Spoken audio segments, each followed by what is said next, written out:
Thank you, Les. I'm here to talk about the latest thing. All reading off the teleprompter. Me and Opie just kind of stumble out. Hey, what's going on? By the way, we got rage reviews. Rave. We got rage reviews. But it's CES. Rave. You got angry reviews? We got angry reviews. Well, yeah, from us. From our listeners, yes. We got angry reviews from our listeners. Where the hell are you guys? Where are you? And I asked that same question in Vegas. Of course, the CES is the Consumer Electronic show, I guess. Yeah. And Les Moonves, who runs CBS. It's his, State of the Union. Right. He gets out there and goes and talks about how great everything is in radio and TV and on the internet and we're working on this deal and that deal, blah, blah, blah, blah, blah. Well, this year that was the big technology thing. How is CBS going to align itself with all those different technologies that are coming out? And one was radio. And we were chosen to go out there and talk about how we are using technology, computers and whatnot to get our audience in as a community, a worldwide community to the Opie and Anthony show through technology of computers. That's what we were doing. Yeah. Pretty much talking about Pal Talk and how we have cameras here and people at home have cameras and that kind of opens up the show to virtual guests and things like that based on what they're doing on Pal Talk. Other things they talked about? I don't know. I left when we were done. Oh, yeah. So I had to leave. Well, we had to catch a flight back. Yeah. And then so we caught a flight Tuesday night, 11:45 p.m. Vegas time. That would be 2:45 New York time, okay? 2:45 in the morning. How's that work? What? I know, whatever. Time travel. So then we had to fly all night. And I think we arrived at Newark yesterday morning at 10 a.m. It was 10 o'clock in the morning. I'm not really sure. When we got into Newark. Wednesday did not exist in my life. Because I remember thinking, okay, if we were doing the show, we'd have an hour left. Right. It was like, my God, that took forever. So I completely agree with Greg. We had no business taking another 3 days off to go out to Vegas to do a dumb corporate thing. Yeah. A stupid corporate thing. We went down to West Palm Beach for a stupid corporate thing. We're in no position with this radio show to be doing these things. We need to settle down in these seats and pump out good radio. Hate corporate things. So leave us alone and let us do what we're good at. Yeah, let us just sit and do the show on a daily basis. No more interruptions with corporate things. Oh, too many days off. He's absolutely right. Yeah, I mean, I'm not going to hide behind his instant feedback. He's 100% right. What do you think? We get like a crap load of vacation days every year? Do you think that's what we're doing, taking vacation? You think we're popping out for sick days on any given day? We're in here with like the croup. Yeah. If we ever had the croup, I don't even know what that is, Opie. But if we had it, I'd be in here doing this show, and we'd all get the croup. Since coming back to regular radio last April, we really didn't take much time off. We took a summer vacation. Yeah. And then the end of the year, we're like, you know what? We really want to enjoy Christmas this year. We'll take from Christmas to New Year's off. And then after we scheduled that time off, Jay Leno came a-calling, which is an awesome, great thing for us. Can't turn that down. Can't turn that down. So then all of a sudden you tack on another 3 days to your vacation. And then on top of that, then they're like, well, and we also want you out in Vegas for this corporate thing. A few days later. So that's another 3 days you tack on to taking off. Next thing you know, you haven't done a show in two and a half weeks. That's right. But anyways, we're back. It's live. It's January 11th, 2007. Patrice O'Neill in for Jim Norton. Jim Norton's out in Vegas doing the Porn Awards. And we were just talking before the show started that we had to take the middle of the night creepy flight home. The red eye, they call it the red eye. The red eye. I'm sure a lot of people know exactly what we're talking about, but I hate flying in general. We've flown so much in the last 2 years, I'm kind of dealing with it finally. But I'm still really bad when it comes to flying in the middle of the night. It's just creepy time. It's just creepy time. You try to doze off and you just feel like you're entering into a nightmare. Like you feel every bump. You're looking out the window. Everything is just creepy. Hurtling through the cosmos in the pitch darkness. And they don't help things because they turn all the lights off in the plane. Kind of like that. And you know it ain't the starting team doing the plane. You know. It's not the A team, right? God, you know what? I never even thought of it that way. You know the real dudes don't fly the red-eye flight with the... They get the nice time. You know, they get to pick and choose. Oh, I'm flying during the day. I got a life at night. You know this. He's a two-star guy. The 5-star guys fly those 10-hour flights in the daytime. Think of radio. Think of who's on from like midnight to 4 in the morning. Some drug addict. It's not. Usually it's not like the best show in the world. The pilot has that voice. Hey, everybody. How you doing? We're on the red eye tonight. Oh, he's way too excited. Got to fly, baby. He's way too excited to be there because he's only done 7 flights. Man. He's still just excited to be there. He's logging hours. It's John Travolta. Yeah, from the flight deck, ladies and gentlemen, like to thank you for coming on board and everybody from our Cleveland-based crew. Would also like to say hi. And let me tell you something. We're going to give away rock concert tickets to anyone sitting in row 29. Row 29, give us a call right now in the flight deck, and we'll be giving away those tickets. Woo! Dude, that's me! Dude! Patrice. Congratulations. I'll be back on the speaker after these words. Yeah. I hate you. I never thought of it that way. Basically, you're saying we had day strippers flying the plane. Day strippers. Day strippers. What person that's number one does anything at night? The worst security guards are doing security Right. at night. The worst bus drivers are the worst. You ever go to the Port Authority at night? Sometimes you just go through there. It's just frightening. The worst. Who works at 3 a.m? Janitors. That's who flew your plane. Janitors flew the plane. And it didn't help that we had to fly into Cleveland. So what kind of staff are you getting out of Cleveland? Yeah, we had to get... Because, both ways, from New York to Cleveland to Vegas, and then from Vegas to Cleveland to New York. So you hear that. Sorry, Cleveland. And from the entire Cleveland-based crew, we'd like to say Cleveland-based. Cleveland-based. The press pilot is like... I know. He's just Some angry. depressed guy out of Cleveland is like, oh, my girl just left me. There's a mountain to the left. I should just... I could ram right into that lake. They I could think just it every take time. off and dip it face first right into the lake. Some of these guys think it every time. Like, you know what? I could kill Opie and Anthony right now. And then at the last second, like, all right, well, maybe tomorrow will be a better day. A man cow fan is flying. A suicidal man cow fan is flying. I'm just gonna crash this thing. Screw them. It's true. You're just not getting it's not the number top of one the line. team. No. They ask me when I want to fly.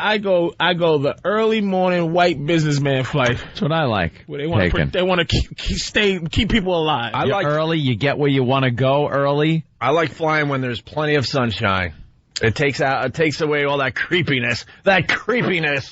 Or an overnight flight that's not a red eye, like a flight that needs to be overnight. Because it's so long. Starts in the day. You're going to Tokyo. Exactly, where you changing times. Then I don't mind that, but when you're going from Cleveland to Newark at 4:30 in the morning. Whatever it was. That's what it was. It was just middle of the night. The flight crew couldn't, like Opie said, the flight attendants didn't know who was dropping on the floor. All right, yeah, I got to get into that. They're tapping other people. Let me get into that story. And the pilot wears their own clothes. Yeah, they're not even pilot clothes. So Patrice, the story I'm about to tell you, now it all makes sense because you explained it so eloquently, better than I'm explaining right now. They are day strippers. You're getting not the greatest crew to fly in the middle of the night. So we fly out of Vegas, and I'm out cold because now we've been up close to 24 hours or whatever it would be. I don't know, figure out the time zone and all that crap. But pretty much we've been up a very long time. So surprisingly, in my world, I was able to fall asleep, which I'm amazed because every bump I'm waking up and just creeped out. But I'm out cold. And the last I remember, I was out cold up against the window. My girlfriend was right next to me. She's all bundled in her blanket, and she's got a pillow on my shoulder. So all is well with the world, okay? Flying back to New York. Love on the red eye. She's right next to me. I'm out cold. She's sleeping. All is good, right? I am woken up. I don't know if I was sleeping 5 minutes or 2 hours. I have no clue.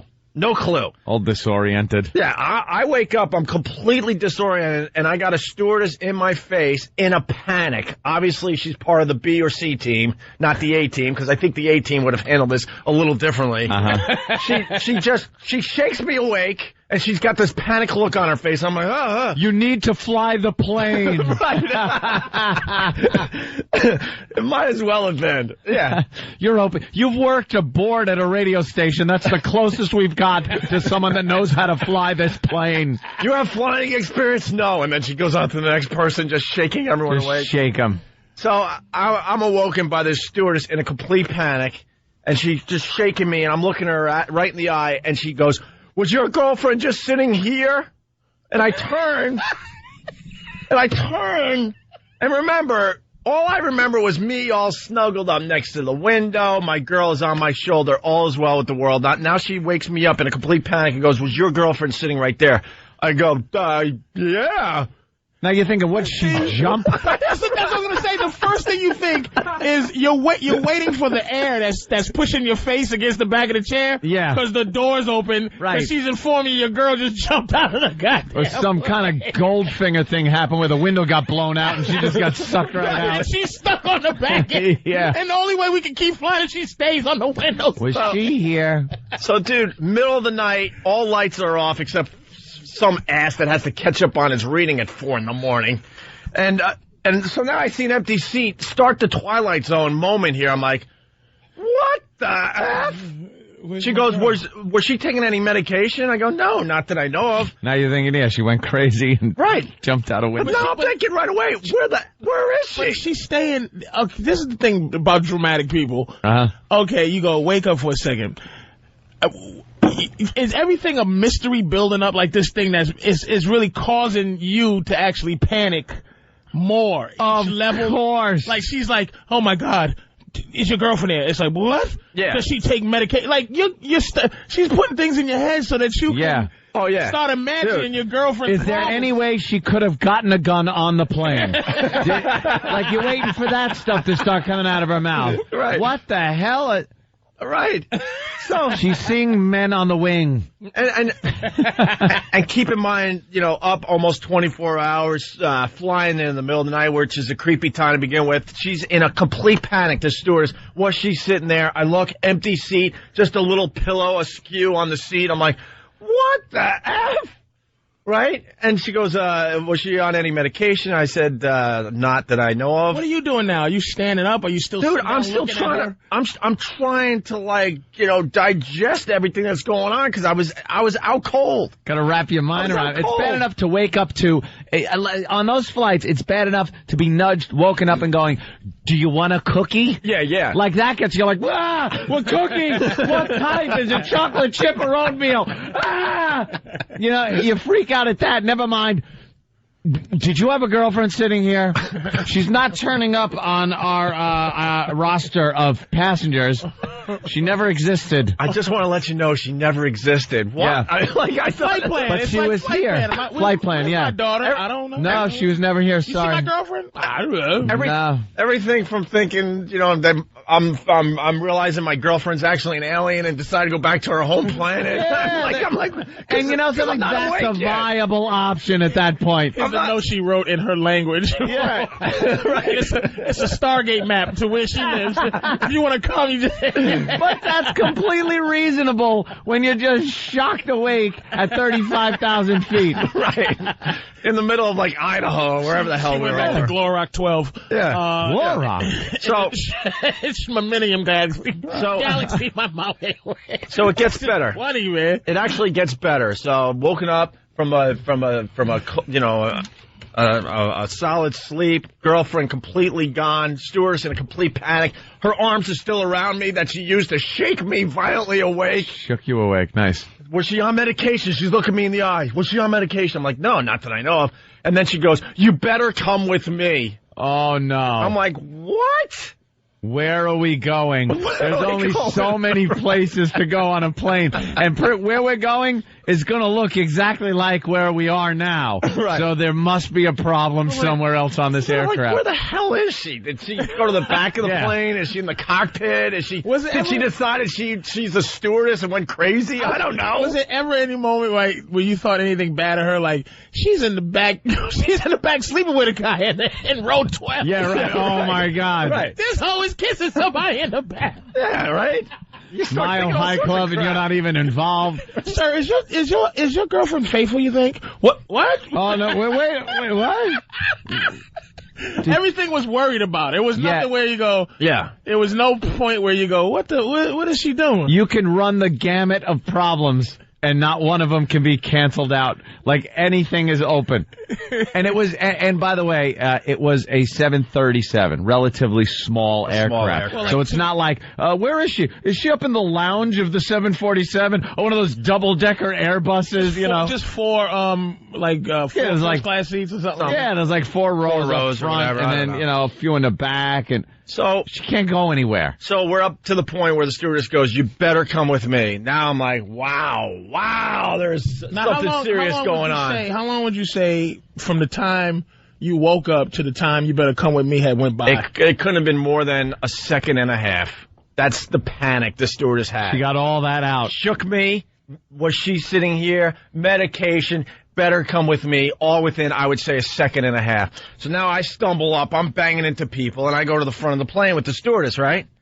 And all of a sudden, this is what I see. And remember, I swear I've only been awake for a matter of seconds. Still rubbing crusties out of your eyes. I see a girl completely out cold on her back, where they make your coffee and your meals. The forward galley. Out cold on her back, arms like out to her sides, like in the Jesus Christ position.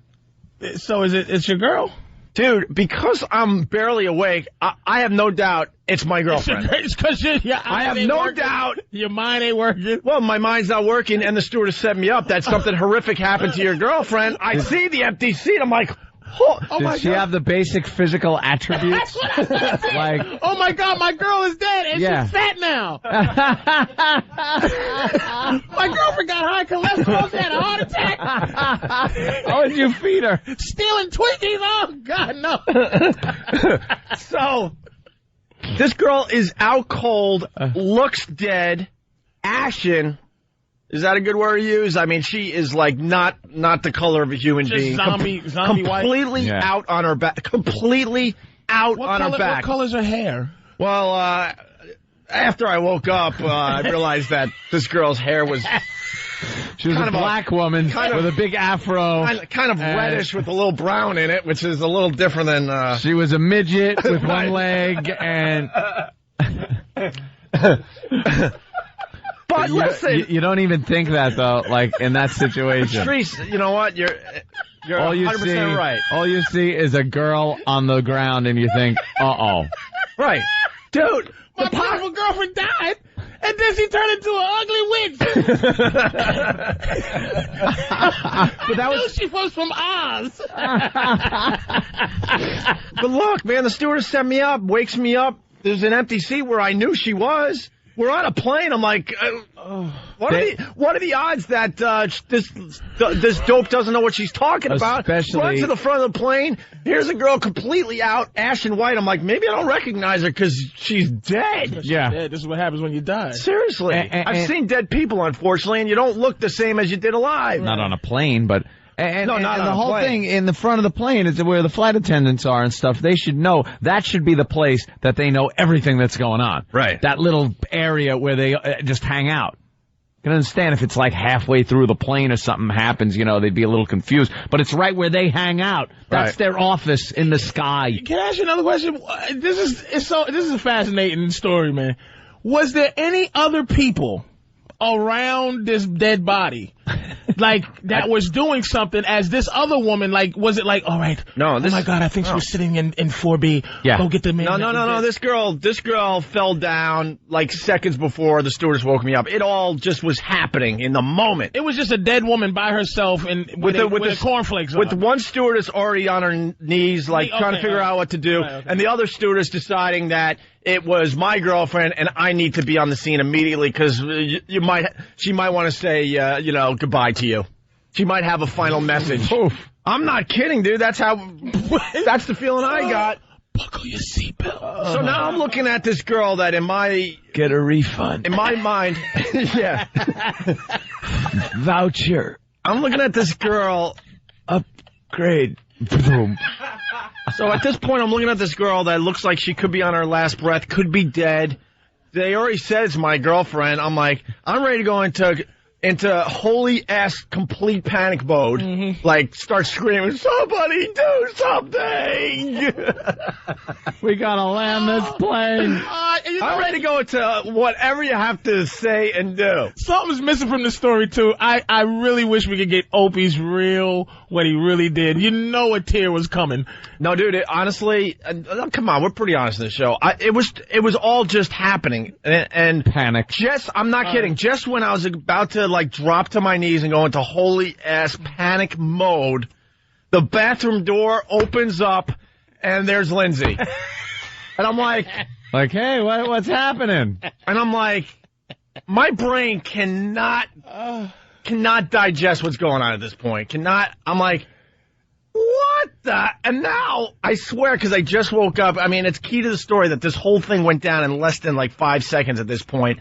Hope you had a nice Arnold. My stupid brain at this point goes, is that her spirit? Is that? That's what happens when you die. You go to an airliner bathroom. I'm like, is she now an angel saying goodbye to me or something? Because this all just happened, she just died, and here's her spirit lifting out of her body, and I guess she had to relieve herself before she went to heaven. Death Flight, a Quinn Martin production. Was there a guy behind her making a clay pot with her? So she walks out of the bathroom at the moment I'm ready to go into holy-ass panic mode. Oh, now, immediately I'm thinking she's an angel and she just stepped out of her body. And then I finally was able to figure out what was going on. I'm like, oh my God, it's not her. A case of mistaken identity. At 35,000 feet. A Quinn Martin production. She walks out of the bathroom. I'm like, what? Which goes to show you the red-eye staff did not see your girl get up and walk to the bathroom and be in there as a fat woman passed out. And the stupid tape they play before you take off talking about their highly trained staff or whatever. You'll be flying with some of the best people in the business. Yeah. Really? His girl didn't peek out the captain's, hey, what's up, man? Yeah. What's happening? I was just chilling up here. Right. I don't know, pressing some buttons. Hey, there's a comfortable seat here. This guy, I was just chilling. And this just goes to show you what we're all about. I truly believe I'm not the only one that would do this. So Lindsay walks out of the bathroom. I realize it's not a ghost or her spirit or her as an angel saying goodbye before she has to now, go up to heaven. Thanks for, 35,000 feet. I don't have to go now. I don't have to go as far. I don't have to fly that with my new angel wings. Right. I got a little head start. You can just drop me off right here.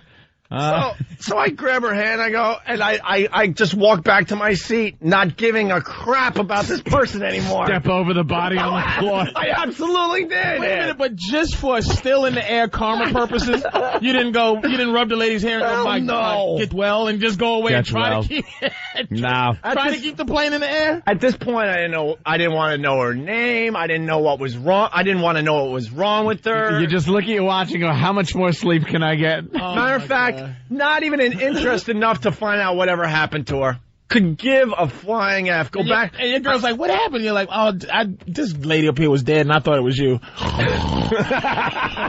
Go back to my seat. And then the plane's in panic mode. Did this wake you up, by the way? I was just going to say that. I slept. You were on the plane during the death of his girl? I was right next to him.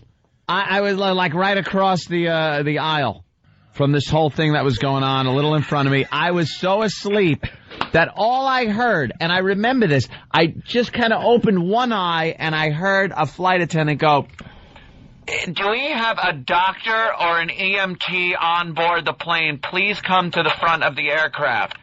Dude. And I looked over. I saw my girl was next to me. I looked at me. I was fine. So I went right back to sleep. Opie's girl was missing, and you said, I didn't care. I did not care. And I'm thinking, you know, if you need a doctor or an EMT on an airplane, it's probably something serious. I'm fine. My seat's fine. My little space at 35,000 feet was okay. So back to sleep. And now that I saw that Lindsay was all right, I didn't care. I'm like, dead girl, they'll figure it out. So just like every movie, they're like, is there a doctor on board? Any nurses, doctors, EMTs? And then just a sea of doctors. It's nice to know there's a lot of doctors on the flight, I guess. It sucked to be a doctor. It's like, I just wanted to fly. And you can see these doctors were woken up. They're all like disheveled. And all I know is because I honestly didn't care. She laid on that floor, that woman, for, I don't know. I asked Lindsay later on. She said at least an hour, 2 hours she laid on that floor. They finally got her up, got her to her seat, and there was an ambulance waiting when we touched down in Cleveland. When we pulled up to the gate, there were all kinds of flashing lights at the gate. And then we pulled in, and usually they take the sick person out first. We're all grabbing our crap out of the overheads and dragging them. Oh, yeah. We didn't care. We got off the plane, and later on we heard something about her stomach? I don't know. I don't know. I really don't know. I don't know either. I heard a rumor. Well, I slept through the whole thing. This is the first time I'm hearing that they made the announcement about the doctor. Oh, you don't even know?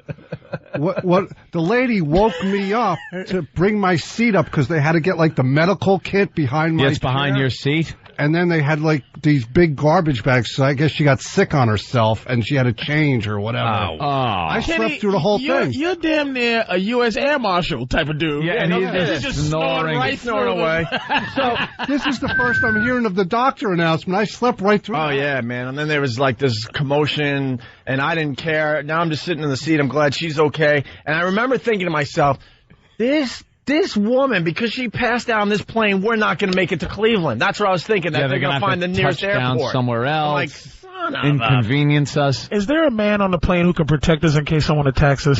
No.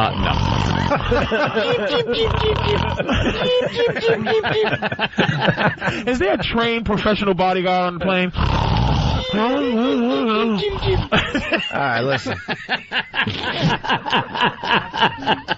It was an amazing flight. But, you know, Patrice set it up perfectly because I never thought of it that way. Yeah. You're not getting the A crew. You're getting, like, the day strippers pretty much. You're pretty lucky when those wheels hit the ground. Yeah, go to your local strip club at, I don't know, 1 in the afternoon and see what's dancing there. Yeah. Same crap is going on with the airline industry. And just to finish the story, it's a quickie. So then when everything kind of calms down, the stewardess who just put me in this complete panic, like I've never panicked before in my life, goes, sorry, hon, I hope I didn't scare you. And I go, so I just went, I put both arms up. I go, don't even effing talk to me. Didn't want to hear it, didn't want to look at her. Hey, Warriors. Sorry about that. Sorry, babies. Sorry, babies. Hope you got back to Long Island. Where was they Sorry getting back to about that. Sorry, babies. That's what Opie got. Good traveling. Yeah. Like she was Ethel, the waitress at the truck stop. Yeah. Sorry, honey. Wrong pancakes. I know you asked for blueberry, but I brought you walnuts. You ain't allergic, are you? I'm going to bring you the right ones right away. I ain't even going to charge you for them. Sorry, baby. Your girlfriend's dead. Sorry, Opie. So obviously we figured out after the fact, you know, Lindsay got up to go to the bathroom, and this girl must have pretty much been right behind her, maybe going to the bathroom. Obviously, she was going to the bathroom as well. Oops. Lindsay goes in. I guess the stewardess was turning around making coffee or something. I don't know. And then, boom, when the old switcheroo happened. The old switcheroo. And you're on a plane. It's not like you're at a concert or something where there's pretty easy to find. Where there's a million different possibilities. There's not many possibilities when you're on a plane and all of a sudden you turn and there's an empty seat. And especially if there's the occupied thing on the bathroom, perhaps the first thing you want to do is knock on that bathroom door, see who's in there, so as not to panic another passenger. Mm-hmm. Or panic like Fan is right now to get to break. Oh, I know. He's freaking. Excuse me, sir. All right. Excuse me, sir. Have you seen our commercial break? It was sitting right here next to you, and apparently it's not here. It was supposed to be here about 10 minutes ago. Oh, my God. Santa started taking my concentration away. Hovering around because he can't say, hey, look, Opie, throw the brake, sucker. So he's floating around me. I'm like, brake, nigga. Oh, he's freaking out. Do they dump out of that? No, who knows? Oh, jeez. Al, don't dump out of that. A black guy said it. Gee whiz. Black people are still allowed to say that word, Al. All right, Patrice O'Neill in today. Our phone number, 1-866-313-FREE. Give us a call. We got a guy on the line. The guy next to me on flight in 1999 died. Spreading across America. Oozing across America. Oozing across America like the blob. Our phone number, 1-866-313-FREE. Let's say hi to, well, it could be Daniel or Danielle from Pittsburgh. Who's this? It's Dan. Hey, Dan, what's up? It's just Dan. It's just Dan. Yeah, you guys were talking about somebody getting sick on a plane there. I was flying back from Vegas in '99, from Vegas to Indianapolis, and the guy on the seat next to me died. Just drop that right there, and then what do they do? What do they do when that happens? Well, there was 3 seats. I was on the end. This guy was sitting by the window, so they made us all get out of the seats. There was a nurse on the plane. They pulled him down, and they gave him compressions and CPR in the middle of the aisle. It picked that guy. What, so he died of a heart attack? He died of a heart attack. But, I mean, did you see him dying, or he just kind of just died? Well, he was kind of having problems in the seat, and he was kind of shaking. So the girl that was a nurse got up and started talking to him, and they took us all out of the seats. And then she realized what was going on, and he basically collapsed there. And the worst thing was we were on a 3-day banger in Vegas. I didn't sleep 1 minute. There was no seats left on the plane. And you're right. In my head, I was thinking to myself, F this guy. Yeah, at that point, you're like, I don't know the guy. It sucks for his family. It sucks for the people that know him. But, man, I need to get a little shut-eye here. People get very inconvenienced on planes. So the guy's dead. What happens now? Well, the bad thing was it took up a bunch of the aisles, like a lot of the aisles. So you really couldn't climb over him to get back to your seat, nor did I want to. So you had to stand for the rest of the flight? Exactly. Me and the other guy that were in the 2 seats had to sit there and stand for about another 40 minutes. So, and where did they land the plane? And we were landing in Indianapolis. We were only 40 minutes away from, I guess what I understand, they didn't want to divert it because he was already dead. Oh, man, I hope that's what happened. If he's already dead, why divert the plane? Why? You know, the body's going to wait. It's not going to help anything. Yeah, so they threw a blanket over him, and I was making no attempts to climb over him. Were they still trying to, give out refreshments? Like what? Some peanuts. Yeah, like what's protocol? Because you don't want to panic. I mean, the plane's already in a panic, obviously. But, I mean, do you continue, like, giving out drinks? Do you continue the movie? Yeah. Well, it was a red eye, just like your flight. And I can tell you, I had a friend in the front of the plane, had no idea this was going on.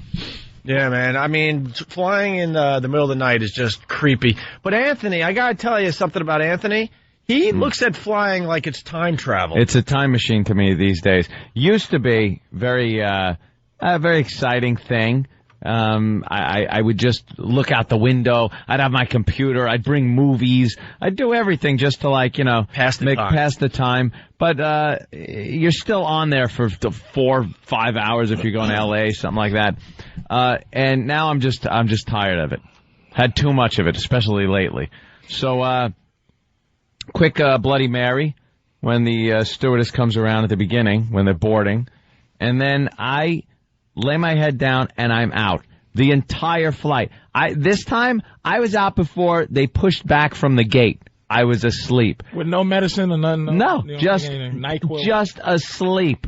And then I woke up when I heard, ladies and gentlemen, we're on our final approach. Please bring the seats to full upright position. And I wake up, I'm like, oh. And to me, a second went by because I was asleep. So I consider that my version of time travel. You're so Not lucky. only traveling through space, but time itself. You are so lucky, man. Every bump I feel. The story I just told, it was one of those rare occasions where I was completely out cold. Who knows how long I was going to, end up sleeping. But to Anthony, it's, this flight, was 4 hours? Yeah. To you, it was less than 5 minutes. Yeah. Pretty Less much. than 5 minutes. It was however long we had to wait for the stopover in Cleveland. You missed all the commotion that was only happening, by the way, a couple of rows in front of you. Yeah. Well, didn't matter to me. Good night. Didn't matter to me. Dan in Pittsburgh. So, dead body in the aisle, 40 minutes before the plane lands. So what's going through everyone's head? How do they get the dead body off the plane? Do they get the body off first? Who gets to leave? What point in the flight was it the beginning or the middle? Or? He said there was only 40 minutes left. Oh, okay. Towards the end, yeah. Yeah, but who gets to leave? They had a crew come up and took him out the back. Ah, they got the dead stairway. I was dead on my feet. I was as dead as that guy. 72 hours no sleep for myself. Yeah, didn't feel too good, but yeah. Put him in overhead. and James Brown. And don't forget, what happens in Vegas stays in Vegas. Not for that guy. not him, no. All right. Hey, did they cover his face at least so you don't get to see so you don't have to look at his creepy dead face? Oh. Yeah, they put those little blankets over him. Yeah. Oh, great. I was thinking that. You don't know where these blankets have been. Like they don't destroy the blankets. You get those little blankets that you cover. They're about like a piece of loose leaf paper thick. The little blue blanket. God knows if that's new, but they just refold them. Yeah, it's in some plastic bag that they just have somebody sticking in and melting them shut again. You call it a blue blanket? It's like blue tissue paper. Yeah, it's tissue paper. But now we know the one you pull over yourself to take a little nappy could have been placed over a dead guy's head. Yeah. So you don't have to stare at his dead, dumb face. All right, Dan, thanks. Thank you. Punching out. Hello to Pittsburgh this morning. Let's say hi to Glenn in Jersey. Glenn? Hey, guys. How you doing? Good, man. Hey, I was on a flight going down to Mexico on some middle of Mexico, no place big, but this guy who was Mexican goes crazy on the flight, decides to attack the flight attendant, throws hot coffee on her, so a bunch of us jump up and grab him, throw him in the bathroom, and we have to hold him in the bathroom for the entire flight while he's trying to push his way out the bathroom door. Obviously, this happened after 9/11. No, this is before. Really? This is back in probably the late 90s. Yeah, because the story ends with him being alive and after 9/11. After 9/11, they dead. Dunked this Mexican in the blue water or whatever that is. They would have flushed him. Try to flush him out of the plane. They would have poisoned him. He's waiting there at the end of the flight, pull him out the back of the plane. Yeah.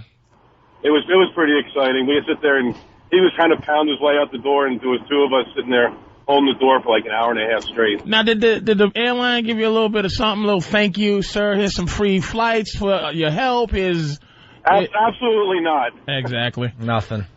All right, Glenn. What airline was it? I think it was Continental. Good. Just so you know. You didn't give him a dime. Oh, by the way, the stewardess... stop a Mexican, an outraged Mexican, and he gets nothing. Yeah, by the way, the stewardess that panicked the hell out of me, the story I told, yes, it was Continental. It was Continental. Yeah. And I got all my miles with Continental. God. Yeah. It was the C team. Oh, the C team at Continental. The C team at Continental stinks. But they seem to be the best airline, though, right? Well, that's what Jimmy Norton says, but I haven't heard anything. I bought the Jimmy Norton hype about Continental. Youngest give him fleet. A dime. Now, if I'm holding a Mexican, and the thing is, you don't want to go, hey, look, I held a Mexican in the bathroom. Can you give me a little something? You just expect him to go, sir, thank you so much. Yeah, oh, my God. He deserves something. How about give him 100 miles? Give him a few miles. Something. A free upgrade for like a year for possibly saving the flight from a Mexican. You get nothing. Well, Jack. They wanted us to sit down for landing. We wouldn't sit down and let him out of the bathroom. Oh, good. Good for you. All right. Thank you, sir. All right. Thanks, guys. You have to go. Oh, sorry. That was Glenn. Dennis in Jersey. What's up? Hey, what's going on, O&A? Hey, Dennis. Hey, about that guy who died on the plane. That reminds me of Arnold throwing a blanket over that guy. Don't wake my friend. He's dead tired. Oh, from Commando. Yeah, He's dead tired. And he went into the wheel thing and jumped in a swamp and went to save his daughter. Dana. Don't wake him. Jody. Wait a minute. He did the thing I love in the movie. He did the movie neck break. Yep. Which doesn't exist. But he just goes da-da-da-da-da, crack, and then put the thing over it. I guess blanket. They were flying to like Thailand to kill somebody. Yeah. And it was in 24 hours once he landed in Thailand. He had to save his daughter in the time the plane. The guy with the bloody broken neck nose. Yeah, that was the scene. He actually worked his way to the landing gear and jumped out of a plane into a swamp. And he was fine. What about? Yeah, he didn't even leave the state. He did his thing, man. The worst move in the movies as far as a plane goes, who was it? Harrison Ford opening up the back of that What the hell was the name of that movie? Air Force One. Air Force One. Air Force One, and then parachuting from 35,000 feet or whatever it was. Yeah. Yeah, well, no, actually, Indiana Jones, where they open up that the raft. The raft scene. And go down the side of a mountain. Go down the side of the mountain. Yeah, well. They hit the ground, and they're okay because they're in a raft. Right. Good point. That could be the worst scene. So what happened then? Is some guy choked on the plane? Yeah, that was like 2 months ago. I had to go out. Well, they are a bit big to swallow. He choked they were serving on a plane. They were serving breakfast. There was some potato things, but the worst thing was, I'm used to flying, and there was like hot girls being stewardesses. They had these gay guys as stewards. Stop. You mean to tell me that if a guy is a flight attendant, his sexuality may be in question? Dude, I got you beat. And Stupid Anthony, and I don't mean to call you Stupid Anthony, I'm sorry about that. You slept through everything yesterday. Did you see the flight attendant that we had from Cleveland to Newark? Please say you did. No. Now nobody. I gotta go because I got a quick. This is a quick story. It was just an amazing I saw day nothing. yesterday. So now, after all that commotion from the flight to Vegas to Cleveland, I'm dead tired, and now I'm on a new plane. It's now I'm going to call it the B team because now it's early morning. So I think we land and it's daytime. Yeah, it's Cleveland. The cruise I think a little better from Cleveland to Newark than the crew we had from Vegas to Cleveland. Now I'm like falling asleep. I'm like, all right, all is well with the world. We'll be home soon. And my head's back up against the glass. And you know how you were saying earlier that sometimes they wake you to ask you if you want a snack? Yeah. So I'm kind of dozing off, and this thing wakes me up and goes, "Would you like anything to drink? Would you like anything to drink?" I can't really do the in-between guy-girl voice. Yeah. I look up, it's a thing as a flight attendant. Like a tranny? It was like China from the WWE. A thing. A thing. Could you tell, was it a guy or was it a masculine girl? Would you like anything to drink? What was it? I saw. That's bothering me, just that impression. I know. That's the best I could do. You know the voice, though. I'm saying it's creepy. Well, do the voice. You know that. No, I don't. I really don't. I'm doing the voice a little better? It's a tranny or it's creeping me out. A gay guy. I looked right at the Adam's apple, massive Adam's apple. So was it dressed as a woman flight attendant? Yes! Oh, okay. Hair back, makeup, little librarian glasses I didn't know. I assumed to hide the manly features. Guys, that it was a guy that was really gay. Would you like something to drink? Yeah, it was a woman. Because that's how they look now. Dude. Yeah. What happened to the sexy stews? In my mind, got rid of them. In my mind, I turned, saw the thing, and went, ah! But I don't think I actually did that. But in my mind, I did. And I just went, I gulped and went, no, thank you. Somebody should be able to say to, like, after he's talking to you, somebody should be able to look at him and go, why are you forcing me to be mature about your awful look? Like, why is this airline forcing me to pretend that this thing doesn't exist? Dude, I gulped. I mean, a hell of a way to be woken up the second time. And that big baby hand over your diet Sprite cup. Patrice. That's exactly what I was doing for the rest of the flight. I was watching her bring, like, drinks and stuff, and I'm just staring at this hand going, of course it's a guy. Look at that hand. Her hands are so big, her thumb and her index finger are touching around your glass. Why? And it wants to be known as a woman, so it's growing the nails a little long on that manly hand, making it even bigger. Would you like something to drink? I don't know what happened. What happened to, like, I remember seeing the old pictures of the sexy stews tea of me, baby. with the big beehive hairdo and their little round bag that they would carry onto there. And they're banging the pilots and exactly. Looking all hot. Now they protested to the point where they could be 70 years old, sissies still keep their job. And hard to look at mongrels and gay gentlemen. Sissies and mongrels. And you're shocked to see like a hot stewardess these days. You go, wow, that girl's pretty. And she's not hot. She's just comparatively. Compared to the other ones, right. And the hottest ones, and no lie, the ones that they do not hire ugly ones of, black stewardesses. Yeah? They hire young, sexy black stewardesses. They don't take no guff, though, the black ones. Oh, they're not friendly, but at least they're decent to look at. And nobody with a butt. It's a shame. Nobody with a butt. It's a shame on Except the men. Would you like something to drink? Except for Bob with his tight pants. Bob with his butt. This is getting a workout. And his efficient picking up your dinner after it's done regimen. Listen, we're gonna continue. We got a lady that died on a flight. Mike from the Bronx, you're next on the Opie and Anthony Show. It's the Opie and Anthony Show. To John in Long Island. John. Hey there, John. What's up, John? John don't want to talk. I'm trying to use John to set up Patrice's club dates, but John doesn't want to play. Yeah, buddy. Yeah. All right, what do you want? What happened? What happened? It's not John from Long Island. Yeah, we know. What's your name? From Ozone Park. What? John from Ozone Park. Oh, so it's not John from Long Island, it's John from Ozone Park. And you figured, even though I was talking to you on the phone and I got the name right, I got the wrong place, so you decided it could not possibly be you. Were you listening into your phone, sir? Well, you know what happened, man? I'm online at 7-Eleven. I'm trying to get some coffee before I get back on my bus and go to work. Oh, okay. Are you listening on Free FM? Yes. All right. John from Ozone Park, what's up? How you doing, guys? Great to talk to you. He starts his call, the opening shtick. He goes into his part on the Opie and Anthony Right. Show. Enthusiastic listener. John, we're already on the air, you guys. Just speak like a human being, not like a radio caller. All right, John, what's up? Patrice, I seen you a couple of weeks ago at Caroline's, man. You were great. This is the guy that you thought was Dom from The Wire. Oh, yeah, okay. What's happening, man? Yeah, I remember. This kid looks just like Dominic, what's Dom's name from The Wire? You don't watch these guys. If I start talking to Wire and stuff, they'll I don't just shut down. Nah, I gotta watch that. It's a good show with black folks on it, but one of the characters is a white guy named Dominic. God, what's Dominic's last name? Who gives a crap?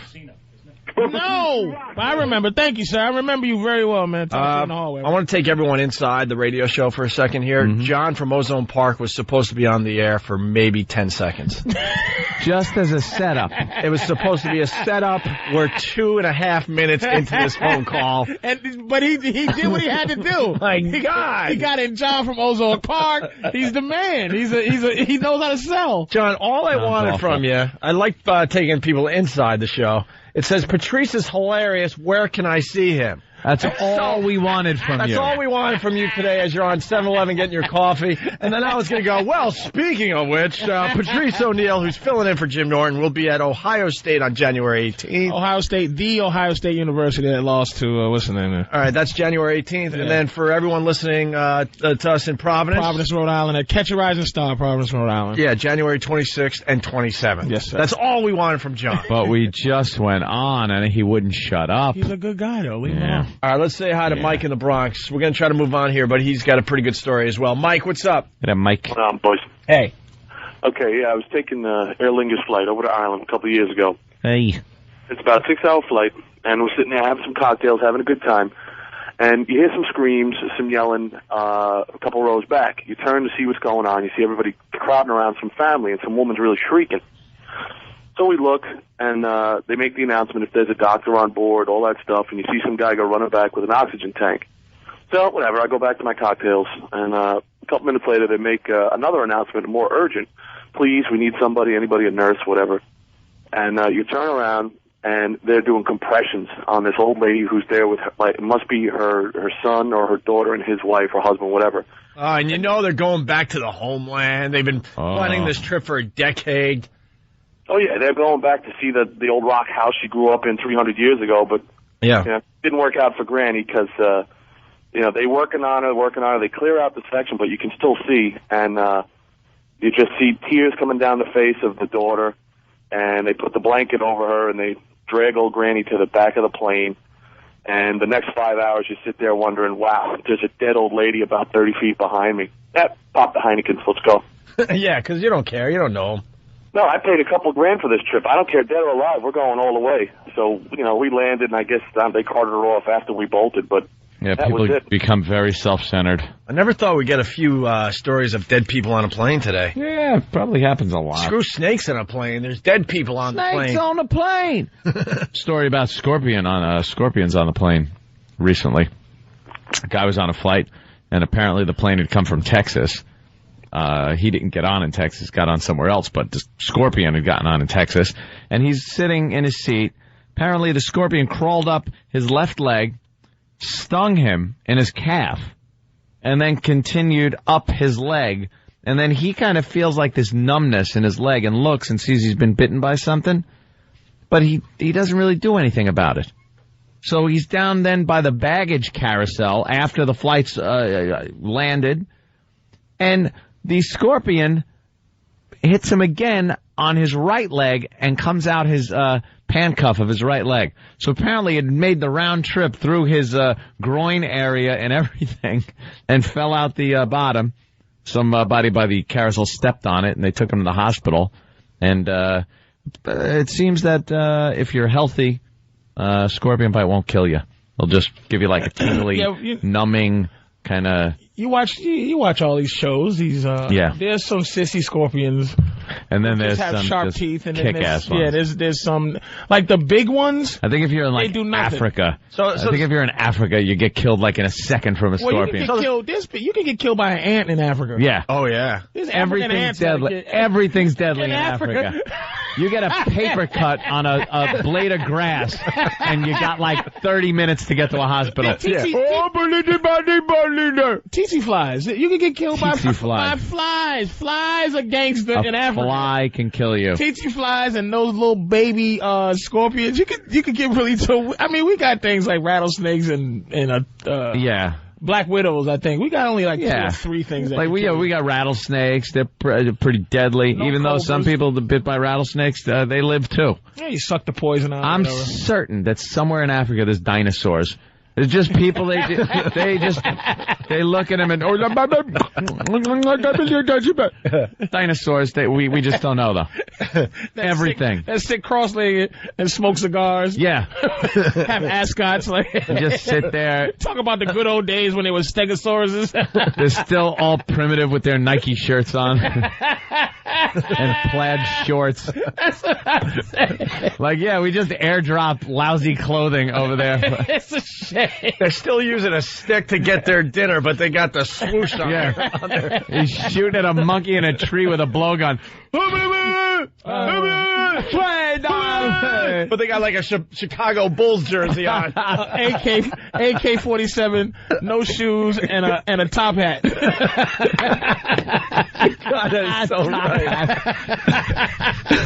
Yeah, you're taking me out of the game here. If you're doing these shows, you might want to take off the Nike wear. Yeah, it really does ruin it because I remember as a kid watching shows on National Geographic, and you'd see these tribes, the Bushmen of the Kalahari, and they were pretty much wearing a piece of bark from a tree covering their most vital. Yeah, and that was it. You know, they'd be walking around with the blowgun, killing monkeys, and then they would tie the tail of the monkey around the head and carry it back like a purse. And that was pretty much it. And then they'd feed the village. They're just eating raw monkey meat in this little tent, talking to each other. And then now you watch these shows, and you see the African people, and yeah, they're wearing it's like we dropped one of those big deposit clothes for the homeless bins in the middle of Africa, and they just went through it. They're doing horrible stuff. They're doing some kind of rain dance, and they're wearing the Portland Trailblazers. Yeah, it takes you right out of that workout jersey, Reebok pumps, and a grass skirt. Takes you right out of it.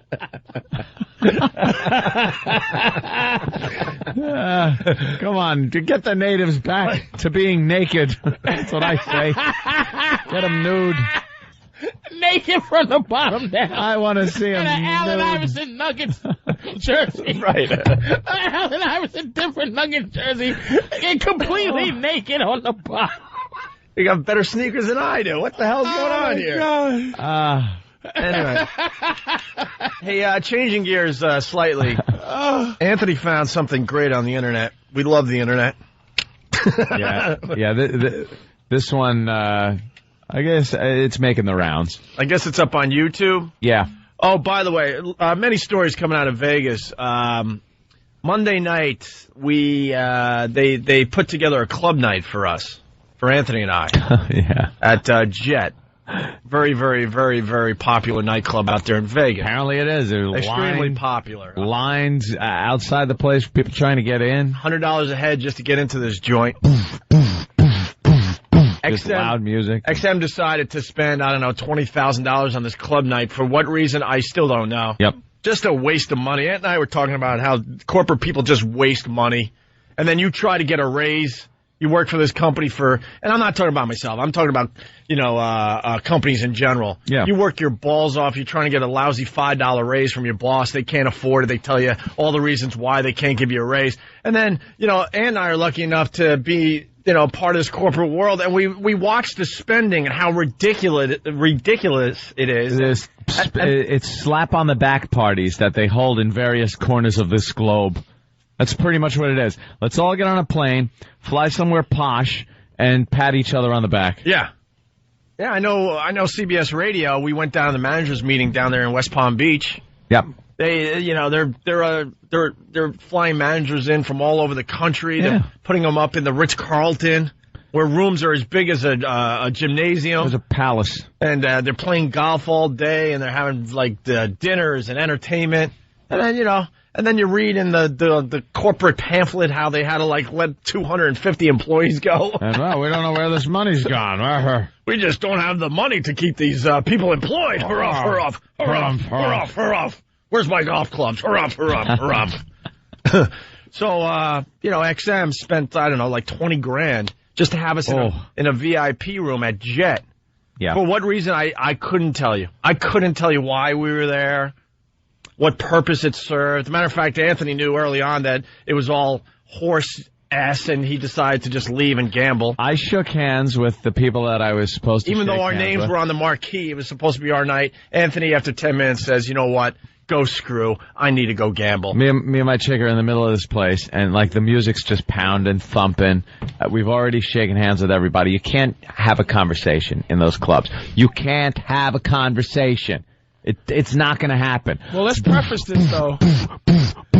We have to preface this with that you're 59 years old. I am 64 years old. We have to preface that. Don't ever forget. But, dude, they went old school in the VIP room. You don't want to be the old guy in the club.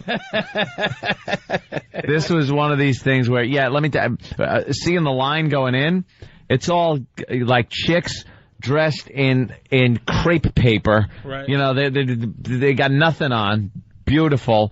Bunch of young Guido guys with their hair all slicked back, and young black guys, and they all just want to get in there and make their moves on chicks and stuff like that. I'm in there with my girlfriend. I don't want to be there. I want to be there. Can't talk over that. So me and my girl just kind of grab each other and start doing this retarded little dance toward the door to the music. Looking around, trying to see if any executives are looking, and slipped right out the door. I was playing poker in a matter of minutes. I was just out of there. Yeah, I'm talking to some of the bigwigs from XM, and it was bottle service, because not only were we in the VIP room, they're giving us some of the seats, just to sit down in one of these VIP rooms. You got to spend a minimum of $600 on a bottle of vodka, and they're sitting around pouring the bottle of vodka around the table, talking about how bad of a year XM had. I'm like, yeah, it really sucks. Hey, another $600 bottle of vodka over here, please. Who thought that one up? Bottle clubs, where you go in and you've got to buy bottles, and they cost $600 each. Not for a bottle of vodka. And not just for the bottle, then you got to tip the waitresses and the staff and this and that. Yeah, everything else goes along with it that would go along with any club night, but you're paying $600 for a bottle. Oh, they just waste money. But What's this up? But then, one of our guys will need a raise or something and be like, I don't see the budget? The budget. Wow. Let me show you this graph. Right. Rough. Corporate garbage. It really is garbage. So really fast, it's just a quick dumb thing. The YouTube guys were there. Yeah. Because it was CES, Consumer Electronics Show in Vegas, and somehow the YouTube guys were invited to this XM VIP party at Jet. Mm-hmm. The owners that just sold the company to Google. Yeah. For $2 billion. They sold YouTube to Google for $2 billion. Two guys. Huh? Was it more than $2 billion? I think it was $16 billion. No, it wasn't. No, stop. I really think I read something. Stop. I don't think it was $16 billion. I heard $2 billion, and it was split. Okay. It was split between two guys. So according to Elo from XM, he figured that these guys, after all was said and done, walked away with between $800 and $900 million each. Really? And YouTube the work is done by not you. Yeah. They just amazing. gotta make sure the server stays up. Yeah. That's pretty much it, because everyone else contributes. It's not like you have to contribute as the owner any material. The people do it. You just gotta make sure the hardware works. So you hire a tech guy or two to keep the computer running, and the money just rolls in. The original tech guy made a couple of dollars, $16.82 an hour. Yeah. And you make $1 billion, and what are they, 12 years old? Because only 12-year-olds make up this stuff. They don't even look like they're 30, and each guy got about $800 to $900 million, and they were hanging in the VIP room at Jet, and we were hanging with them most of the night. Really cool guys, Chad, and I forgot the other guy's name, the Asian gentleman. But $1.65 billion. 1.65? $1.65 billion. They sold it for. So that's what I got the 16 from. Sorry. I know nothing about it. So say I have a company like this. At what point do you know this is a good deal, $1.6 billion? Like, I'll be like, hey, man, we want to buy YouTube from you, Patrice, for $30,000. Sold. Okay, just sold. At what point do you know it's worth $1.6 billion? You know what it is? When everyone's talking about it, when it's got a buzz, when it's on the news, when people are showing it on late night talk shows, they're showing clips from it, then you go, wow, I could sell this for $1 billion. Isn't that? That's, you know what? That's the Dr. Evil way of doing it. Yeah. You just take a guess. But I could sell for $1 billion. How does Google know to off which means that Google did rip them off if that's what they bought it for. Oh, yeah. Because Google is versed in this game. They probably lowballed them. They lowballed them for $1.6 billion. Yeah. Probably. You mean we could have made $5 billion? Yep. God. I knew I was a dummy. Completely ripped them off. I was an ass. I was one of the first people in my high school into computers. I said, nothing's going to come of this. Where's this going? Where's this going? I blew it off and went, I'd rather be in communications. It's just, and it's amazing because the beginning, it was nothing but sex made money on the internet. Yeah. Nothing but sex. And now, all these other, video sites and interactive sites where there's no sex on YouTube. There's really no sex on there. Yeah. So, no. There's sex on YouTube? Not really.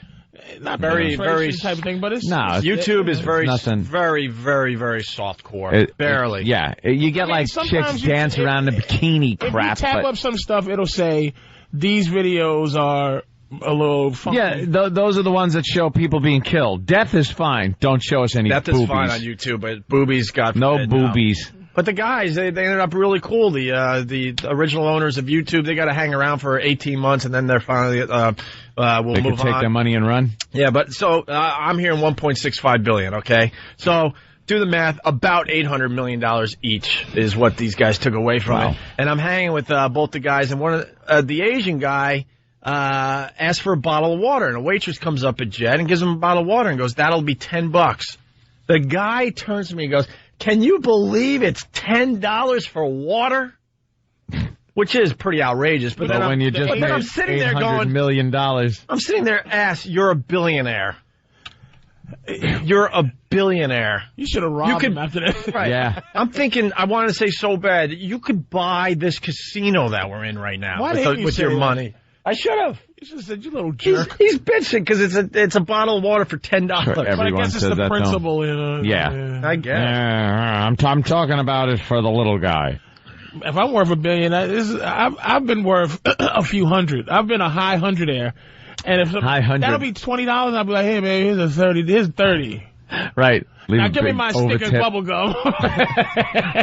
Over tipping. So I watched him give the $10, no tip. I'm like, oh my God, dude, you're a billionaire. What are you doing? He hasn't gotten that down yet. It happens so fast. He doesn't have it down yet. Most of these waitresses, you give them a little extra, they're going home with you. Like, he's the nerdiest dude to begin with. I'm like, not only you should just give 20 and give your card and say, here, I'm the original owner of YouTube. I'm worth $1 billion. Not even 20, 50.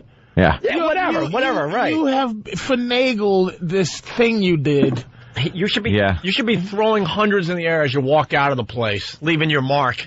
It's things like, because there are thousands of sites that are exactly like YouTube. Thousands of sites that were like MySpace. Things like that. But for some reason, one of these gets that buzz about it, and that becomes the $1 billion site. And then the other ones, some poor guy is sitting there just trying to figure out how to pay his bandwidth charges every month. There's no rhyme or reason to it. It's the same thing. It's people uploading video. Doesn't make it any easier on YouTube than it does on any other site. I don't think so. It got to be the ease of it, too, because, YouTube is a good site because you go on and you type up, hey, I want to see such and such. And then they give you all the stuff that's in the category. And I mean, it's really an easy site to mess with. 99% of it is crap. Just crap. It's just $1 billion crap hole. Crap. $1 billion worth of crap. Of just videos of teenage girls whining about something, old men yelling about something. Occasionally you'll get something cool like, the David Caruso. Yeah, that's what we'll play. We'll play a little of that. This is where we're leading, but now we have to kind of step aside. But Anthony found a David Caruso thing that's up on YouTube. That's hilarious. And we'll get into that next. How's that? Anthony? Good. All right. We'll step aside. Patrice O'Neill in for Jim Norton today. It's the Opie and Anthony Show. Patrice O'Neill in studio, 1-866-313-FREE. Let's say hi to Sterling in Maine. Sterling, what's up? How are you? All right. I was just calling to say I listened the first time the other day with the deaf interpreter. I've been listening ever since, spreading the buzz around here. I'm a lobsterman on a lobster boat. We listen there. And Go ahead. What station you listen on? 93.9. Very good. Well, there you go. Someone's listening to us. That's right. I mean, that's refreshing. Riding down the road laughing my butt off. It was hilarious. Thank you, sir. I appreciate that. So we're on the water, lobstering. So you guys are listening on land and on sea. So catching lobsters. Isn't that great? And then they could just, the second they go through a restaurant door, they become so expensive. Yeah, it's not that bad. They're like $7 a pound. This is not like the deadliest catch, man. I mean, no. It's a little safer to catch lobsters. You got to be honest here. You're not sitting there in the icy waters. No, that's just true. It does get cold up here, though. It's just a bunch of drunks. Nippy. Just a bunch of New England drunks making a living. Do they let you take them home? World champion Patriots, though. Yeah. The world champ. How many do you get to take home? Yeah, or they treat you like African diamonds. I take a few home a day, 3 or 4. They let you, or they you got to sneak them? Yeah, like the African blood diamonds, the blood lobster. Catch like 400 or 500 pounds a day. Kill you for them. Yeah. You know what I used to do when I was working for a living, doing air conditioning? I didn't have enough money a lot of times to even eat with. It was like that bad. But I had my company vehicle, and they gave me a company credit card. It was a Texaco card. So I knew a Texaco station where the guy was a lobster fisherman, and he would sell them right there at the gas station. So I'd pull in, get half a tank of gas, and then buy about 4 lobsters. And half a tank of lobster. And tell the guy, could you just ring this up as gas? And he would. So I'd be able to hand him my receipt. And meanwhile, I only paid for half the gas and got to eat. Oh, wow. Black person do that. That's looting. White person does it is feeding his family lobster. Dirty, stinking lobster thief. Oh, those Negroes stealing televisions, but a white man does it. I know it. It's entrepreneurship. Jerry, genius. Touch the claws. That's all they want. If I told that story, fire him. Get him out of there. Get him out of there. Firemen will have him arrested. I want him all brought up on charges. He's a savage. Get rid of him. Grand Theft Crustacean. So gotta be a law. Endangered species. Yeah, right on. Hey. All right. Thank you, Lobster Man. All right, thank you. All right, let's go to Scott in Massachusetts. Scott, what's up? What's up, dudes? What? What's up, guys? What's up, Scott? Nothing much, man. Just been listening to your show all morning. Love the stuff. Oh, thanks. As usual. Thank you. Now, how do you listen to the radio show? I come to school every day. I'm only, 16 now, so. Well, do you listen on regular radio? Do you listen to the satellite? Regular radio. Everything else is too much money. All right. I pay for, frequencies. All right, I'm not really getting an answer here. I don't know. 16. Hey, right. Oh, these darn kids. He loves the show. He says he's watching to us on Pal Talk. Oh, hi. By the way, so getting to what Anthony found on the internet overnight there, David Caruso from CSI. You want to explain this? It's called David Caruso One-Liners. It's from CSI, you know. It's one of those popular shows on television. It's just amazing how popular these CSI shows are that they decided to just make CSI Miami, right? Mm-hmm. And then there's CSI New York, Gary Sinise, and then the original one with David Caruso. It's so popular, they're working on CSI Patterson. CSI Patterson. Yeah, they're working on CSI Patterson. A little known fact. Is that right, Doc? I used to write for Johnny Carson. No. So very popular joke. I'm sure that joke's in the comedy clubs. Anyway. Oh my God. Very popular. David Caruso, the star, and he is such a horrific actor. That somebody had sense enough. I thought he was beloved. Edgy guy. When he was on NYPD Blue, and then he left, people were like, "Oh my God, the show's going to suck now. He's an idiot for leaving." And then he just was in limbo for a while, made a few bad movies, and then he got this CSI lottery he hit, and everyone watches it, loves it, and he is the worst actor ever. Horrid. And somebody had sense enough to take a bunch of hit clips of him delivering these lines, these Caruso one-liners. And before each line, or in the middle of each line, he will stop and dramatically put on his sunglasses. Yeah, this is what you're going to miss, unfortunately. Yeah, it's visual, but go to YouTube and just put in David Caruso. David Caruso one-liner. Or just David Caruso, and it'll pop up. It'll pop up. All right. And he'll put his sunglasses on and deliver this cornball line in the best William Shatner type delivery I've seen since Shatner. And the writing is so hokey that the line being delivered is just awful, and the way he delivers it is awful. And then he puts his glasses on and does some kind of a exit, stage left even, and he's gone. He just delivers a hack line with the sunglasses, and then exit, stage right even. And he's gone out of the scene. We know he's CSI Miami. Thank you, Patrice. CSI Miami? Yeah. Is that where he is? But it's the one-liner, montage. Montage. Thank you, Eric. You got one job, and you blew it. All we wanted was a montage. Can't pay attention to the montage line. All right, well, here we go. We got a little audio of this David Caruso video that's going to be really, really hot in the next few days on YouTube. Basically means we got a drive-by. Drive-by, Miami style. I don't think so. You don't spend $1,000 on clothes that you're never going to wear. 100 people throwing golf balls at the site of a death. Those odds are very slim, aren't they?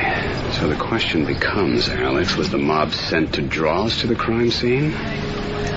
Or sent to destroy it?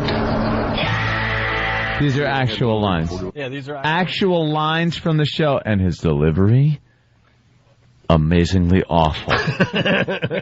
Every time he says something, he has a dramatic pause.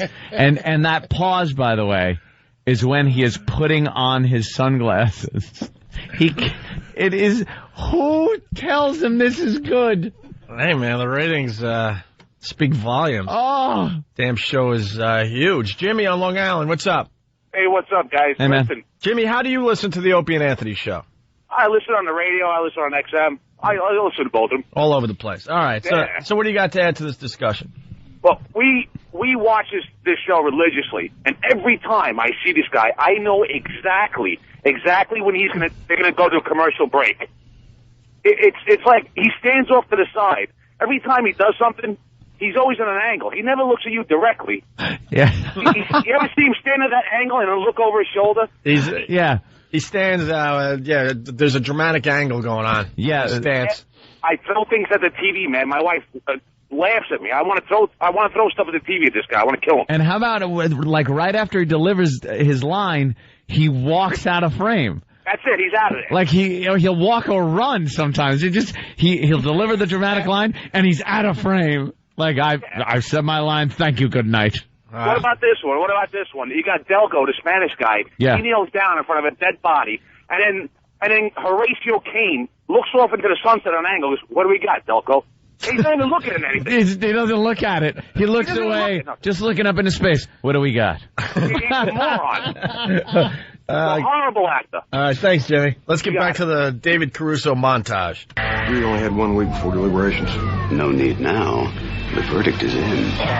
What is that? This is no fake. need now. The verdict is in. This is all actual lines from CSI Miami. Real lines delivered. This is exactly how he delivers his lines. I know y'all are taking this. It has to be because whatever he just said, it has to be a continued sentence. No, somebody must have edited it out. Let me tell you something. When I seen him, I think I saw him. But you cut out the but. No. Hey, listen to this though. I mean, how can we cut something out when he's running off frame? Right. He's exiting stage left. He's exiting stage right even. And someone else is pointing out that he always has his hands on his hips. Yeah. Hands on his hips. He's got to take his sunglasses off, put them back on, take them off. Let's continue with the montage. Thanks, E-Rock. Sorry. I didn't get a montage from you. Oh, God, forget about it. 5 minutes. They call it speed dating. Only their victim had 15 days. Well, you know what they say, Frank. Speed kills. You don't fall 3 stories, get up and run away. You do. You've got something to hide. Where should be in a patrol car? Frank, where is Patrick now? Well, I don't know. He's missing from the scene. Maybe he took off. Or maybe he got taken for a ride. What is he, Rod Serling? Or maybe. You know what they say. Oh. You know there's guys around him going, holy crap, you know how much they pay this guy? Or maybe. Maybe it's a different feel. I gotta watch it. I'm this a can't horrible be that bad. actor. This can't be that bad. This is the real deal. Play Gary Sinise. Bad. Play some clips from Gary Sinise's version. See if he's doing the same thing. Maybe Gary Sinise is like, watch out, sucker. It's like it's worked well for him, for Caruso. Maybe I need to do this. You want more or what? I got it. Listen to more of this. All right. Opie, please play some more clips.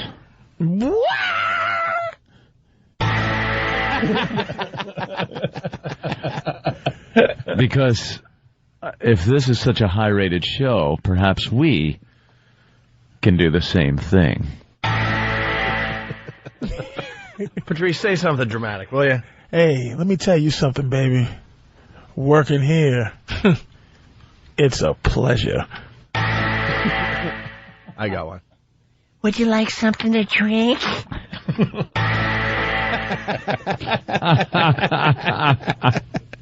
Oh, he's awful. I'm not thirsty. I'm thirsty. Thirsty. I got one. Was your girlfriend sitting right here? Well, either she got off the plane or the plane got away from being around her. Just awful, dumb lines. Let's go to Dan on Long Island. Dan, what's up? Hey, what's going on, guys? How do you listen to the Opie and Anthony show? We're asking that question today. I'm sorry. I'm so glad to hear you guys ripping on this guy. I sit in front of the TV and laugh my ass off. Or you talk about what you want.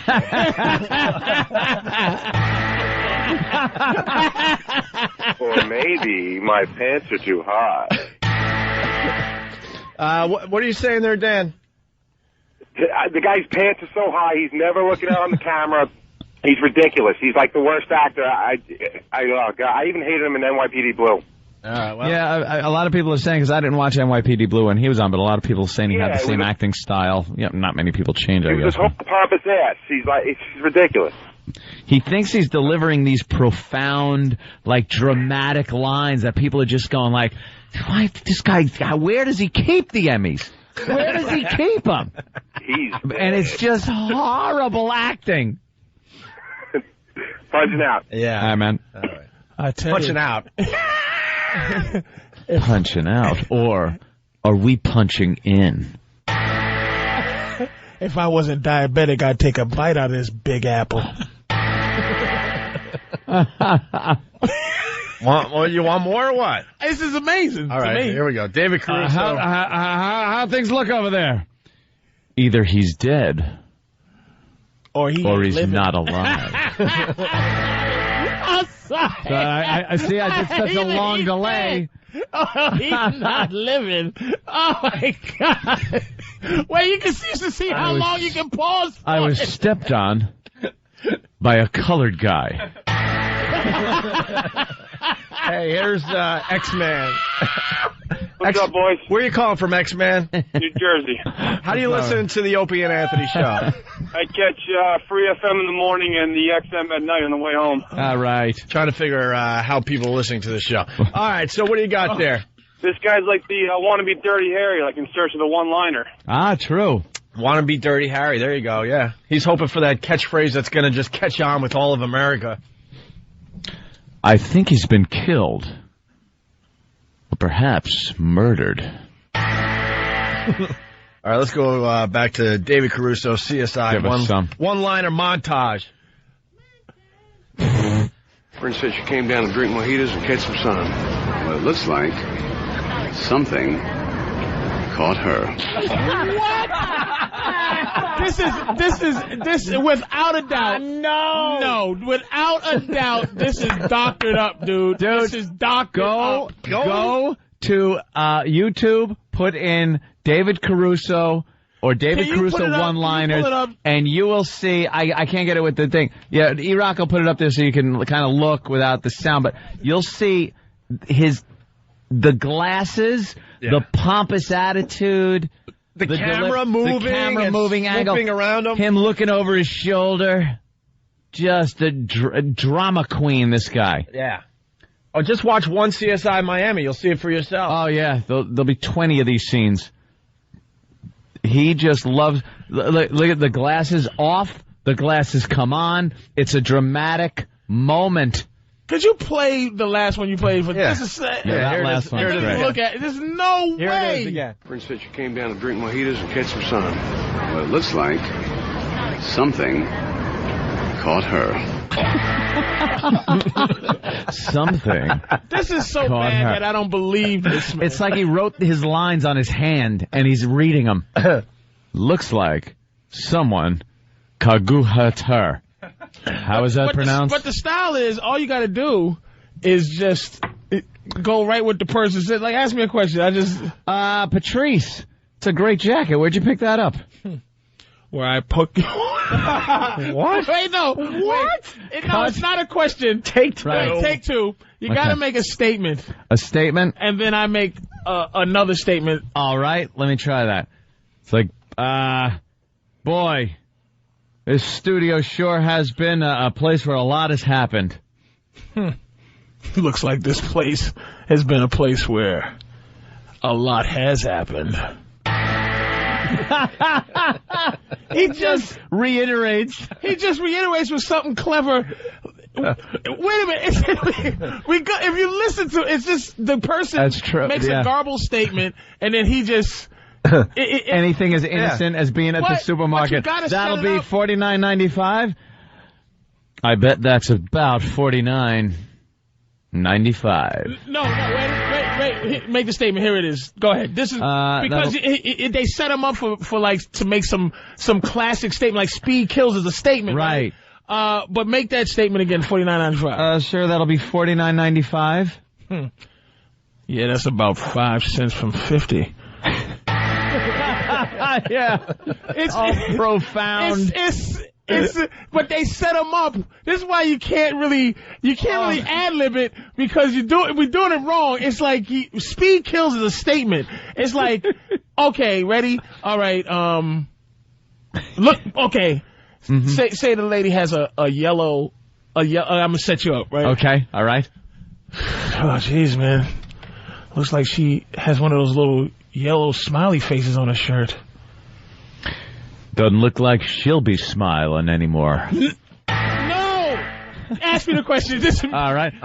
That lady's got a little yellow smiley face on. Yeah, but it doesn't look like she'll be having a nice day. Okay.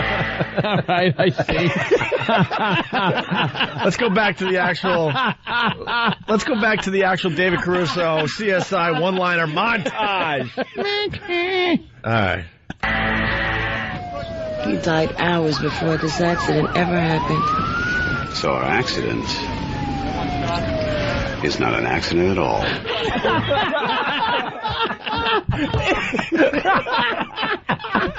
It's not his fault. I refuse to make this David Caruso's fault. Come on. It's the writing's fault. The writing is horrific. Writing. It's horrific. He has nothing to work with. But he's delivering them like... Wait a minute. Okay. Try to deliver that without being hacks. How do you deliver speed kills in Denzel style? What was the last line? I gotta hear that one. I'm sorry. What was the last one? An accident wasn't an accident at all. Yeah. Maybe the accident wasn't an accident at all. Is that how he delivered it? Pretty much. Now deliver that with... But deliver it like any other actor might. I'm not an actor, but it seems like you wouldn't. Put so many. He's over the top pauses. dramatic. Yeah, the writing is bad, but he adds to it with the over the top dramatic. Scotty, it seems like this accident wasn't an accident at all. Scotty, beam me up. Scotty, speed kills, Spock. Speed kills. He's horrible. Wait a minute. Oh, is he the worst? Look, can we get back to this? Wait a minute. Do something from Jaws. A couple of lines from Jaws. Well, here's to swimming with bow-legged women. Someone's suggesting... Well, this was not a boating accident.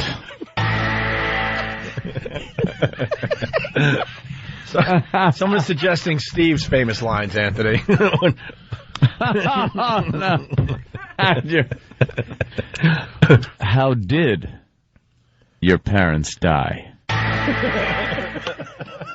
That's one for the hardcore listeners. Steve's awful acting. This is amazing, man. Well, it looks like we're going to need a bigger boat. Let's get you want some more or what? Actual David Caruso CSI one-liner. How long is this? One-liners. We got hours. It doesn't stop. Oh, my God. We got hours. The whole thing goes on and on forever on YouTube. On YouTube, it's like a 7.5 minute. I got it. And he's just a ham. Oh, it's a howl, man. This thing is going to get viewed like crazy. You mean IRS? So that makes this a seizure kit, and Mr. Whitley a liar. Murder multiplied by 15 years.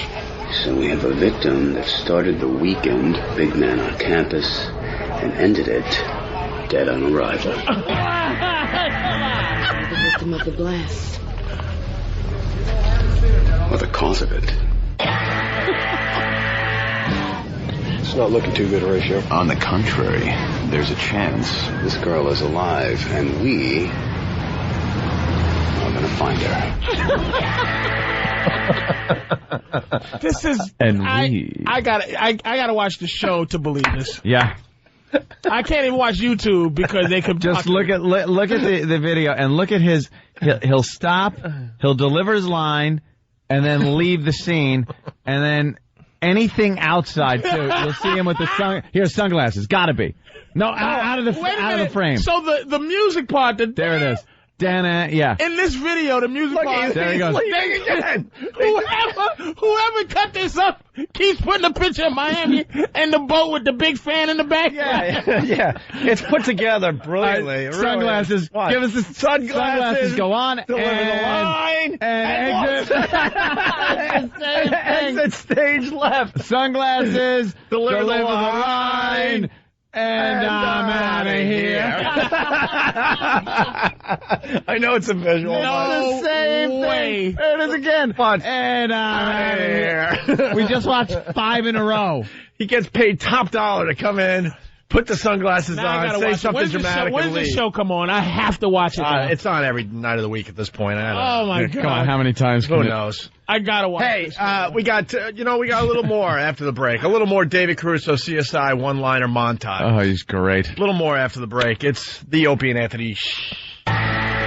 Oh, we're on the same page. That's why I slowed down. I was ready to point to him. Let's do it. What show is this? The show is the Opie and Anthony show. A virus spreading across America. We're in the middle of talking about this video that Anthony found overnight, and people are going to be viewing this like crazy on YouTube. David Caruso, CSI, one-liner montage.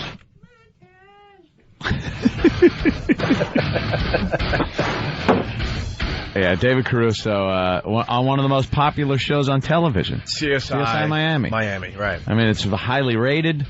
People are watching this thing in droves, and it turns out he's probably the worst actor since, like, Shatner a la Star Trek. That cornball, over-the-top delivery, the delay, the dramatic putting on and removal of the sunglasses. The guy is there a dimension less than one? Because that's what he is. He's more than just single-dimensional. He's worse than Doug McClure. Doug McClure. Yeah, Troy McClure. No, it's Doug McClure. It's Doug McClure's the real. Yeah, dude. He's the real actor. Oh, he's great. Yeah. All right, you want to go back to this? Hickory dickory dock. The mouse ran up the clock. I don't think he knows what time it is.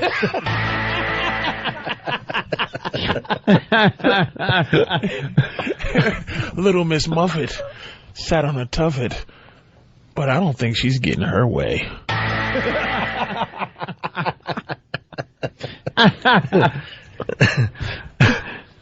He's great. Come on. Let's go back to it. I need more. Wait, we need more. We need more, Dave Caruso. Yeah, here we go. Here we go. I need it. Crime scene. Mr. Seaborn, you are about to lose your 5-star status. The last one to see her alive? That's correct. And Frank, you better move quickly because right now, I'm your only suspect. Ooh.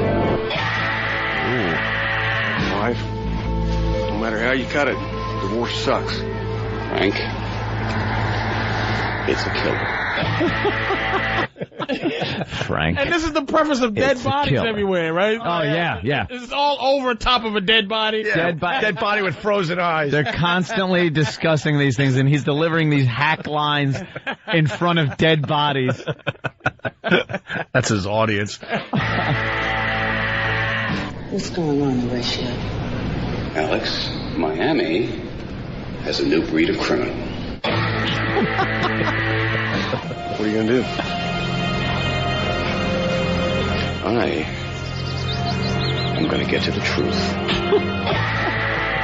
Gonna get to the line. How about that? Yeah, no kidding. How about just getting to the line? Forget the truth. I'm gonna eat. I'm hungry. I'm hungry. He's got quite a little business on his hands. Yes, he does, Frank. He also has murder one. Great. Got caught in the crossfire. That's what happens when worlds collide. That's what happens when worlds collide. Excuse me, I'll have a Whopper with cheese and a French fry. You want Coke with that? By the way, No. Exactly. We're giving it too much. His answers. You can't give it any thought. Would you like to supersize that? No. Yeah, Dan just pointed out, you can say it's a killer after anything. After anything. Yeah, well, you know, I went to the gas station. Jesus Christ, it was like $3 a gallon. Yep, filling up. It's a killer.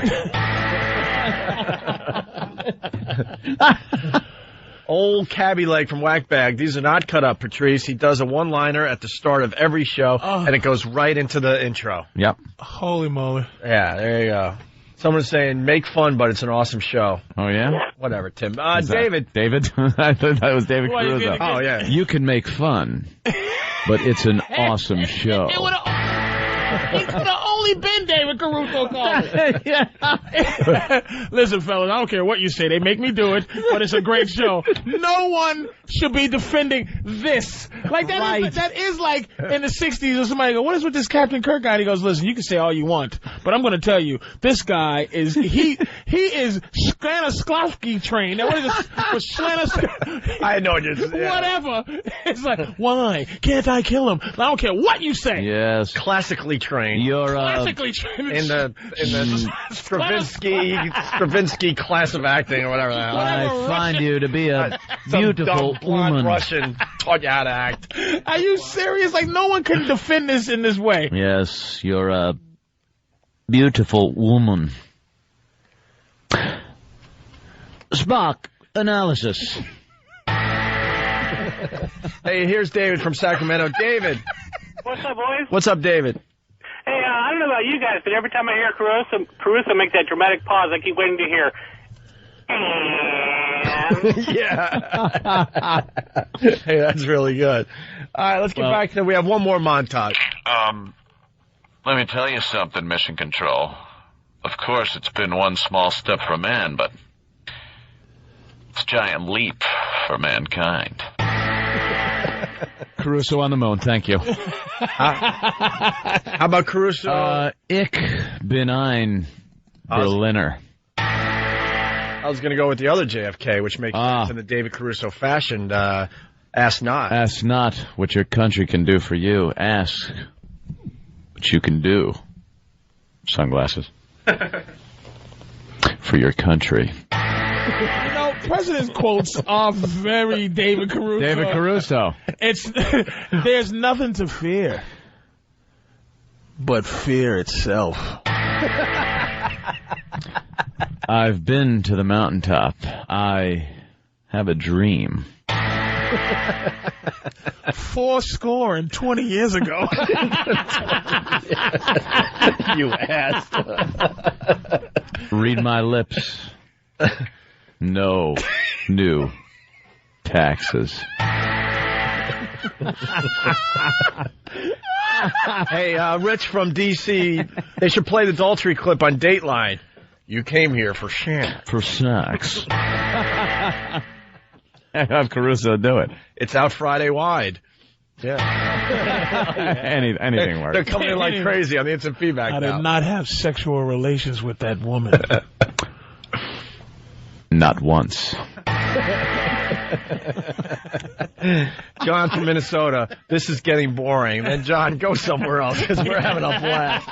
Go after yourself. You cannot get enough of that. How bad. This guy is a millionaire. Right. You know how many people out there trying to make a couple of dollars and fool the public, and he is just, every week, he's just like, you know, ham is expensive. Well, like nothing. Well, let me tell you something. This is a day that'll live in infamy.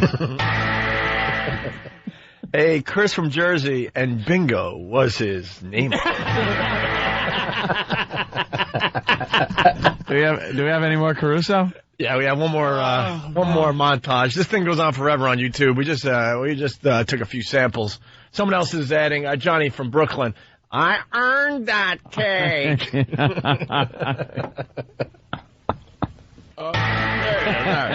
Back to David Caruso. Mob hit Horatio. Yes, and it's time to head back. They might be trying to get our attention. I don't know. but he just got mine. Come on. It's a stab wound. Alex, that just narrowed us down to one. You hauling ass. Yes, Frank. A dead body can have that effect on you. The verdict's already in. The verdict is in, Frank. But the jury's out. Yeah, real dramatic there. Well, they found more than that. All we've got is that phone. What's your status? He's either dead or dying. They were pretty high. Looks like Mike didn't dive in there by choice. So if he didn't die, he was pushed. She was famous for being famous. All eyes trained on her every move. All except her last one. They have to be. This really might be genius, and you're not, and because if you watch it every week. Now I'm sitting there. Okay, somebody prefaced this with this is every week. Yeah. This guy does this before the.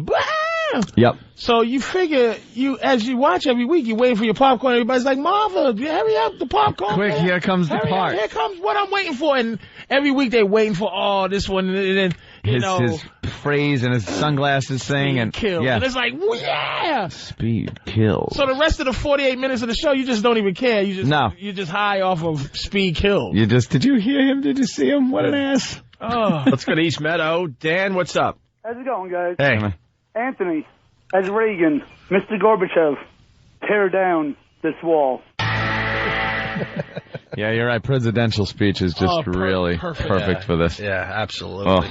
All right. Well, there you go. It's on YouTube, the video. Yeah, check it out because the video makes it even better. Because the observation Anthony had with him just exiting out of the frame every time. Out of the frame. Exit stage right even. David Caruso. Man, did he just win the lottery. Someone that bad of an actor. That cheesy and money hand over fist on the biggest show on television. Evil Pete from OAExperience.com, New York City. He's doing a Voss impression. I owe my daughter money. And then in parentheses, he writes, put glasses on, and I'm dodging her. I'm dodging her. It can't get boring. It gets boring when it's done. It's almost like you're listening to a song 50 times in a row before you even it starts to get boring because you can't. Was it fascinating about this is you can't believe this is real. I cannot believe that this is going out over the public airwaves, television, hit show, hit.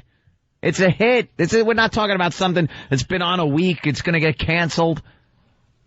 This is the number one show on television week after week. We're not talking about Armed and Famous. We're talking about CSI Miami here. What part of the show is that music from?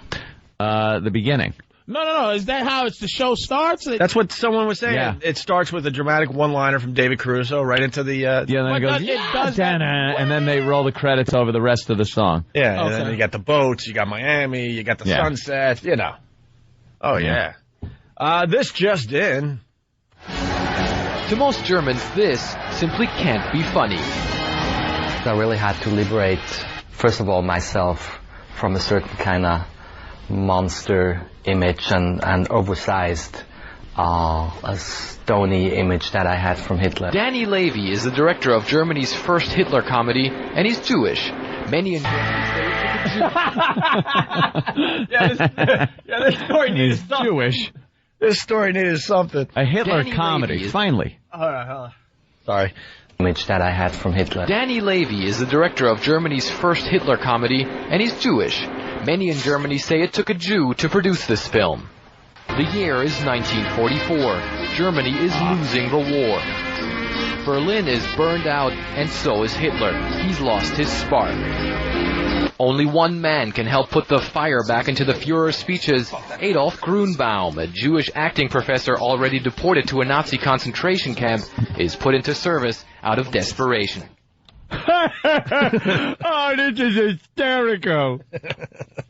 Yeah. So a concentration camp Jew is helping Hitler kind of fire up his personality again. Yeah, it's a comedy about people Hitler. Back. Yeah, it's a comedy about Hitler called Mein Führer.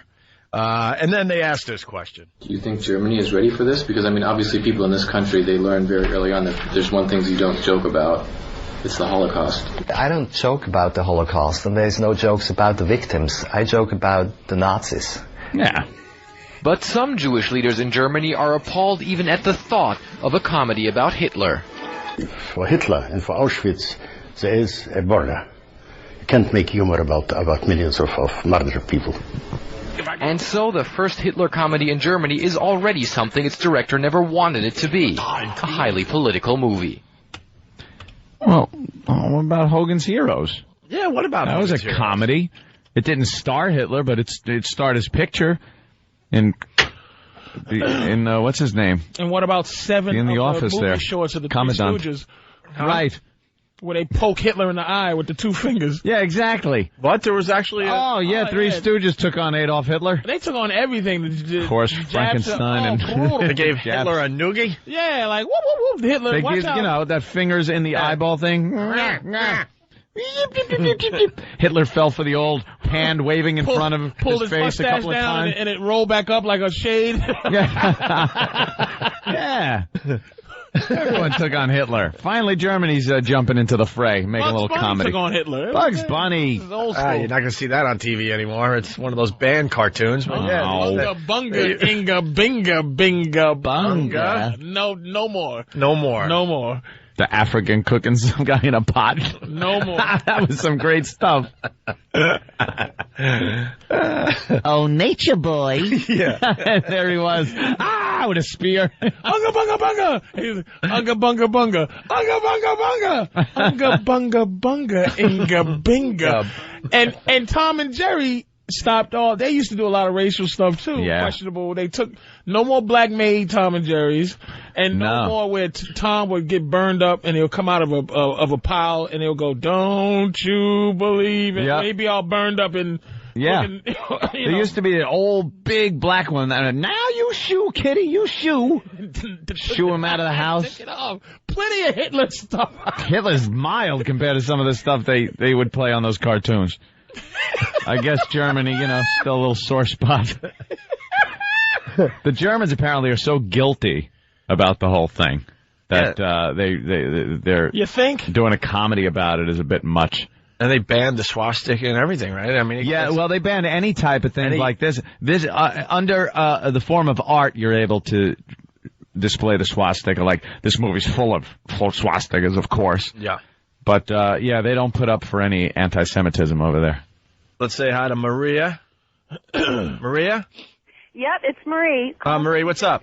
I have another David Caruso line. Okay. One time they did an episode on midgets, and David Caruso said, "It looks like we have a little murder."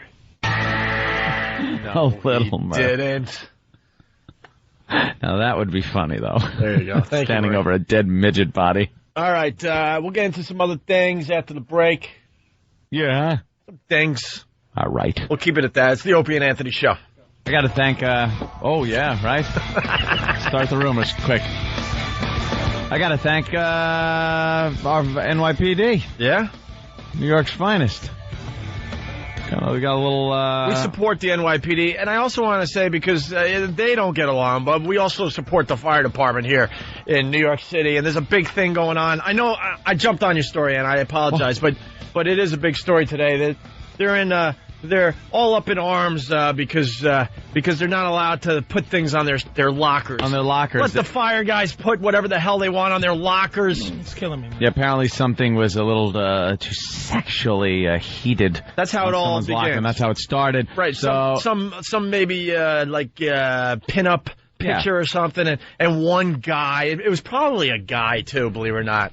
It's obvious to say it was a chick fire department fire person or whatever. Why would it be a guy? It was someone that was offended by something that was on someone's locker. So now the policy is pretty much nothing on lockers whatsoever. Guys put American flags up there, support our troops, and they have prayer cards from funerals of friends from 9/11 that they put up there, pictures of 9/11, their family, and everything has to come down.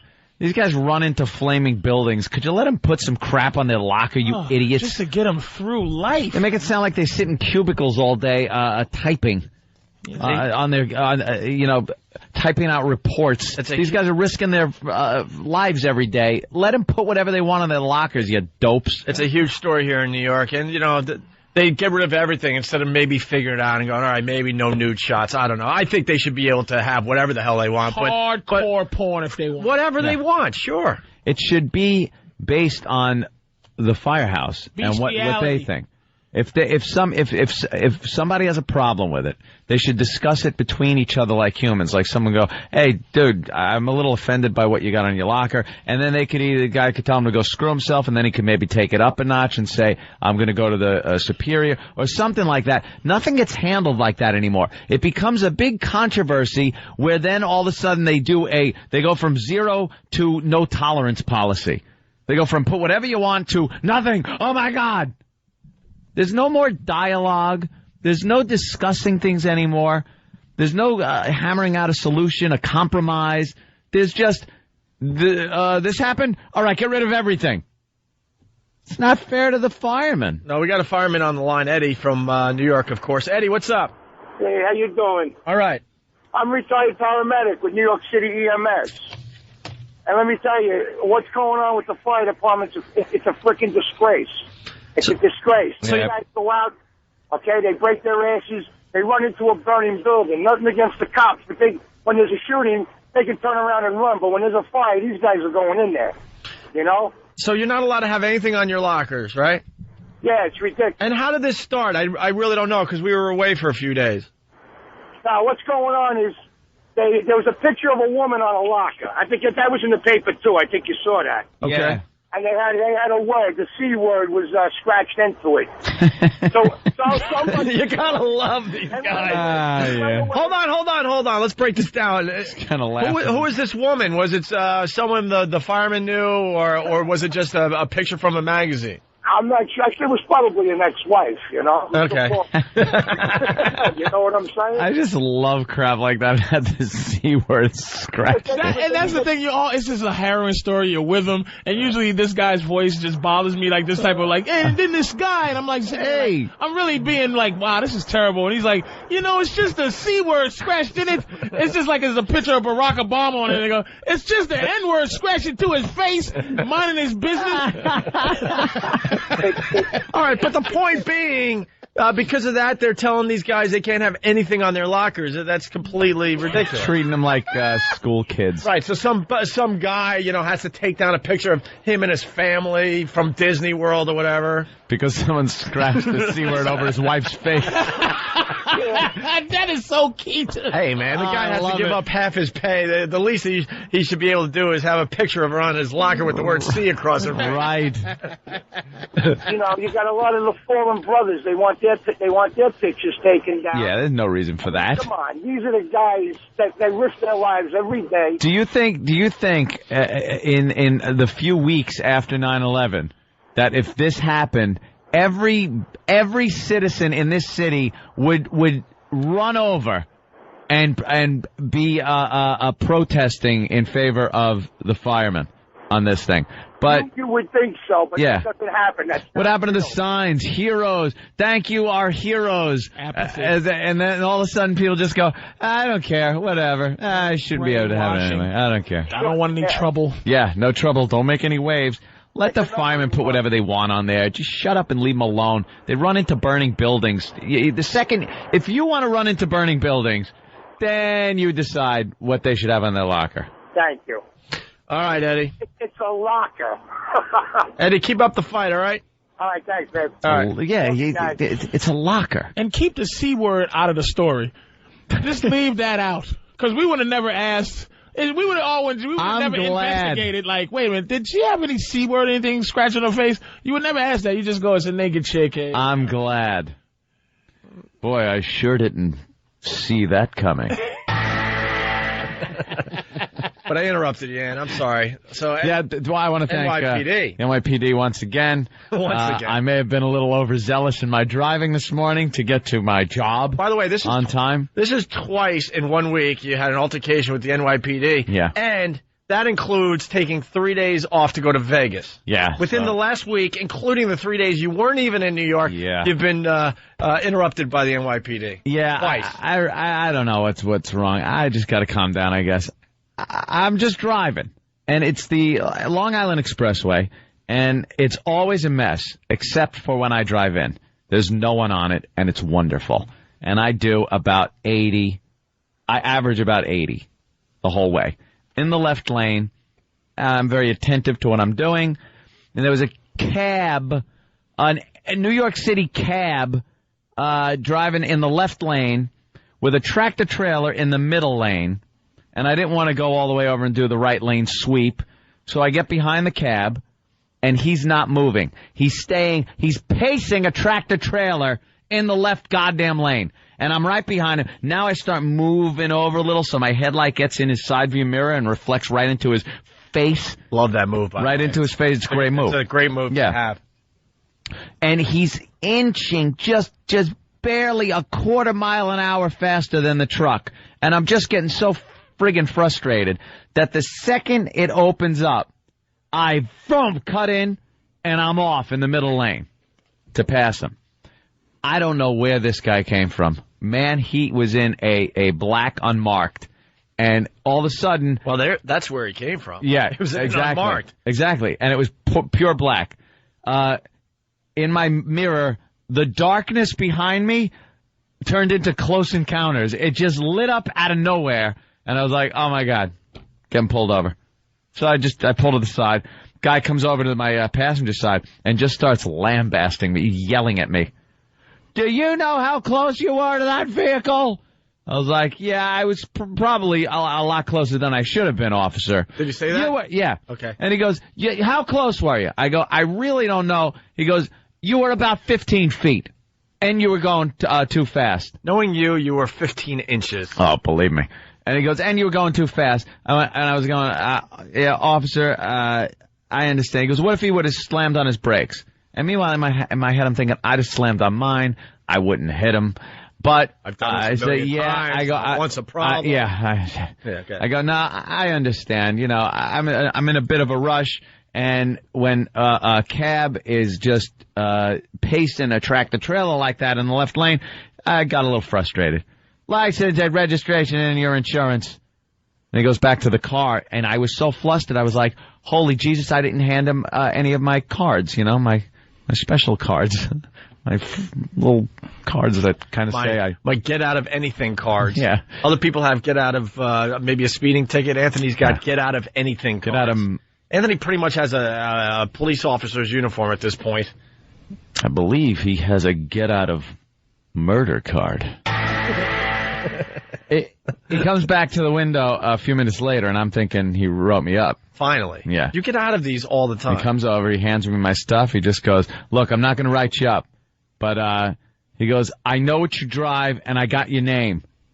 He goes, don't let me see you driving like that again around here. I was like, okay, officer, I'm sorry. Thank you very much. And the second he pulled me over, 2 fingers, boom, the lights go on inside the cab. The windows go down. My hands go right up on the steering wheel. Makes them feel comfy. They don't feel like they got to worry that I'm going to pull something out or it's too dark for them to see. You got to set it up a little, you know. You got to make the officer comfortable with the traffic stop. Don't make him think he's, you know, risking his life pulling you over. So, you know, the windows come down, the lights go on. He knows that I'm not doing anything, and I have all my information. I give it to him. And without using a card or saying who I was or anything like that, he came over and let me off the hook. Yeah, but... it was nice. Thank you. No, hold on. Firemen, though. Huh? You said thank the EM... No, I said thank the NYPD and then open into the firemen. Okay. Yeah. I completely changed subjects on Anthony by accident there. But our NYPD friends... Yeah. I'm thinking there's something on that master computer now. Oh, do you think Yeah. they punch on him in a license and it goes, this guy's hysterical.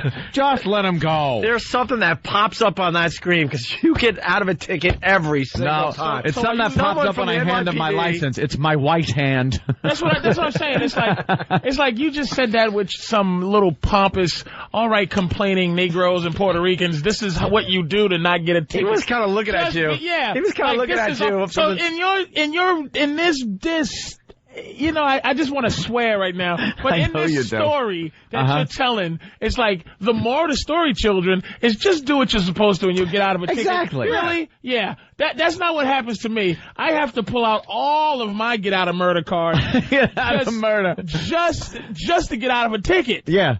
And they give me a berating with the get out of murder card. See, but Patrice, I enjoy listening to the stories of the black man having problems with the police. I love when they're just driving, abiding by the laws, and get pulled over, and some problem happens. I adore those stories. So I figured I would share with you what white people go through when they get pulled over. Let me tell you something. We give each other a wink. I have fresh soil with roses growing out of my truck just so I could give one of the flowers to him. I open all my windows and my back door, and I have a child with me, my girlfriend's kid, just to say, "Officer, how you doing?" And I tell her, do a little dance like Shirley Temple. So you put on a little top down, and the child is the same color as you. Same thing. And she turn has off a the passport that says she's my child today. You turn off Hot 97 and put on Light FM. I put on 101 point. I put on 1000.8. As a matter of fact, I put on 1502 on AM, and I'm going. I tell you, Bush is a pip. And is there a problem, officer? All of that crap you just said. I still get problems. I still have to pull out my friends with officer card. Yeah. And I shouldn't. You should have gotten a ticket for You're right. There is a double standard. Yeah, it's too bad. All right, let's move on. Standard. Too bad. Yeah, let's move on. Let's move on, White Gregory and White Anthony. This boring old stuff, because I do the same thing. Matter of fact, I would get pulled over in my rollerblades. Why spend time, stating the obvious? Let's just move on. Exactly. It is what it is, and we're not going to change it with our dumb talk shows. Let's move on. It is one of those things that's so obvious. You live, Patrice. Why White should America. Disgusting. White has its privileges. Poor Patrice, just out. It's probably a nice summer day. He figures, I'm going to work out a little bit. I'm going to strap on some rollerblades and just go down the street. Okay, this is fun. I really, I ought to. Oh, Jesus Christ! What the hell? Yeah. All right. I'm pulling over to the curb. What the? Officer, what did I do? Please take your feet out the roller skates. Yeah. They don't have blinkers. They don't have signals. I can't take them off this quickly because. No.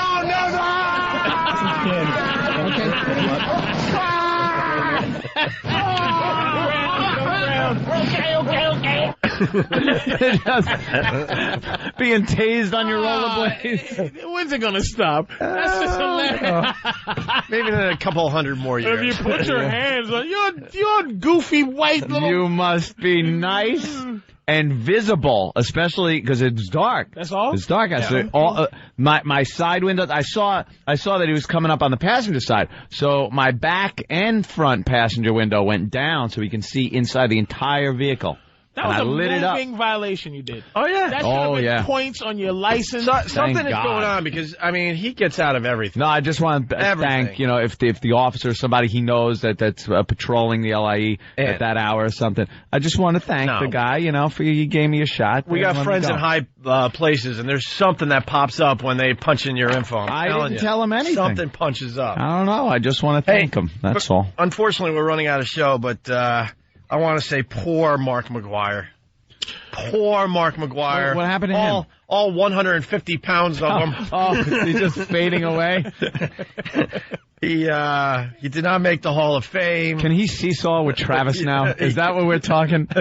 Poor guy. He plays golf. He's about 150 pounds, soaking wet. He will not be voted into the Hall of Fame. He'll get in the Hall of Fame when the bumps on his back clear up. Mark McGuire is a skinny old man with spectacles that Ben Franklin specs he's got. He was a giant monster 2 days ago. Huge, his arms. He retired, and now he's 150 pounds playing golf. What happened? He was whacking baseballs into parking lots. He looks like Bette Midler now. And someone's going to say, I don't know, there's no conclusive proof of the steroid use with him.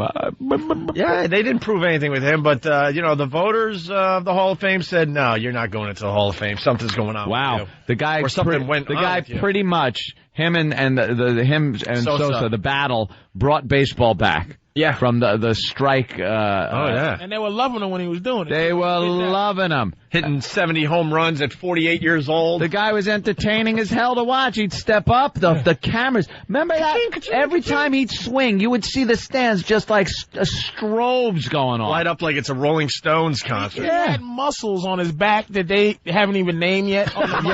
He's growing. Like on the muscle chart, it's just like this is the whatever Zoid. It's like, and he has like something else. It's like finding new planets. They're finding new muscles because of him. Just name it the McGuire Zoid on his neck. That thing that connects your ears to the tips of your shoulders. Poor Mark McGuire. And they're chasing Barry down for this. Oh, yeah. They're chasing him down for this. And like now they the report Barry Bonds he was tested positive for drinking iced tea.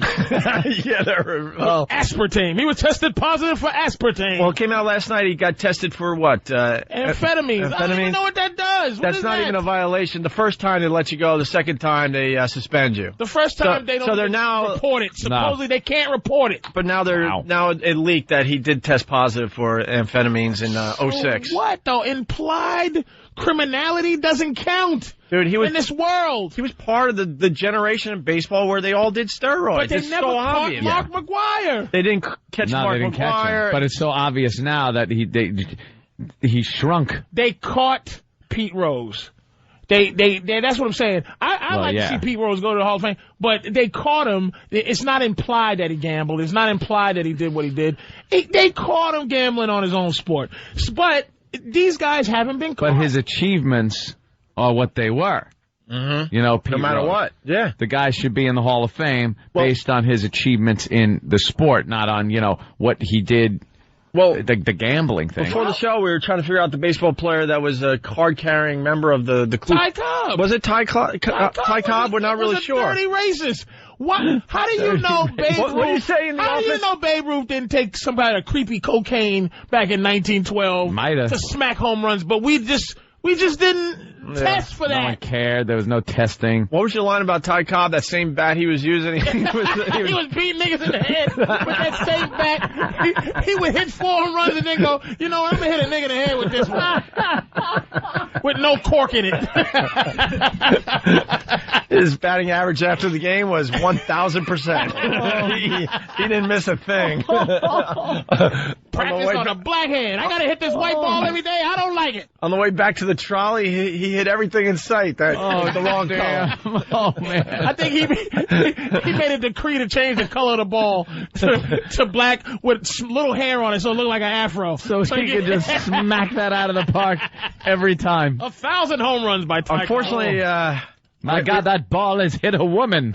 We must string it up. Unfortunately, we have to get the hell out of here. Hang that ball. It struck a white woman. Right. Hey, ball, what you doing looking at that white woman? and Patrice made the point, when you turn 40 in baseball, that's not when you should have some of your best numbers. And he pointed out that when Hank Aaron hit his final home run, he had a little pouch. He was a little fat man. You see that little fat man like limping across with his little fat ouch in his. You can see he looked like a Haitian cab driver, Hank Aaron, when he was running across when he hit them home runs. Ouch! Look at how fat they were and out of shape. Cal Ripken's the same size as when he played. He's just a skinny little dude, man. Yeah. So you know these guys are doing something. Of course, you don't peak in athleticism in your 40s. 40. You're not peaking. No, Michael Jordan is fat now. He is. He's fat. But Barry Bonds continues to grow muscles where muscles never grew before. Unbelievable. And Mark McGuire looks like the skeleton. Oh. He looks like the guy who played the Scarecrow in Batman Returns. All right, with that, we got to leave, unfortunately. Patrice, great job today. Patrice O'Neill, PatriceO'Neill.com? Yes, PatriceO'Neill.com. Have you updated that dumb website of yours? I don't know. All right, well, you got a couple dates here. Ohio State, January 18th. And for everyone listening in Providence, it'll be at Catch a Rising Star, January 26th and January 27th. Thank you. With that, we got to get out of here. If you're not joining us on XM Satellite Radio, we'll see you tomorrow. Thanks for listening. Actually, the walkover is half over. It's too cold to walk. Yeah. Matter of fact, I think we lost Patrice. We ditched Patrice. Is he waiting out there for us? I walked down. You know how we normally stop in front of the building, even for a real short period of time? We kind of just hang out there for a little bit, say hi to the a couple of fans people that are out there. Yeah, today, I didn't stop. Didn't even look at them. Kept walking. It's going to be quicker walks until this weather changes back to, spring or whatever. Yeah, next week, I think. 50s. Yeah. I don't know. No, really. I think starting tomorrow it's going to be back in the 50s here. Be happy with a complete lack of winter, believe me. I saw Patrice flirting with some girl from Free FM and in the hallway, and we just walked past him, and he's nowhere to be found. Oh. Anyway. Fuck a duck. This is bullshit. It gets a lot and worse this isn't even too. that bad. I know. This is doable. I know. This is about as far as I can go dressed like this. I would have to be even more layered. We still want to encourage the fans to join us for the walkover. We'll bring you upstairs. Kenny's outside. He'll bring some people up. We're heading toward the elevators. We'll see you upstairs. Opie and Anthony. Yeah, whatever. We're here. The Opie and Anthony Show. Patrice has abandoned the radio show. What happened? Nowhere to be seen. I don't know. He was in the hallways at Free FM. He stopped to talk to some babe. He's trying to get his freak on. Some piece of ass. Oh, here he is. Hopefully he has a story. Do you have a good story? Also, we look behind us. We're like, where's Patrice? We ditched you. No, I think he ditched us. Yeah. No. I saw you walk by, but I walked by in the hallway. You were talking to some girl in an office. I was talking to a black girl I'd never seen before. You talk to every black girl you've never seen before. I was just talking to her and just asking her about life. Because I kind of punched you. I punched you in the arm. I said, "Great job today." Yeah, and then I left thinking you'd be downstairs in a couple minutes, and all of a sudden we start to walk, and we're like, "Where is he? Where did he go?" Yeah, I just was trying to be charming, and then I realized it's just useless. My favorite Patrice story. We were in Cleveland after the O&A traveling virus, getting ready to fly back to New York, and you were talking to everything that was black and female. Telling them that you could save them from their miserable lives. And some of them were thinking about it. Abandon your job and get on the flight with me now. I've already checked. There's empty seats on the plane. Hell yeah, man. But the tough thing is just convincing them that they're going to be extra space in my life. Right. That's it. That you're going to be able to spend with them. That ain't happening. I was watching Cribs, like MTV Cribs or whatever, and they had like Russell Simmons' house. And, you sit there and, you guys are closer than I am to, like, living that life, so I got this, that's for sure. It's like a beautiful house, and I just go, if I get one of those houses, I'm talking to my girl, I said, I'm going to definitely have a room with just hoes in it, that when you come downstairs, you poke them back with a stick, get back, bitches! The whole room. The whole basement. I throw meat in there for them to eat. Meat and a little bit of cash. And they wag their asses to get out and take her for a walk. They have maybe a whole door to move and go outside for a minute. Oh, God, if I get filthy rich. God just ain't going to make me filthy rich because he just knows what I'm going to do. I'm getting killed. DJ Ain't a Light Bulb from posthorrors.net. What happened? Ew. Oh, you did the arm punch? don't think it, yeah, but you know what? He really did, and that goes to show you that you do have an honest show. Because that's what he did. Hey, good show, man. Good show. But it wasn't like... You killed this morning, so I just wanted to give you a little corny. love. You know what it was? It was just Opie's way of... Sincere. It's just Opie is just socially in trouble. And Opie tries to not socially be fucked up, but you don't. Like, I don't know. Opie, you try. You try to, like, go, hey, man, hey. Do a couple of tickles. Like, hey, bro. Hey, man. A couple of nipple squeezes. No, come on. Figurative nipple squeeze. I'm patting you on the fanny. Hey. It was just a little... You know, a little like, hey, coochie coo, and Anthony just nothing. I will tell you when I am the most sociable, fun, and like, I'm like that when I'm drinking. I get a few in me. I'm your pal. I'll back pat you. I'm shaking hands. I'm doing the shake hand, the half hug, shoulder bump. I am the most social creature. Yeah. Few beers in me. Here's the sound you hear every morning when Anthony's coming out of his coffin is, and he flies here, and then he gets here, and as it's over, he goes, good night. That's Good it. evening. Good evening. That is it for fucking Anthony. Well, I'm done for the day. But Opie will try. He will give it a shot, and then you can see it just pains him. And it makes him uncomfortable to do so. I don't know if you're reading me right. Whatever. For the show, I guess that's fine. Fuck you, nigga. Don't be trying to be hurt. Hey, now he's all hurt. I'm hurt. Now he's all hurt for the show. All right. He gave a punch, and you know, it is. You do. Listen, you do. I just want to show my appreciation. And make the show better. And that is why that's his way. It's sincere. See what I'm saying to you is that's his way. That's Opie's way of someone else's. A punch in the arm from Ope is like a complete full-fledged leg hump. Right. From another person. And me, you get nothing. Nothing. Not even. All right, listen. On the way over, just to change gears here. We were listening to the promo for the Money Snatch.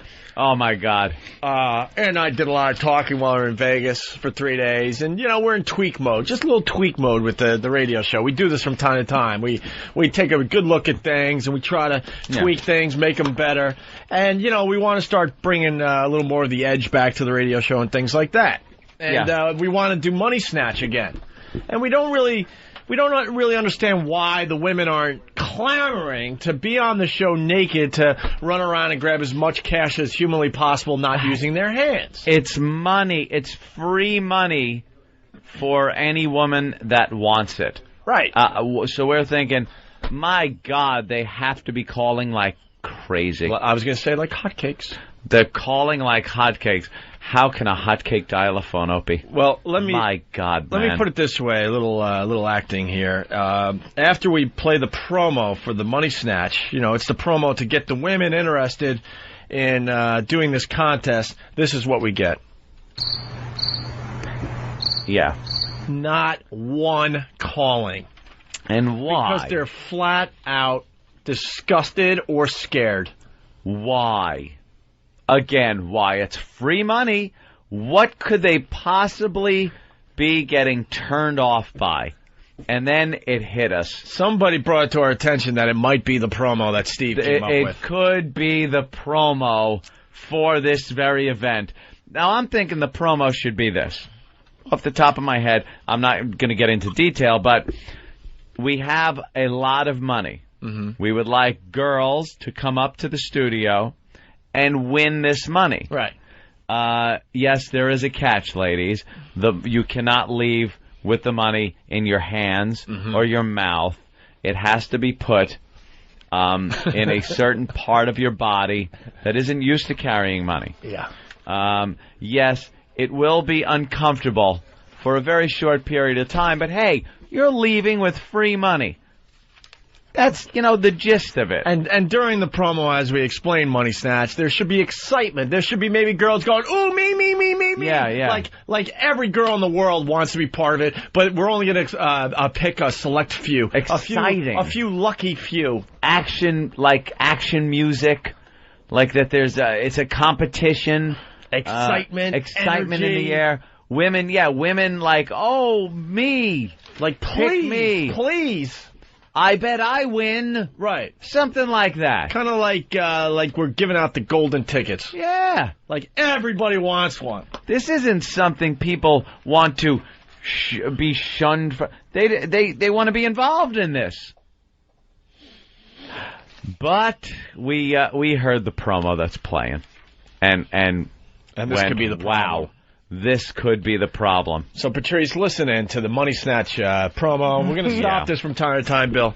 But instead, this is what we get. And this could be the reason why the girls aren't clamoring. Why no girl. Why they're not knocking at our door. The hardest core slut, whore, stripper, fuck anything bitch isn't even calling because she feels too degraded by this fucking promo. And here it is. We at the Opie and Anthony Show would like to give...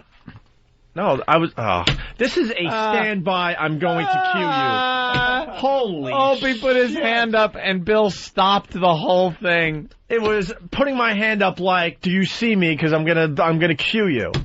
Oh my God. Those less fortunate. No. Now we gotta start over again. I think he's very hard on it. You see his face? Bill's face. Bill freaks the fuck out. And his face, he still doesn't even have the understanding as Opie's upset with him. He's just He's just like, what did I do? I'm sure under his breath he's like, asshole. I know, I get it. I'm an asshole, but we just want things to run a little smooth around here. So we knew the hand signals. He'd be the one like when the soldier does that fist up thing. He would like stand up or start running. It means like everybody just stop in place. Hold it. Hold position. Keep your head down a little bit. He'd be the one stepping Bill on would be like, well, I thought it meant because your head represented a hand. Your hand represented a head, and your forearm is the body to stand up straight and run at the enemy. We gotta demote him back to smelling homeless hooker twats. Wow, remember when you did that?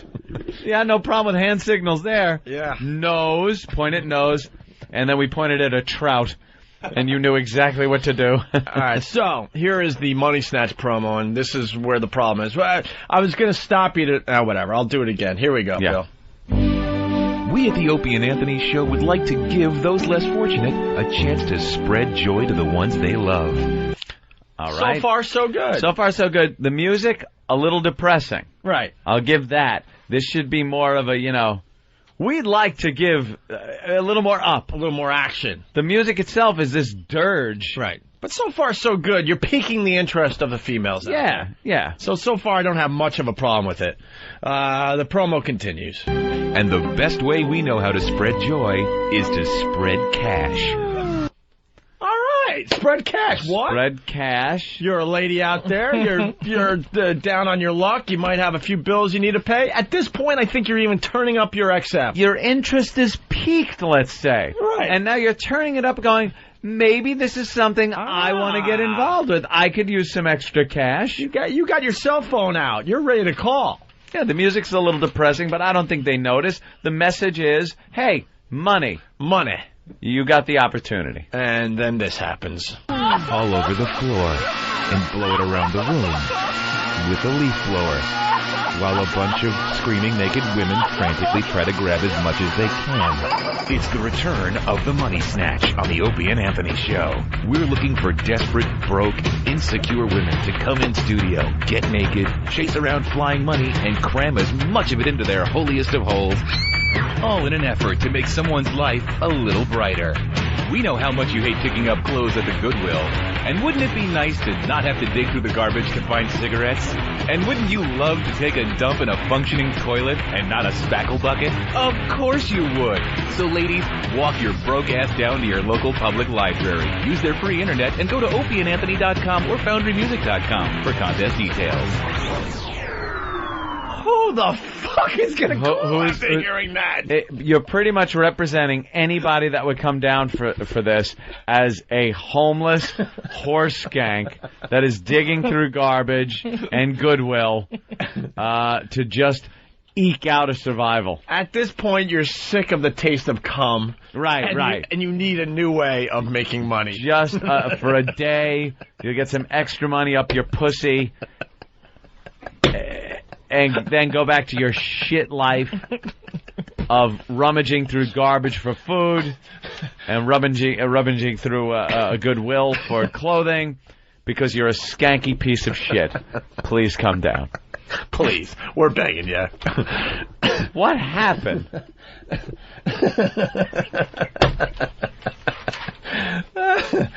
My God. I just don't understand why they're not calling. Why? Where's the phones should be jammed after playing that. What's the problem? What could possibly be the problem? Steve. But have you never done something where it was so degrading, but people still into it? I mean, like the big fat fucker contest is kind of like, you got to be yeah. But dude, the point is, we know it's a degrading contest, but you don't want to, have it on a freaking billboard. Yeah. Blinking and fat people know they're fat. You got to be pathetic to join this contest. Yeah. You kind of trick them. They know they're coming down. Maybe Steve was having a burst of consciousness, and he was just feeling sad where he had to go. For you to do this, impossible. For you to do this, you have to be a piece of dog shit to do this. That would be impossible for Steve. Impossible. Conscience, any kind of no. Well, how would you promote a contest where they would put money in the pussy? I think you leave the putting money in the pussy part vague but obvious. You downplay the patheticness of it. Of the girls involved. That's what you learn in broadcasting school. The girls involved aren't pathetic messes that need the money or else they'll be sucking a cock that night. That's right. They want to come down and be part of this because it's fun, it's exciting, it's on the radio. That's the reasoning. Not the fact that they're sleeping in a box, eating their own snot at night for dinner. That seems to be what Steve was gunning for here. So if the porno industry, if I wanted to start porn, yeah, what would I say to how do they get them down? You come on down if you're adventurous or you're fun-loving.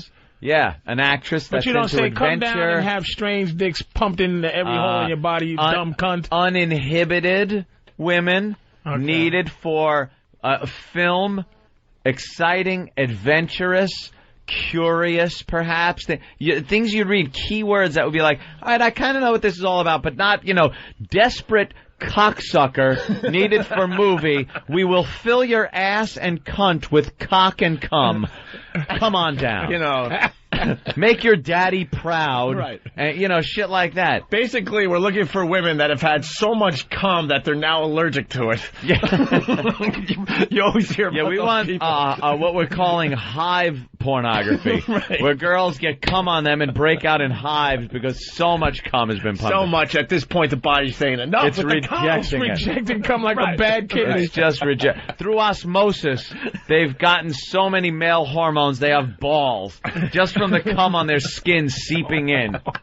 That's how much jism. That's who we're looking for. Yes, that's basically what we're saying out there. There's a way to word these things where women will come down. Exciting, adventure, curiosity, uninhibited. Yeah. Words like that. Well, here's Steve C. live from Las Vegas, Nevada. Steve. Yeah. Hold on. I'm writing down what Aunt just said. That's going to make a good promo. Oh, is it? Good morning, boys. Hi, Steve. Sleep well? Yeah. I'm never going to get myself on a normal sleep schedule, but it's 6:30 over there now. Yeah, it's like 6:30. 6:30. But I'm sorry you guys don't like the promo. Well, now, as far as a Steve-type production thing goes, I like it because it's so brutal and vicious and really captures your personality and hatred toward women. But yeah, well, it's not about capturing my personality. It's trying to entice people down there. Entice people down here? That's that was not a bad word, Steve. Enticing is not. That was a bad word to use. Sorry, Patrice. We'd have better luck with a van going with a couch and a broken arm prop, trying to get girls to help us load it in, and then we just punch them in the face. You're a big fat woman. Throw them all in a well, and we'll have our contest down there. Yeah. Rich from Kansas City makes a great point, by the way. Put the fucking money in your pussy. Rich from Kansas City makes a great point. You're looking for women that can't afford XM, basically. That's true, too. Yeah. You're looking for the poorest of the poor. We're going to blow around some money. That consider come part of the daily requirement of protein. You know, apparently I was the only person with my eyes open the last time we did this money snatch thing, because they weren't exactly super. But we don't want to always state the obvious. Let me tell you something. You're not going to get an argument that maybe the girls that came down did fit the bill of your promo. They were a bit on the skanky side, yes. But their self-image is not what you're asking for. Right. See, they think, it's fun, it's for the radio, it's exciting, which it's all of those things for us. And the second they walk through the room, all right, get naked, here's a rubber, right. Money in it, yeah. Go. Take your clothes off, jam some money in you. There you go. Hey, how's Vegas there, Steve? It's you know what? It's top notch.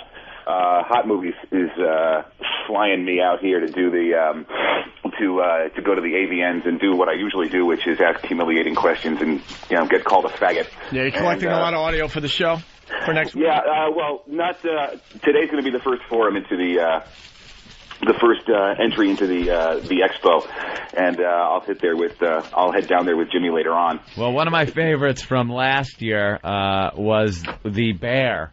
Remember the gay gentlemen that are big and hairy, and they call themselves bears? And Steve talked with one of these gentlemen, and that was where this very clip came from. Grr. The bear wanted Steve to growl like a bear, and grr. That's what Steve did. That's him grr at the AVN. Yeah. Yeah. This is the hardest part of this whole process. It's not. Look, this porn thing has gotten bigger and bigger every year. I mean, this year the AVNs are at the Mandalay Bay Event Center, which is basically an arena.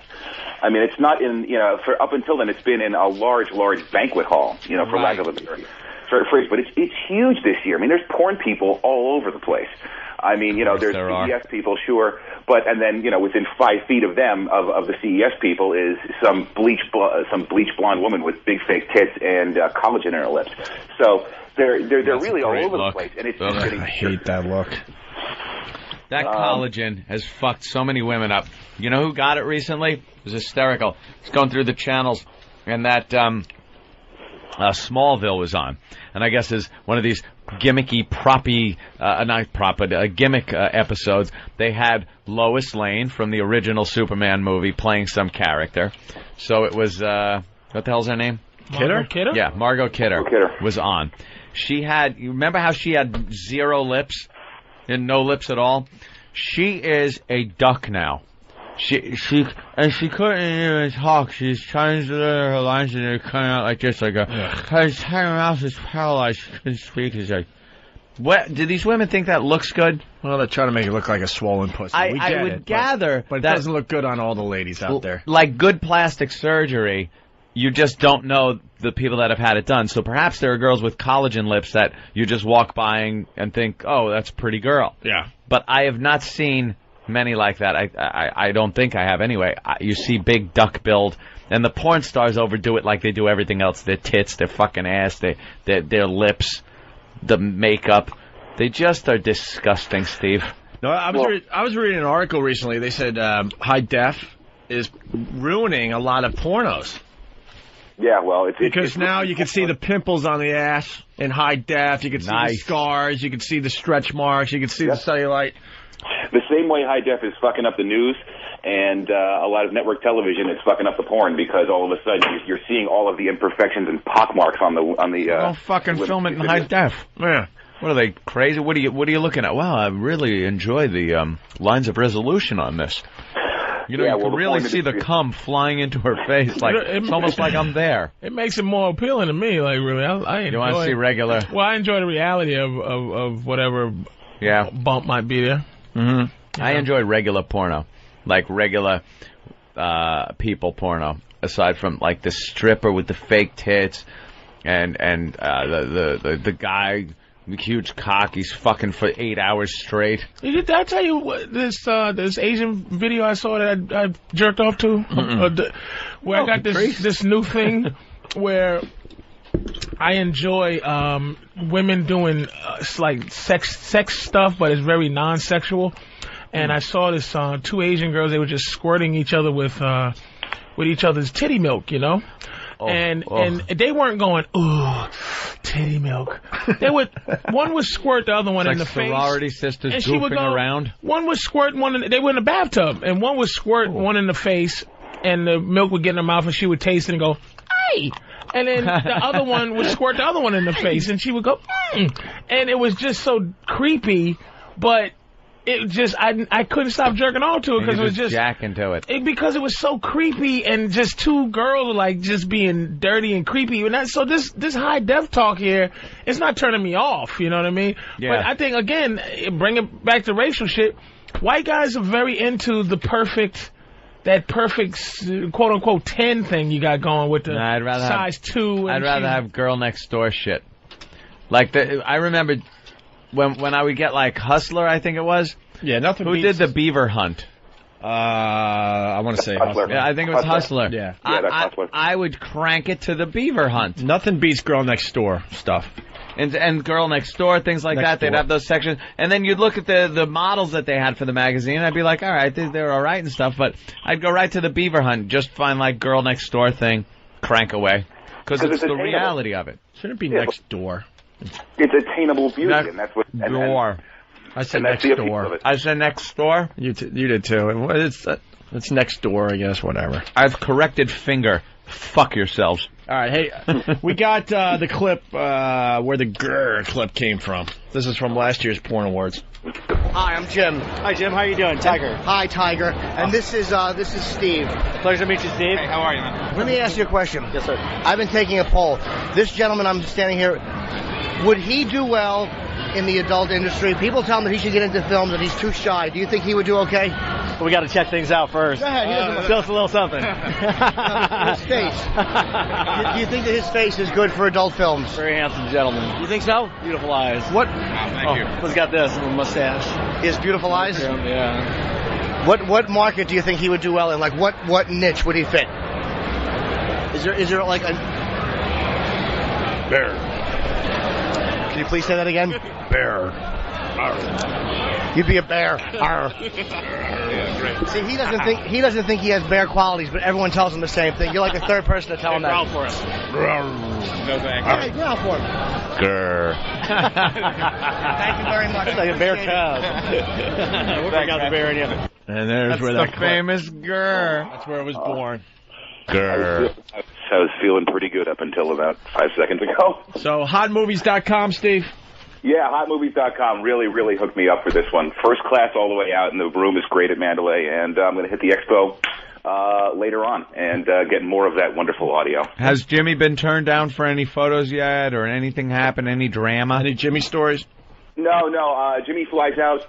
Jimmy's actually on a plane right now. Oh, okay. And I'll be hooking up with him in a little bit, and I'm sure there will be plenty because there's supposed to be a lot more celebrities, like regular celebrities at this AVN show. All right, it was pretty good. Kenny was pointing out all the locations that Jimmy got turned down for a photo. We saw the actual Gene Simmons location outside that men's room. Gene Simmons. It was like, ooh, that's where it happened. That's like a famous spot now. Yeah. In Opie and Anthony land. Oh, yeah. Well, Gene's going to be here this year, and I'm very curious to see if he even knows who the hell we are. Who gives a shit? I know you don't. Hey, Steve, before we let you go, any news, anything you want to talk about? No. All right. No. A little gossip, a little chat, razzle-dazzle. Oh, shit. No? All right. No, maybe later. This is uncomfortable. I love it. What? Oh, is this uncomfortable? Wait, what was Steve saying? Maybe what? Maybe later on today I'll have some. All right. What are you doing in my house? What are you doing in my house? We're just hearing things. What are you doing in my house? We're hearing things. That's terrible. I'm sorry. Yeah. No, nothing's wrong. Just stay in the living room. I'll handle it. What's my problem? You're in my fucking house. We're just hearing things. Why not? Get the fuck out now. Get the fuck out now. A message for Whackbag and go. Grr. And go. That's terrible. I'm sorry. Who's gonna start it? No.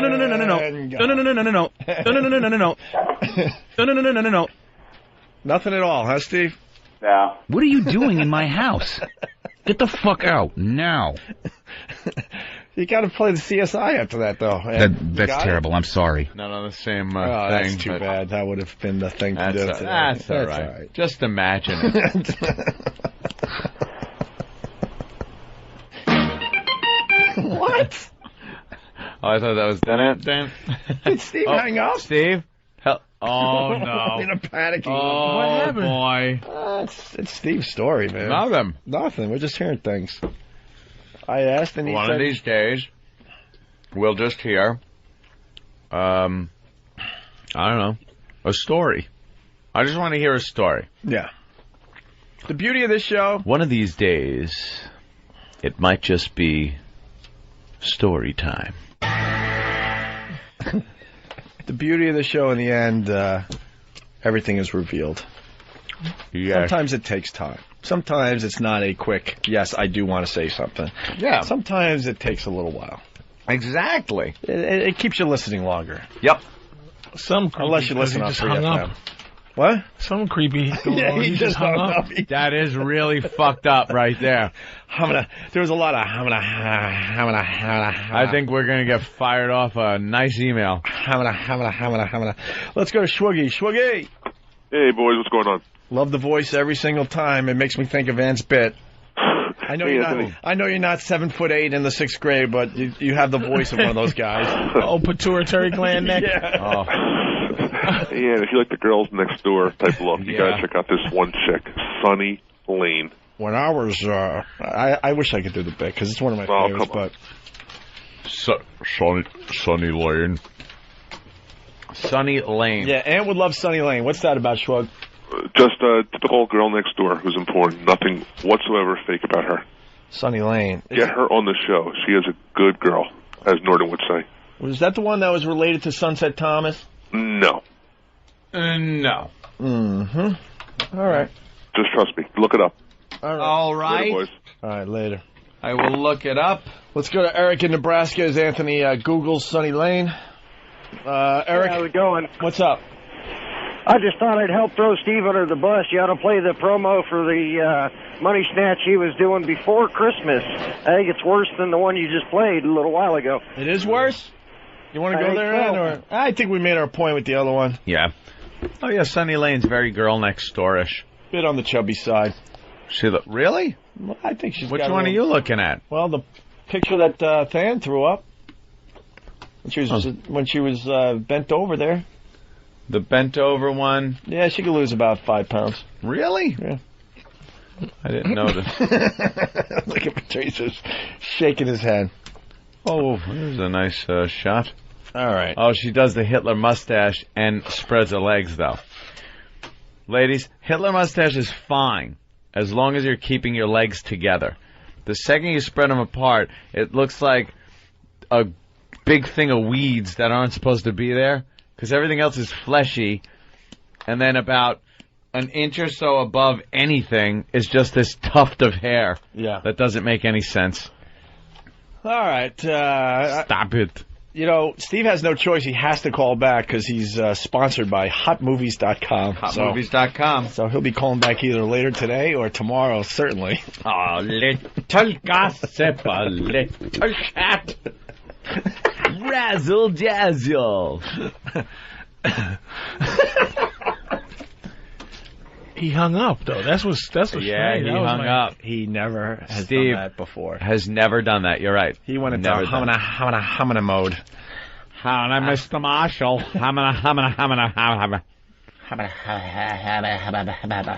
All right.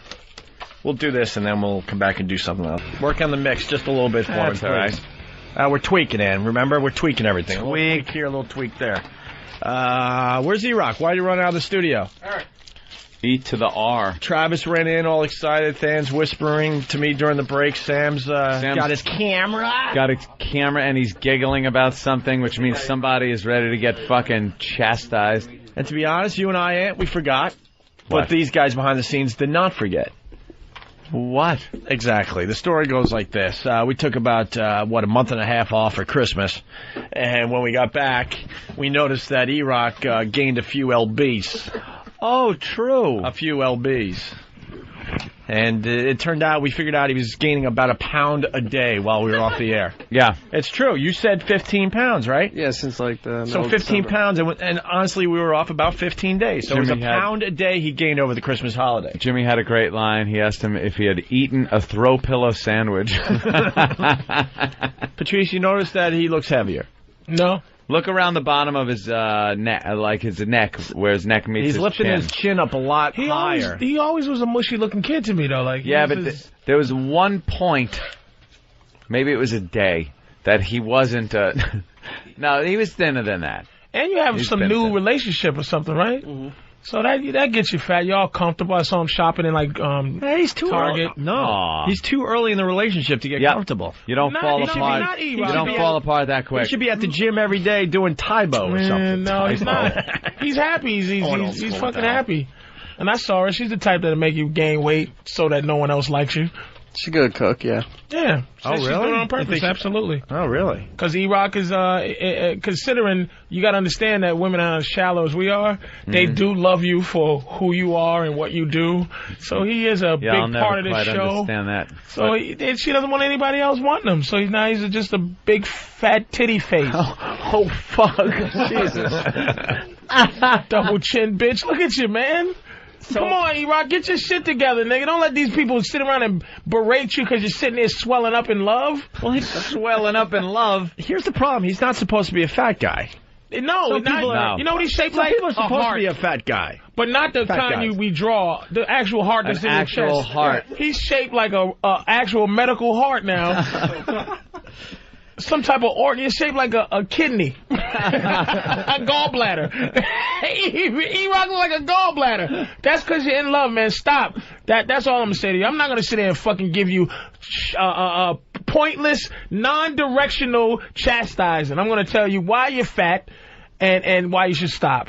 You understand what I'm saying? Mm-hmm. Get your shit together. She wants you to not be sexy for anybody else, E-Rock. She found you sexy, saw something in you, and she's gonna try to cultivate that thing she sees in you. But why she's looking at you, the outside of you is turning into something bad. What are you eating, or what did you eat that made you gain weight? A lot of steak. Steak don't make you gain weight. How about the bread that's on the steak? Yes, it does. It's the fat. It's dessert and stuff, bro. Yeah, steak doesn't make you gain weight. If you're just eating steak, you're not going to gain 15 pounds. No, but it's steak. It's potatoes. It's one of those. I don't know. All steak is what's that diet? The Joe Blow's South Beach Atkins / protein doesn't make you gain. You're lying. No, it's not. I'm not a dessert person. I'm a big food person. Okay, so what's going on? It's what you're eating with the steak. Yeah, it's what's on the steak. And let me tell you something. Is it cheese? Is it butter? There's something on let me tell you fucking A1, but there's a lot of potatoes too. It doesn't matter. If you eat a fucking giant Fred Flintstone tip your car over fucking steak and sit on your ass, you're going to get fat. I don't give a fuck what Atkins says. That is true, yeah. Because it does come down to calories. It's not true. You're giving wrong information. Are you insane? Dude, it all does come down to calories. You could eat like vegetables to the point you're going to get fat. Yeah. Why would you lie to people like that? Get it. Holy shit, how much money? What do you got? What do you want to say? What do you got? You're not going to gain weight just eating vegetables and sitting around. Dude, you eat enough of anything, you're going to gain weight. Yes. Yeah. Because it comes down to calories. Why you're not going to gain weight it comes down to with the beef. The total calories. Okay, with the beef, why? I'll tell you why. All right. Okay? First of all, what makes you gain weight is hunger. when you're hungry. This is why the Atkins diet work. But that's why it work weight-wise, but health-wise, you can die.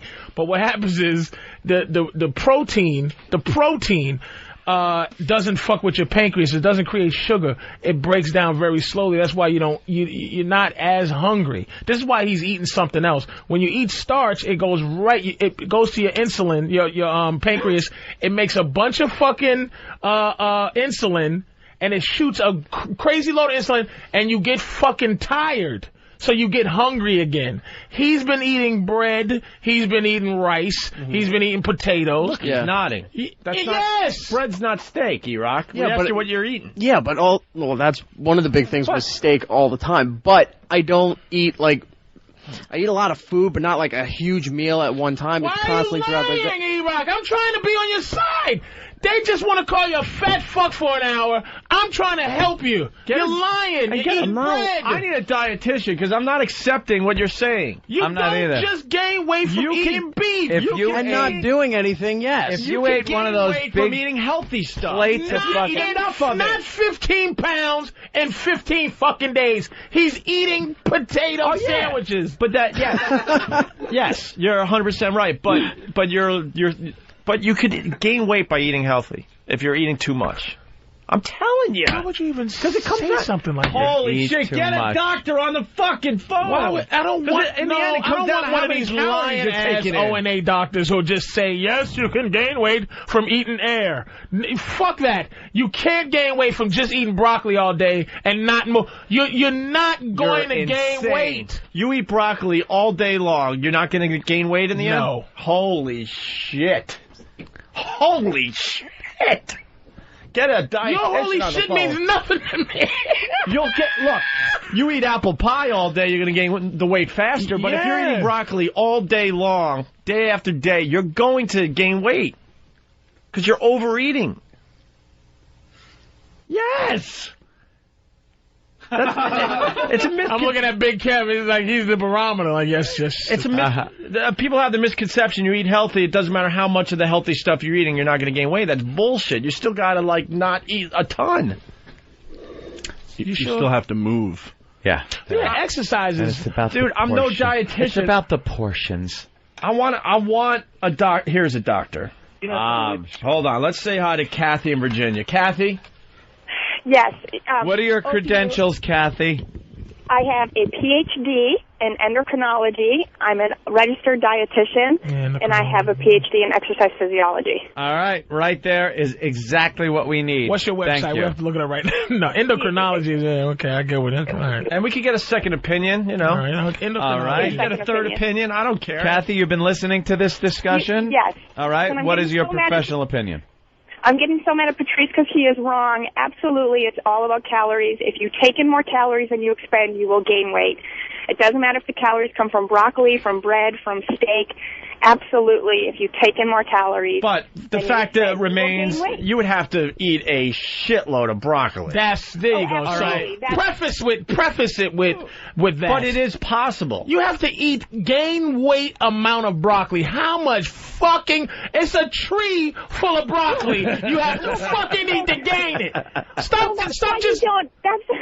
That's why people don't gain weight when making healthy diets, because you're not going to eat 2,000 calories worth of broccoli. Why wouldn't you say that first instead of, I'm still mad at you, Patrice. When you add that you eat 2 steaks, you will gain the weight. You have to eat an entire forest full of carrots for you to fucking gain weight eating vegetables. But it's possible. Because the initial thing was brought up was steak. And the fact is, if you eat a lot of steak, which is a lot different than broccoli, you're going to pack on some pounds. But don't you get ketosis, ma'am, from eating? No, ketosis.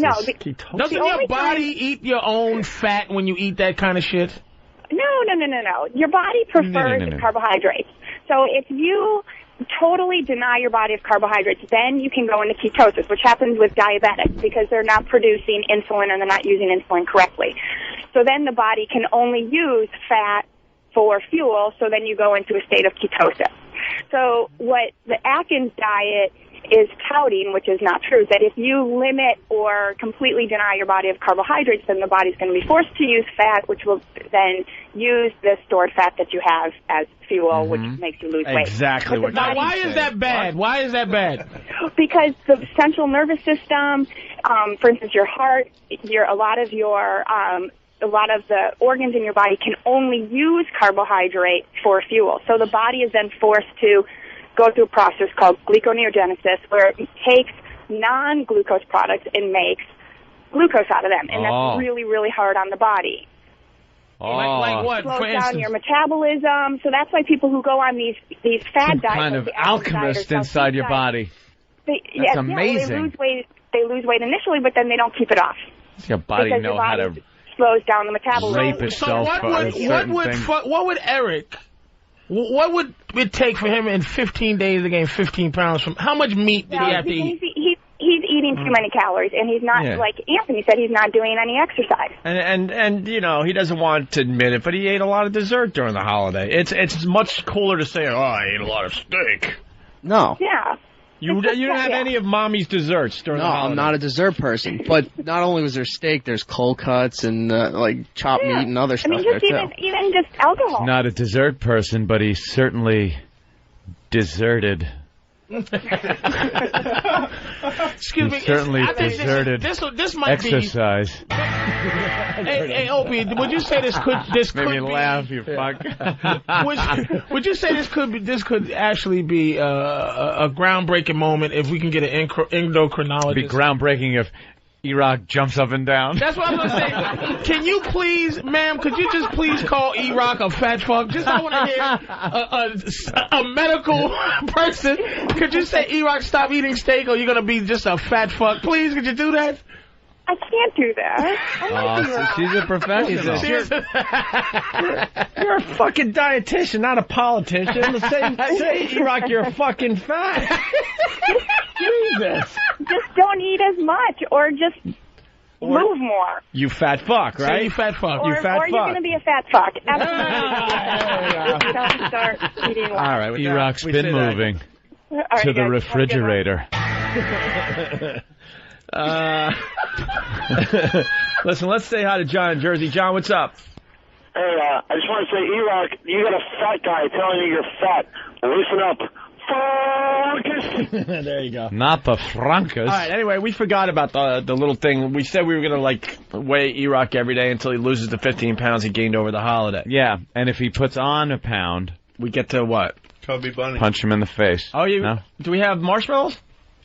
He's got to do Chubby Bunny. He has to do Chubby Bunny. Which would be worse because then, even though if you don't eat the marshmallow, the sugar and saliva dissolving goes down and you put on some weight that way. Well, we forgot. We thought, funny for the radio, whatever, we'll move on. But these guys did not move on. I wonder why the rest of the staff didn't forget about putting E-Rock through hell. There were emails going back and forth, wagers. Remember that $50 you ripped up the other day? Yeah. It's part of the contest that they have behind the scenes. I know. I thought it was going to be for a nice lunch for the boys, and they decided to wager it on E-Rock, knowing he would be a complete failure. Dan, what's going on? Yeah, we each picked a weight, and whoever's closest to Eric's actual weight wins the $50 from us. Nice. We got the scale. So, E-Rock, how much did you weigh before the holidays? Probably around 200. And no, before the holidays. No, but you dope. He was trying to help you out. You just fucked yourself. That means you gained 19 pounds during the holidays. Yeah. You ass.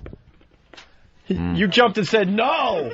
So if you weighed 200 pounds before the holidays, we did weigh you as soon as you got back, and we got a weight of 219. You fat fuck. So you are now admitting that it's closer to 20 pounds than the 15 we gave you. So that seems a little bit much. Excessive. Well, now we're talking pounds, now man, we're talking 15 over days. a pound a day you were gaining while we're all on vacation. You tub of lard motherfucker. What is one of the fat? All right. You big fat fuck. Could you take them? Funny just to say. Could you take the mic out of the hot dog bun? Could you just wait? And we know 219. We know 219 is not fat. It's just that he doesn't look like he should be fat. Guy. Well, he's only 4'10". 219 pounds. All right, so E-Rock, you seem to have he's more upper body fat content than lower. Is that it? Am I It's seeing all something there? distributed in his face. Like you What's got up, Captain a Jowls? double, like a double chin starting. Like when you lift your head up, it goes away. he looks like typical fat But guy. when you put your head down, it's so there. He looks like typical fat guy where, they wear shorts, they got the skinny legs, but everything else is fat on him. Right. Yeah, he's one Yeah, I of those agree fat with guys. you. I agree with you, Like Greg. Pat. Pat from Moonachie. Pat from Moonachie's got these skinny legs. He's got just skinnier holding ankles up than I. a me, fucking whatever. globe. Yeah, he's like the grimace. All right. He's like a fucking golf ball on two tees. So, E-Rock, you want to get on the scale? All right. All right, so it's 219 before we took another 3 days off. You need help lifting your leg there, Look Butterball? at Danny's jumping in excitement. All right, Danny, get the official weight. Yes! Oh, Dan's what? got his arms up in the air. Shit. What? 219. He didn't. Holy shit! Didn't lose any. You didn't lose anything. All eyes are on you, and you couldn't lose a fucking pound? You knew we've been ragging you for a fucking week on this. Dude, if I'm you, and this guy takes more abuse on this show than anyone. I couldn't even tell you who's in second place as far as getting beat up on this show. You would think we took the long weekend, like 5-6 days between the last time we talked to our fine fans here. That he'd lose something. You would think just for the hell of it, you'd lose a pound to get these guys off your back. What happened? Same weight doesn't get these guys off your back. Did you honestly try anything? Your weight says absolutely not. You didn't do shit different than you've been doing. Did you try eating less of something? Yeah. Did you what? No beef, but chicken. Switch to that. Yeah, Okay. yeah, chicken. Chicken wings? Chicken. No, entire chickens. Buffalo chicken A wings? chicken stuffed inside of what? Turducken. A turkey. What did you stuff the chicken inside of? Nothing. What did you season it with? Apple pies? I wish, but he would never be honest. I wish he would write down everything he eats and bring it in. He's not going to be honest because he did not. First of all, I'm not he buying it. He walks around enough to not have gained 20 pounds. He walks around enough. He walks here. He walks outside to not have gained weight just by eating some fucking chicken. I know I'm a fat guy. Chicken. I've been dealing with fat from the rest of my... I know that you've been eating wrong, Eric. What have you been eating? Pasta? What's your girl cook? Rice? Biscuits? Oh, a lot of meat, rice, condiments, a lot of mayo. A lot of condiments. No. Yeah, I'm serious. He likes. What do you mayo. drink with it? A mayonnaise with shake. your Soda? dinner and stuff. Diet soda, Diet soda. Diet Coke. What flavor shake we have, sir? Shit. Ketchup. Hey, ketchup shake. Give me a barbecue shake.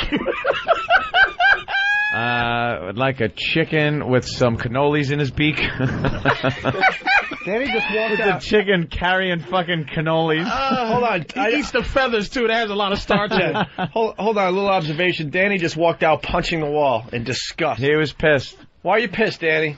What did you have? Yeah, well, I lost $50. What did you have? I had 215. Oh, you thought he would lose 4 pounds. Well, I thought he would be conscious of his weight because of the beating he took last week, and he would actually make a conscious effort to not eat like a pig. And I figured maybe, he took a nice dump since he ate like a pig. And, it's not that hard to get rid of 4 pounds. I think what we've learned here is humiliation does not burn 1 calorie. Right. Not a fucking one. Here's the deal. We will weigh E-Rock on Monday. Mm-hmm. I need the pass to remind us to weigh E-Rock because we're going to forget. I have E-Rock. faith in you, E-Rock, man. Do you I have think- faith in you, dude. Do you think you're going to be able to lose any weight over the weekend? Yeah, I think I can do that. Yeah. They're all shaking their head. Here's what I'm going to do. I had a pretty good time in Vegas. I did very well. I am putting up... Holy shit, look at that bankroll. No, that's... I'm putting up 100. Whoa. So now all you guys, again, do the same fucking bet based on this fucking slouch that can't lose. Who's got fucking 219? Because I would pick 2 fucking 19. Someone ought to have to pick numbers out so you could pick what weight and pick 219 because I don't see him losing a pound. I say they have to pick the weight out of a hat. There it is. I have faith in him. Pick the weight out of a hat. They'll figure it out behind the scenes. However, but I have spiritual faith and I have money faith. Wait, and $100. I mean, it's tough to lose a lot of weight in 3 or 4 days. You want to give it a week. But whatever, however they want to work it today. 1 week from today. They Lord of the Flies the fucking thing out themselves anyway. So however they want to arrange it is fine by me. I say a week. It's a week. A that's week from fine. today, next Thursday. By next Thursday. Because that gives a little I time. would still pick 219. Yeah. I can't see you losing weight. $100 up for grabs. There's nothing in it for you. For one of the guys. We weigh you in a week. We'll find more things to humiliate you with. There won't be anything in it for you. Guys, I lost some weight. Yeah, but you're still stupid. That's like what this place is all about. And a little incentive. If you don't lose anything by next Thursday, you have to walk around with a sign that says, I'm a fat fuck. Oh, shit. On Friday. On Friday, all day at CBS. A sandwich board sign. All day at Free FM and during the walkover. During the walkover. And are you going to agree to that? Yeah, I agree to it. All right. How about a big sandwich board? I'm a fat fuck, and for the walkover, we make up flyers with pictures of him with I'm a fat fuck, and he's got to hand them out to people. And knowing these guys, there's going to be a lot of candy and shit. Oh, I know. They're just going to tempt him and taunt him. All right. There you go. All right. Well, all the best, D-Rock, and I really hope that you can. And not so much for the bit, but you're a young guy. Just for your health. For the love of God. Yeah. What do you... Danny, what is Danny at? Marshmallows. Oh, marshmallows. Marshmallows are tasty. Well, he didn't lose any weight, so he's got to do Chubby Bunny. Yeah. That was the bet. Oh, let's go to break. Hold on, Lauren. 5 pounds just from doing this. All right. Here, open up the marshmallows. Have you seen Chubby Bunny yet? No, sir. What are you doing? All right, get a garbage pail. We read a story while we were in West Palm Beach. Some lady was doing a Chubby Bunny contest. I guess these are very popular at the state fairs and stuff. And a lady at a state fair, she was doing the Chubby Bunny contest. Like the Girl Scouts do it, things like that. Okay. To kill time, one of these goofy things when they're having their little pajama parties. And basically what you do is you put a marshmallow in your mouth and say Chubby Bunny. And after you say Chubby Bunny, you put another marshmallow in your mouth and say Chubby Bunny. And you see how many you could do before you have to, like, pretty much gag or puke up the marshmallows. And then whoever did the most wins the little blue ribbon at the state fair. Marshmallows are good. Chubby Bunny. Uh-oh. Oh, you want to do it? Don't you? Oh, you're just moving it? Chubby Bunny. What's the record? What's the show record? 17, Craig. 17's the record. Chubby Bunny. Is that 3? That's 3. All right. Wow. And that's nothing. It's nothing. Chubby Bunny. Oh, my God, that's 4. Chubby Bunny. Big A had a real problem. Patrice has those fucking Dizzy Gillespie cheeks. No kidding, man. You're fucking... Always putting... Chubby Bunny. Now he looks like a fighter with a mouthpiece in. Like Leon Spinks. Looks like Leon Spinks' teeth. Chubby Bunny. All right, there he goes. Big old choppers that he had. What? Who's counting? That's 7. Okay. This is 8, I believe. This is 9. 9? Mm-hmm. 9? He'll break the record. No, I don't think so. I think he will. Chubby Bunny. I never thought Patrice would do this. Chubby Bunny. That's 10.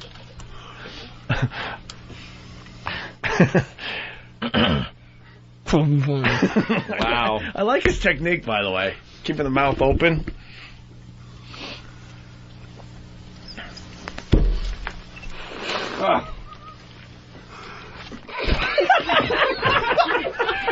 I got it just before he lost it. Couldn't do it. God damn it. Shit.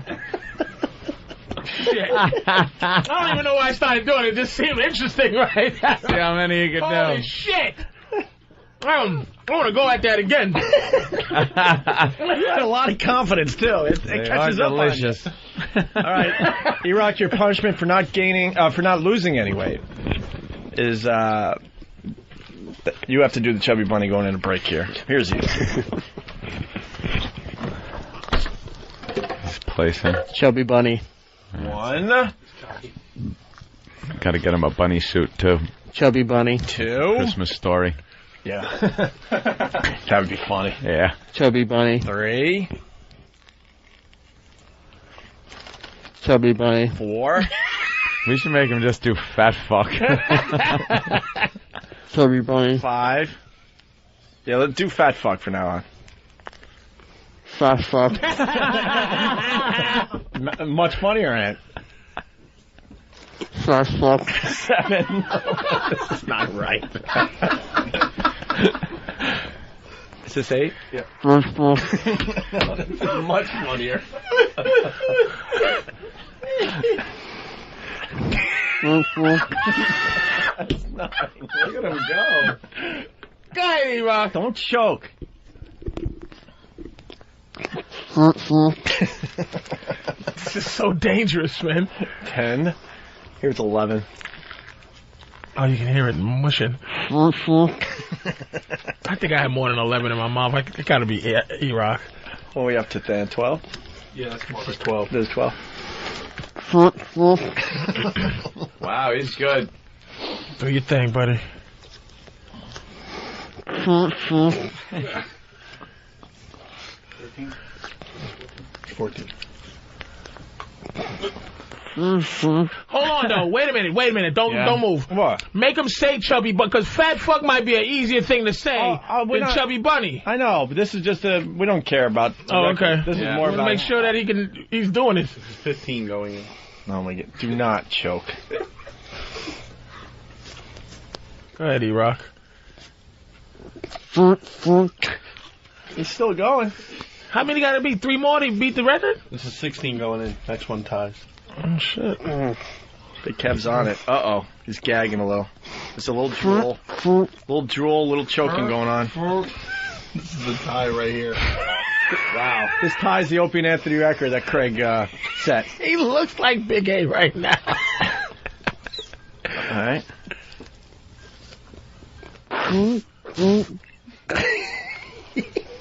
Is this for the record, Big Kev? This is for the record. He's turning red. There's definitely some problems going on. Holy shit. There you go. There you go. That's it. Stuff it in. Wow. You beat the record. Wow. Oh, 19 going in. 19 going in. Oh my God. That's. Oh, he's gagging. He's gagging.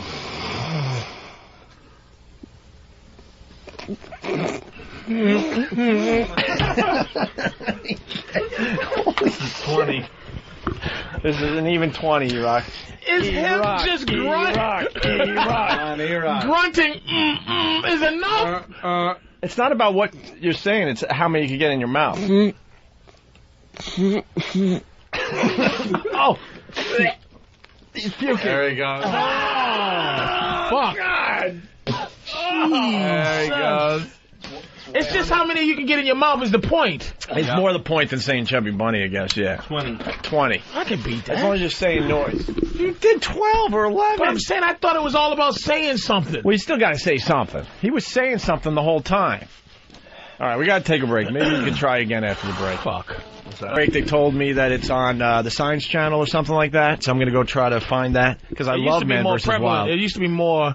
You used to bump into Survivor Man a lot more. Like I would turn and always see Survivor Man on the the TV guide part of the cable, and it was I watched it a couple of times. He was in the Canadian wilderness, and evidently it's fucked up in the Canadian wilderness. I mean, he go out there and he's figuring out how to, he's lighting fires, of course, and doing all the caveman shit.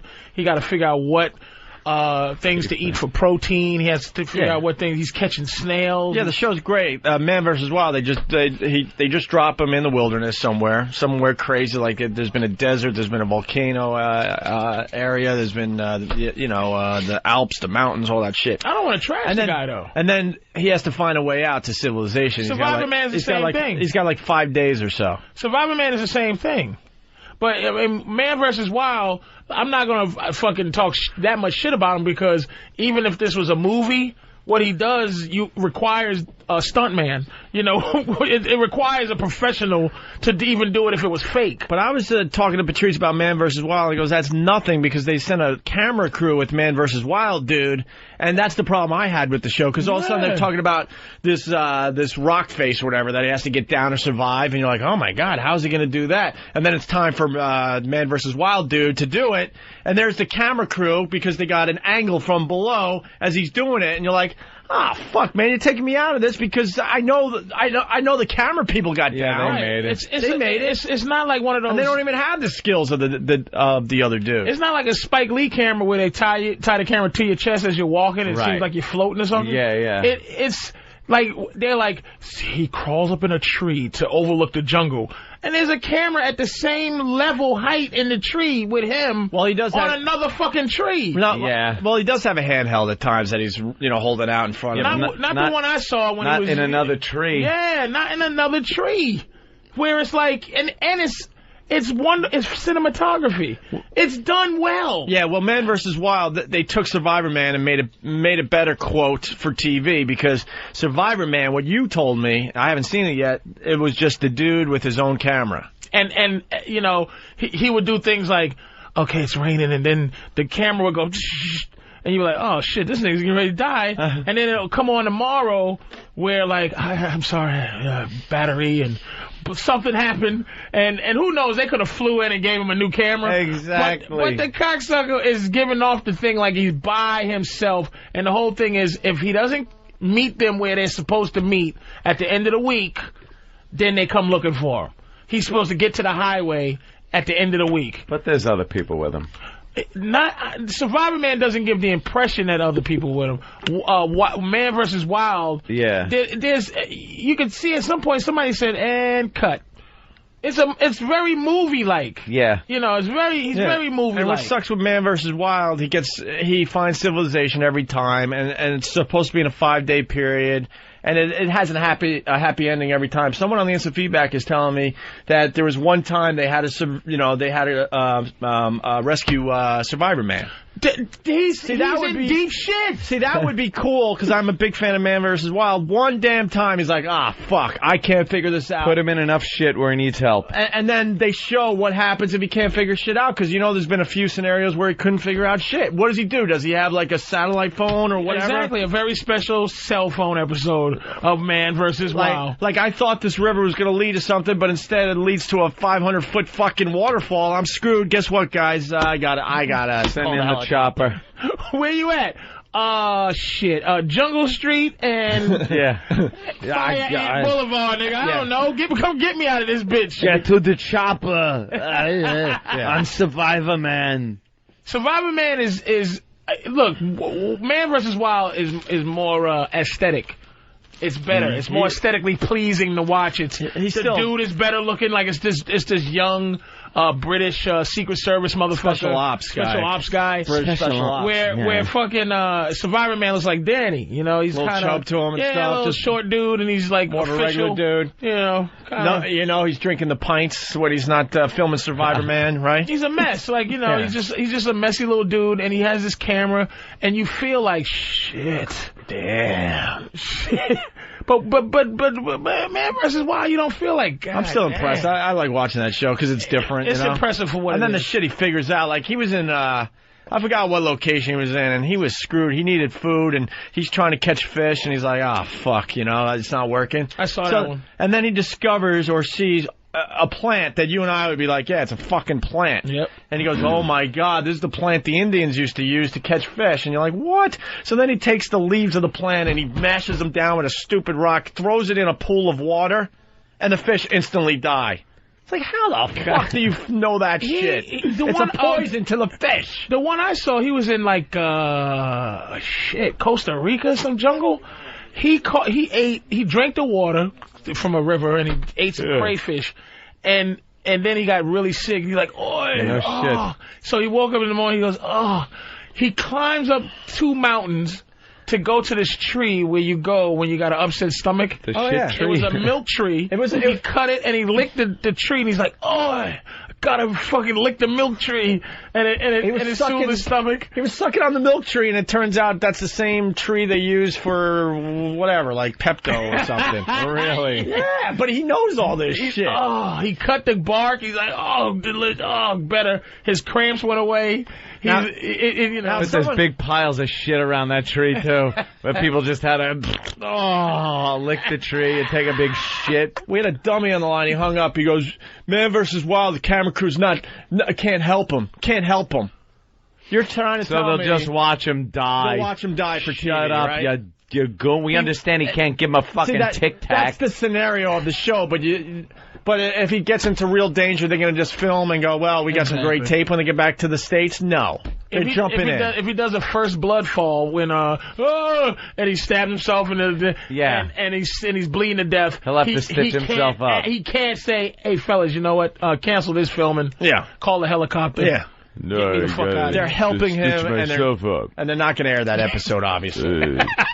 Tiger's gnawing at his leg, and they're going to be sitting there going, this is great footage. I mean, I couldn't even film the movie version of it. I mean, this guy, you can't, for what he does, he's climbing up mountaintops with vines. He's doing shit. Yeah. But I'm saying it's not as dangerous. He's not really by himself.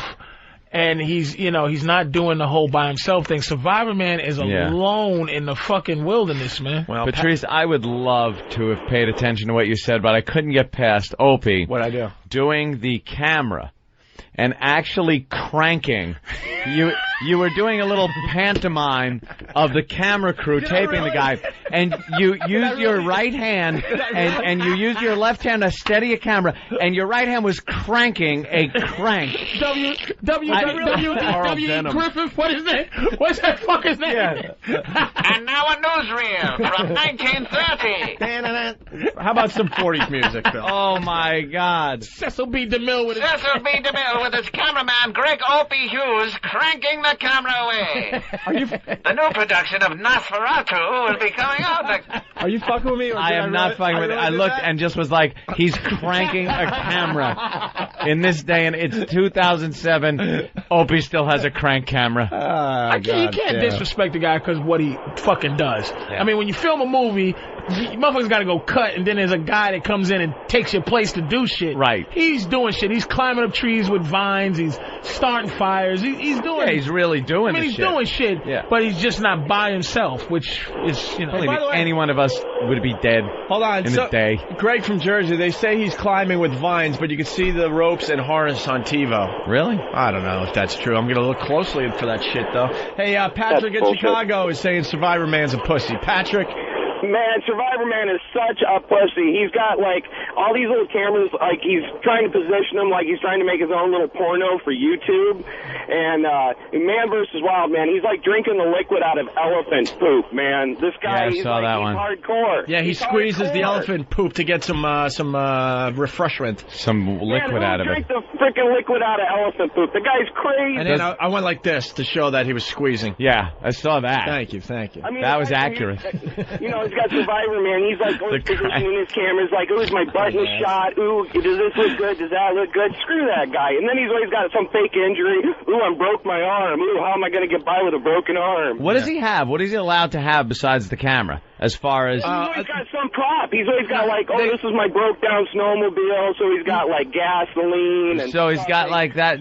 How does he start a fire? Well, but this guy's not being fair, though. Hold on. He's got a leftover battery. And Man vs. Wild, the dude's got a knife. That's all he got is a knife. The Man vs. Wild dude's got a knife, and they give him a flint.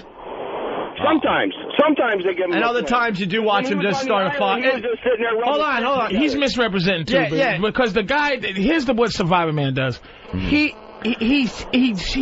reenacts as if this is how you would really get stuck in this situation. So when this dude is telling you he has a snowmobile, he's riding his fucking snowmobile somewhere, and he reenacts, wow, I broke down, how someone is going to end.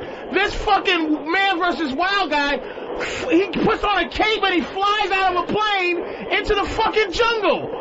That's his purpose. Survivor Man kind of just ends up stuck somewhere. Ends up like fucked. a fucking person. Hold Like a real on, person. let me add to that too. Yeah, Survivor Man. So it's something that could possibly happen. You're on your snowmobile way in the wilderness, you run out of gas, whatever. You're like, holy shit, I'm fucked. And then he's basically showing you, well, you know what? Maybe you could use some parts of the snowmobile. Like the fucking Chinese guy that when the family got stuck. That's what Survivor Man does. That Chinese guy where it's like, oh my God, we took a wrong turn He walked in the off and Oregon took his Hills, clothes off and I fucked up. I really fucked up. You know, the whole family didn't jump out of a plane into fucking the goddamn mountains. And Man vs. Wild, like, he has a flint if he's in a snowy, in snowy terrain, because you're not going to find dry shit to start a fire. Yeah. But then if he's, like, on a desert island or whatever, then he doesn't get the flint, because it's easier to start a fire. Sticks and shit. So he doesn't get the stuff that maybe that Asian guy needed to save his fucking family, because it was snowy Oregon fucking wilderness. Why'd he leave the car? Where was his flint? Why'd he leave the car? Did you see Man vs. Wild dude in Among the Icebergs in a rowboat? No. So he's in I don't know, Alaska, right? Yeah, Icebergs, Alaska, in North Atlantic. This is only a 12% trashing, only because I respect this fucking Man vs. Wild guy. It's still a good show. We're just picking it apart. Right, I'm being an asshole, a logistic asshole, but that guy is amazing. But it's like some shit you just go, come on, man. Well, he's filming. Yeah. Well, my example, he's filming stuff to make good TV, obviously. So he's in Alaska. He gets down to the water, and there's all the icebergs and floating ice shit all over the place. And he realizes he has to cross this thing or whatever. He happens to find a rowboat at an old like hunting area that's now closed down, but there's a rowboat there. I'm sure that was there. So then he starts paddling, makes a homemade paddle, and he starts paddling through the iceberg, saying how dangerous it is, and one of these icebergs could, spring a leak in this, and if it happens, I only have about 2 minutes in the water before I'm going to die, right? Yeah. So it's like, holy shit, that's pretty fucked up. He gets about 200 yards from shore, from where he'll be safe, and conveniently, the rowboat is now filling up with water. And I turned to Lindsay, I go, they punctured a hole in the boat to make good TV, obviously. He built his own Let me tell you something. One episode, he had a soccer ball named Wilson that he was talking about. but he punctures the hole to make for dramatic TV, knowing he's going to get out. He has plenty of time. Of course he is. You know? Because he's not going to take that chance with a leaky rowboat when he starts out on his journey, knowing that he would be fucked in the middle of this thing. So he does things like that, obviously, to make it a little more dramatic. Yeah, see, that's bullshit. But still a great show. I don't like that setup shit. Someone saw the show where they had where they had a rescue Survivor Man. Mark in Boston. Yeah, morning, gentlemen. Hey.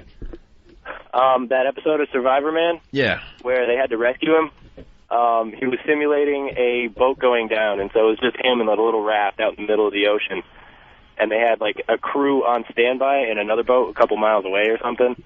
And this huge storm rolled in out of nowhere. And so they had to get him off the raft or else he would have gone down. But at least he admitted that, you know what, I didn't make it this time. See, I would like to see that with Man vs. Wild. Well, they put him back on the raft, actually. Like, the storm passed and they put him back on the raft. Yeah. So he tried his hardest, but... All right, thank you, sir. Let's go to Jay in Jersey. Jay? Hey, what's up, guys? Hey. Patrice, I saw you stand up, man. Fucking hilarious. Anyway, dude, that guy's a dick. Let me tell you why. He, one time he went over there and he's trying to find, like, some bait to go fishing or whatever. And he's like, oh, look, I found a dead animal in this avalanche, right? And he finds these fucking leeches. And he's like, oh, look, you can eat them. They're a good source of protein. They were fucking mealworms that somebody planted in that thing. And it was dog shit, dude. Totally fake. And then you could tell they were mealworms. He's saying they're leeches. And then another time he's like, oh, look, we could cross this path by this old bridge. It's brand new friggin' rope that they What put worms? Across. Mealworms, yeah. Yeah, I know. The white, maggoty, yellow things that look like... we've had them for the 55-gallon drum challenge. Hey, so wait, this is Man vs. Wild you don't like, or Survivor Man? Which guy's the skinny guy with the brown hair? That's Man vs. Wild, special ops, British dude. Dude, that guy's... It's fake, dude. He's making good TV. It's making good TV, but I mean, go out there and do it, on your own without having guys prop shit over there and saying, oh yeah, I just found this goddamn leech off of this dead animal as he's sucking down mealworms from the pet store. I gotta beat myself up, or actually, I gotta go to Ray. Ray in Virginia, go ahead.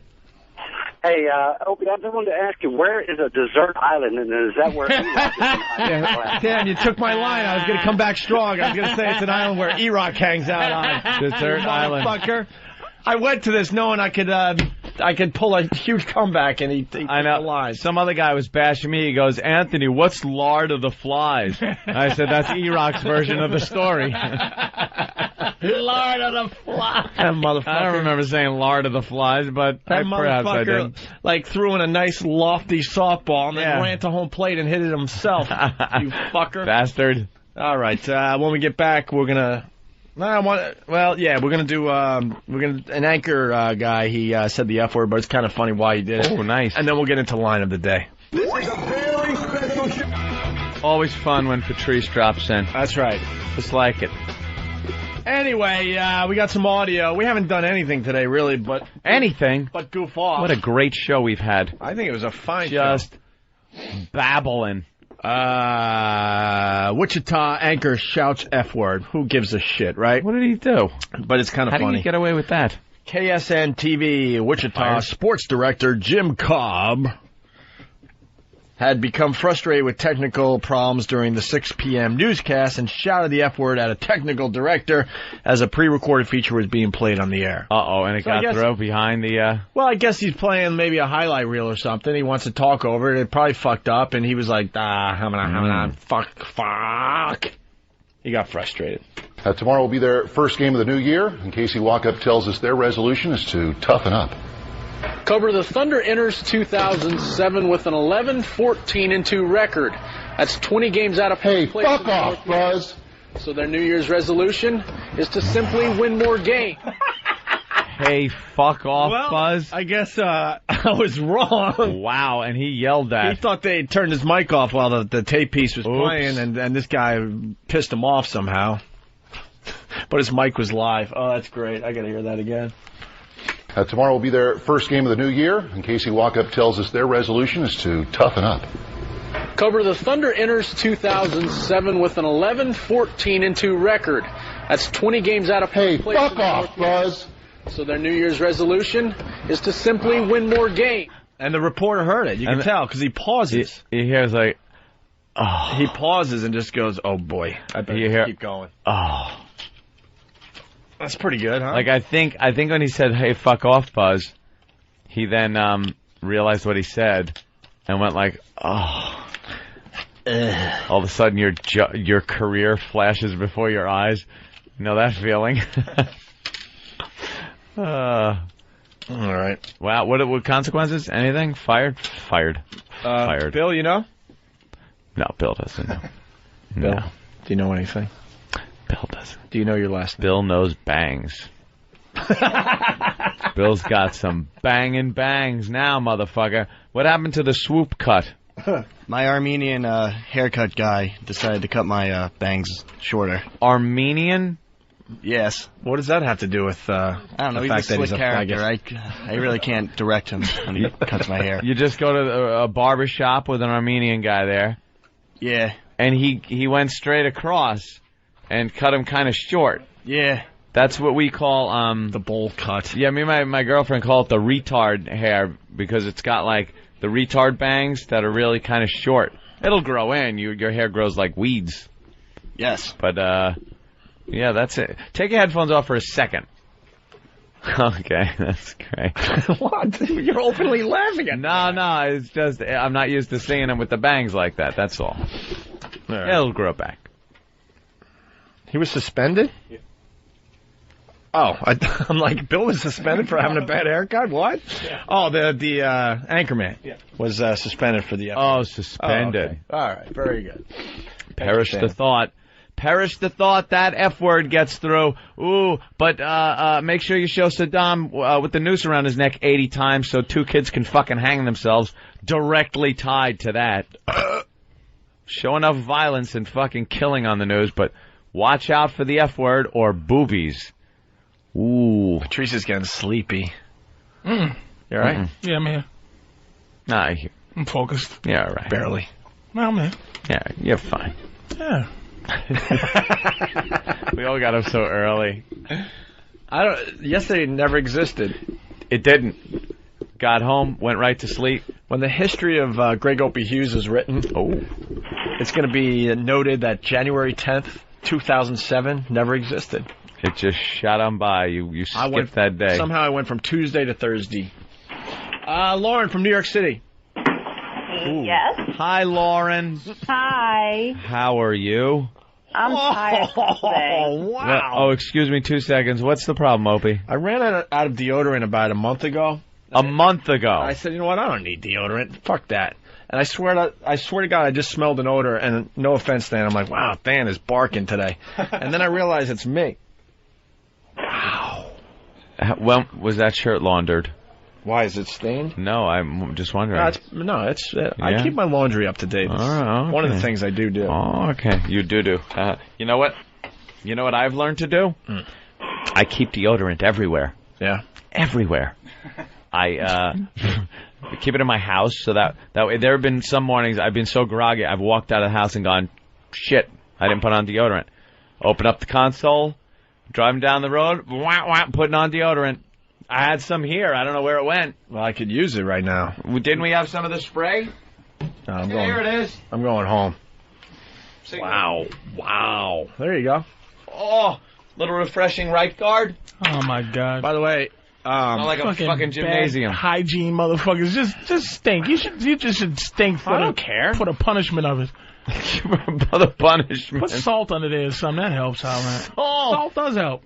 Salt. Fucking salt. It helps the fuck out, man. What kind of shit is... No, you can't say something like salt, man. When we call you out on it, go, man. If you put salt on your arms, that shit'll take the smell away. For emergency cases, you know what? You two cavemen smelling motherfuckers. I forgot. I use my deodorant every day. I forgot to tell you, wash. We all went down to Atlantic City for New Year's for Jim Norton's show. Yeah. And we were down there, 2 days? Something like that. Yeah, 3 maybe, 2.5. I forgot to pack underwear, so I had one pair. Ooh. And then I was too lazy to go buy it. Because especially in Atlantic City, you can't just go buy underwear. You have to leave the casino, go into the projects, or go into like the shithole that is the rest of the area. Yeah, you got a few stores on the strip. You want Commando? I said, fuck it. No, I just wore the same pair every day. The shoe shine rag in his pants. I didn't give a shit. Oh, God. You got mealworms in your drawers. God damn. 2 plane trips, 2 layovers in the same fucking underwear? Funky fuck. Holy shit. No, Put Atlantic those City. marshmallows Not in your Vegas. mouth. Oh, I thought you meant Vegas. I was going to say, no wonder that chick fucking fell on her face. Put marshmallows in your mouth and say, funky fuck with 21 marshmallows. Now people are writing the history of Greg Opie Hughes. Oh. Mr. Torrance, he writes, January 10th, 2007, didn't exist. April 27th, 1985, shoves marshmallows up ass. Thank you, Mr. Torrance, for remembering. The history. All right. Lauren. Yes. Hi, thanks for holding. You're from New York City? Yep. And what do you want to do? Well, I heard about this money snatch thing. Oh, yeah. Now, how'd you hear about this? From one of my friends at work. One of your friends. And how did they describe the money snatch? Yeah, we're curious. They kind of described it as putting money not where your mouth is. Yeah, you could use hands. You could be pretty graphic. We're on satellite right now, I know. so yeah. Well, basically, we wanted to know because Lauren, basically, what Anthony is saying. What word do you use for cunt in your life? Coochie. Coochie, okay. Money coochie. Yeah. Anyway, that work for you? Yeah, that's fine. Whatever you like. Whatever sounds fun for you. Great. Now, doesn't this contest have a fun element to it? It kind of does, but we were just confused about like how exactly it worked. All right. Should we play the promo for her and then see if she's still interested? No promo. Let's just play it. Lauren, because the promo stinks. No, well, Lauren, it doesn't put the contest in the proper light, I believe. Lauren and I aren't the greatest broadcasters, and we're wordy. We're wordy at times. Yeah. So why not just play a promo and then we'll see what you Oh, think? no. I don't think so. Here's the promo for Money Snatch. It explains all the details of this fine contest. Lauren's busy. We're going to do. She's probably got to go. But get her information. And Bill, first. Bill, Not a real interesting. Lauren, listen closely. Here is the promo for the Money Snatch contest. Okay. We at the Opie and Anthony Show would like to give those less fortunate a chance to spread joy to the ones they love. And the best way we know how to spread joy is to spread cash all over the floor and blow it around the room with a leaf blower, while a bunch of screaming naked women frantically try to grab as much as they can. It's the return of the Money Snatch on the Opie and Anthony Show. We're looking for desperate, broke, insecure women to come in studio, get naked, chase around flying money, and cram as much of it into their holiest of holes, all in an effort to make someone's life a little brighter. We know how much you hate picking up clothes at the Goodwill. And wouldn't it be nice to not have to dig through the garbage to find cigarettes? And wouldn't you love to take a dump in a functioning toilet and not a spackle bucket? Of course you would. So ladies, walk your broke ass down to your local public library. Use their free internet and go to opieandanthony.com or foundrymusic.com for contest details.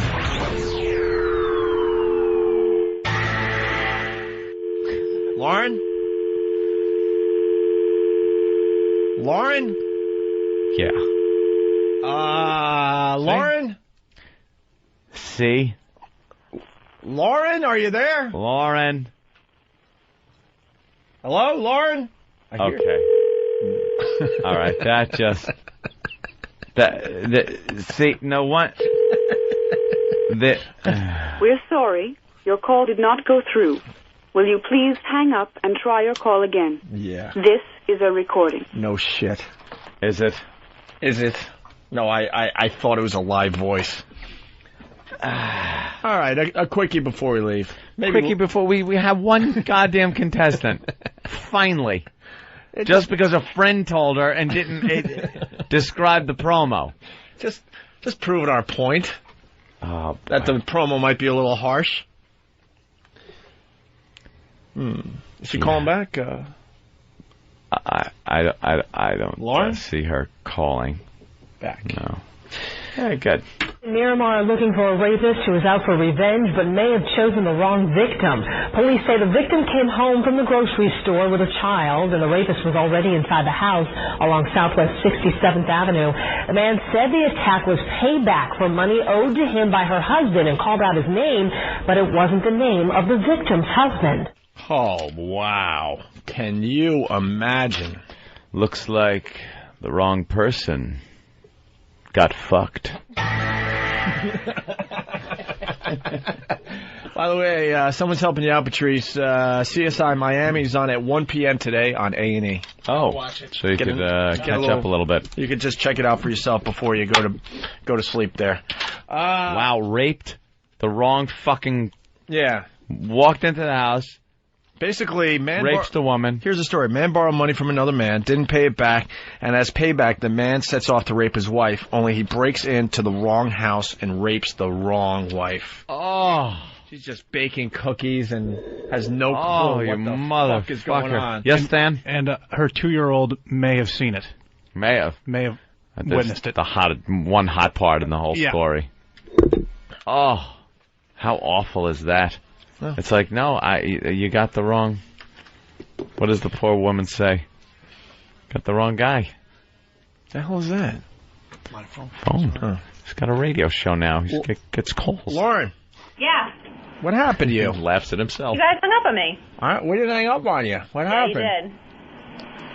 All right. Hi, Lauren. I say we did. This is why you can't get any girls on this. Exactly. Now keep us waiting and waiting and waiting. That promo was ridiculous, and you were waiting too long. Now, you said you had a question. Yeah, what? Yeah, exactly. Like, can you put it under your arms, or does it just have to be in Did you hear the promo?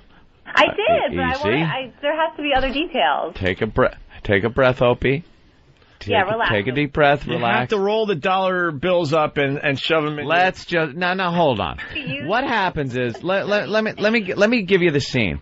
It's very festive, energy-filled day. Well, the scene is very obvious. The girls come in and roll up the dollar bills, and then what they do is they take the dollar bills and they shove it. You know, sometimes you describe the end of a movie and it sounds like shit, but if you take it in the context of the entire movie, it's wonderful. Speaking of shit, what you happened? roll up the dollars. It has nothing to do with the shit. You unless you want to. Dollar bill? Huh? Here's what we do. There are ones, there are 5s, 20s, 50s, even a few hundreds thrown in there. And you can use your hands to collect all the dollar bills and roll them up into a nice dildo-shaped thing. See, and then you... But you're not giving the whole ambiance of the scene of the day. There's a lot of girls in there. And we talk with everybody on air and get everybody's story, and we have fun that way. And then when the game starts, it's very festive, and a lot of money's blowing around, and you girls are laughing because you're picking up money, and then you have to put the money in your most intimate of area in any way, shape, or form you want. It's not just the handkerchief and the magician's fist. See, money's kind of dirty. That's why you, if you want, you can roll it up, roll a condom on it, and then stick it up there. That's what we wanted to know. You could use a condom if you want. Okay. I think you'd get less money in there, or if you could shove double penetration, maybe a condom on the front, a condom in the ass. Dan has an idea. 2 condoms in one. Dan just gave me a great idea, or us a great idea. Yes, Dan? Balloon knot cash is worth double. Wow, so if you shove a 20 up your ass, it's worth $40. Yeah. That's worth it. Now you're bringing in people. See, but the whole atmosphere, very festive. And we understand. Are you a working gal, Lauren? I am a working gal. She's a working girl. You ever been in a dumpster for food or clothes? No. See? That promo is for shit. Yeah. That's not really enticing. Like, you don't want No, thank you. Are you going to do it or not? I'm thinking about it. You into it? What about any friends of yours, Lauren? You I want? have a friend here that would definitely do it. All right. I Yeah. hope it's a she. She is a she. Okay. She is. Well, can we hand you off to our crack staff over there and have them get your information and your friend's info? Definitely. All right. That would be wonderful. Now, doesn't it sound like, aside from, what's going on and how you have to, pack the cash in, and for some people that's a lot of fun too, doesn't the whole day kind of sound fun? It sounds like tons of fun. Yeah. You only keep what you put in? Yep. Oh, yeah. So you just shove as much as you can get in. You gotta learn, because now there's a whole thing. You gotta work with time and effort. See, that you could take a lot of time, and a lot of time to roll the money up tightly, and then put it in a condom. Basically, what Ant's saying is, if you're a size queen, you're going to come away with a lot more cash. So that's what I'm saying. Like Caligula fists. The magician in the handkerchief, the handkerchief in the magician's fist technique is a bad technique or a good technique? That's probably bad. If I was a girl, I would roll it up very tight, shove it in condoms in different rolls. Roll up, shove it in the condom, roll up, shove it in the same condom until you have a condom full of about 10 rolls, and then whammo, there it goes. Little KY. Yeah, and then you have to. Oh, well, will you shut? And then you have to queef chubby pussy as the money. What if you get one of those condoms, those dildos that have the twist tops? That's cheap. That's like a corked bat, Patrice. You can't use the equipment like that. All right, listen, Lauren. That would be like a corked bat. You could take a goddamn thermos, fill it up with cash, and shove it up there. We need, the cash to be in a condom and then up there. And up the ass, double the value of the money. Brilliant. All right, Lauren, you think it over, Who ain't okay? shoving money up their ass? All right? Yeah. All right, there goes Lauren. Thank you. All right. There's something about her I don't like. Robin, I like. She's a willing contestant. Yeah, hate to rewind there, Ope, but you guys are cheering in the rapist grandstand. He's got the wrong house. That's the crime? The wrong house? Hey. Well, yeah. Well, if this woman wants to hang out with a guy that ain't paying his fucking debts, that's her problem. Jesus Christ, you should be more careful. Yeah, Rob makes a good point. The problem we had with the story was that he raped the wrong woman. Not the fact that some guy owed him money. No, that he raped the wrong innocent woman. Yeah. Because they were both innocent. You're right, Rob. I love you guys. Bye-bye. God, thanks for pointing that out. We're a bunch of dummies. We're like, geez, that sucks. He raped the wrong woman. God, we're terrible. We are awful. Hey, line of the day. Why don't we do this? All right.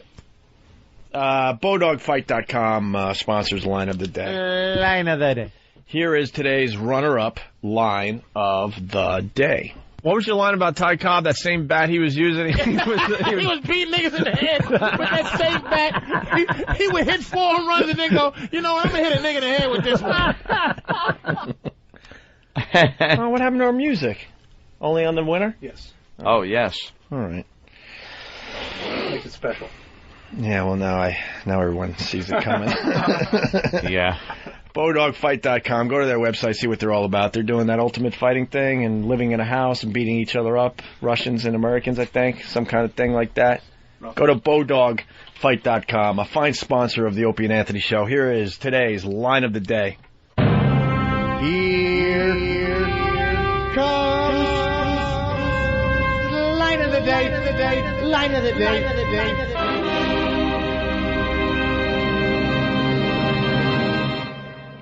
He was a giant monster 2 days ago. Huge. His arms. He retired, and now he's 150 pounds playing golf. What happened? He was whacking baseballs into parking lots. He looks like Bette Midler now.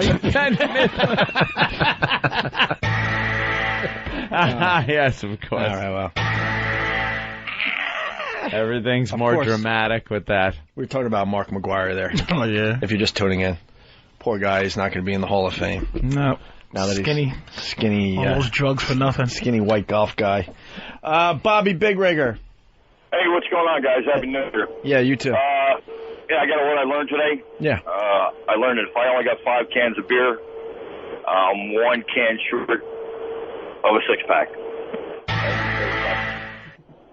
Thank you. Thank you, Bobby Big Rigger. Yeah, he talked over the dramatic music, the dramatic sting. Short.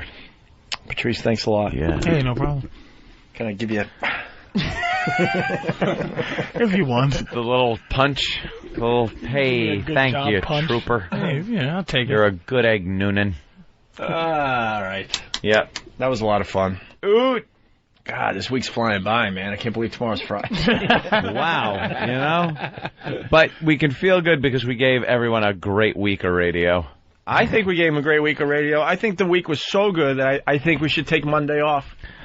Well, In it honor is of that a fine holiday. black man, Martin Luther King. And tomorrow is actually Tuesday for you guys, so it's like a midweek show. Oh, yeah.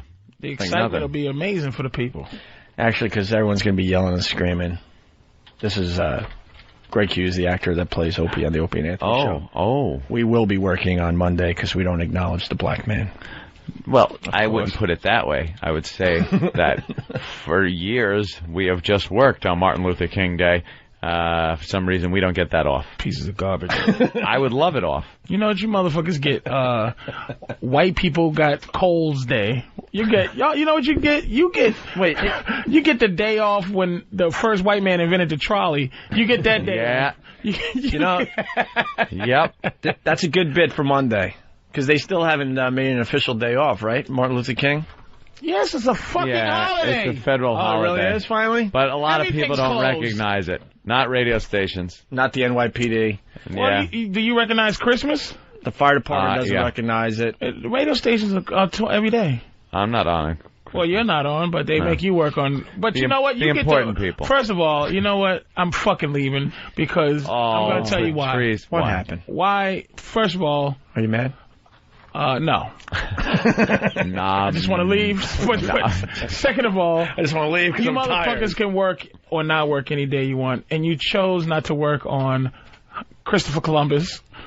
I think I worked on Columbus we Day. worked there. Yeah, Halloween, you're off. yeah, we You do a did special show. fun show on Halloween. Yeah, we did a Fun. show. Well, Fun. we had to get our costumes. Martin Luther King Day, the guy that tried to uplift the fabric of this fucking country, you're gonna work. They threw it. And not even acknowledge the shit. They threw the black man a bone. You won't even play James Brown. We'll music be on on. Monday. We'll be on the air acknowledging it. That's now, right. where will the other stations that get the day off and black men and women be on Martin Luther King Day? They'll be home doing what? Reverence. Celebrating his fucking bullshit. They will not Reverence. even give it a thought. Listening together with a Yule log type of feel. Yule log, yeah. Listening to I Have a Dream speech. That's what I'm going to be doing, and that's what I do Yeah. every Martin Luther King Day. And what we'll be doing, we're going to be allowing the listeners to give shootouts on Monday. Yeah, we're gonna do In honor of shootouts. Martin Luther King. You know, what are you gonna do? other stations do shout-outs. We're going to do shootouts. Something with a bunch of swigginess in it. And I'm all he did was help this country to be what it is. Help this country to let black men know that it's okay to fuck white women. That was the Scottsboro boys. They don't get a holiday either. Hey, I'm not knocking the guy. Jesus, the guy, that was Nat Turner. He deserves a holiday. I mean, Martin Luther King was a beautiful man. On Monday, I bet we have our biggest audience listening in Boston. He was like, he was like Gandhi for black people. Boston won't even miss a step. I liked his ideology on preaching nonviolence.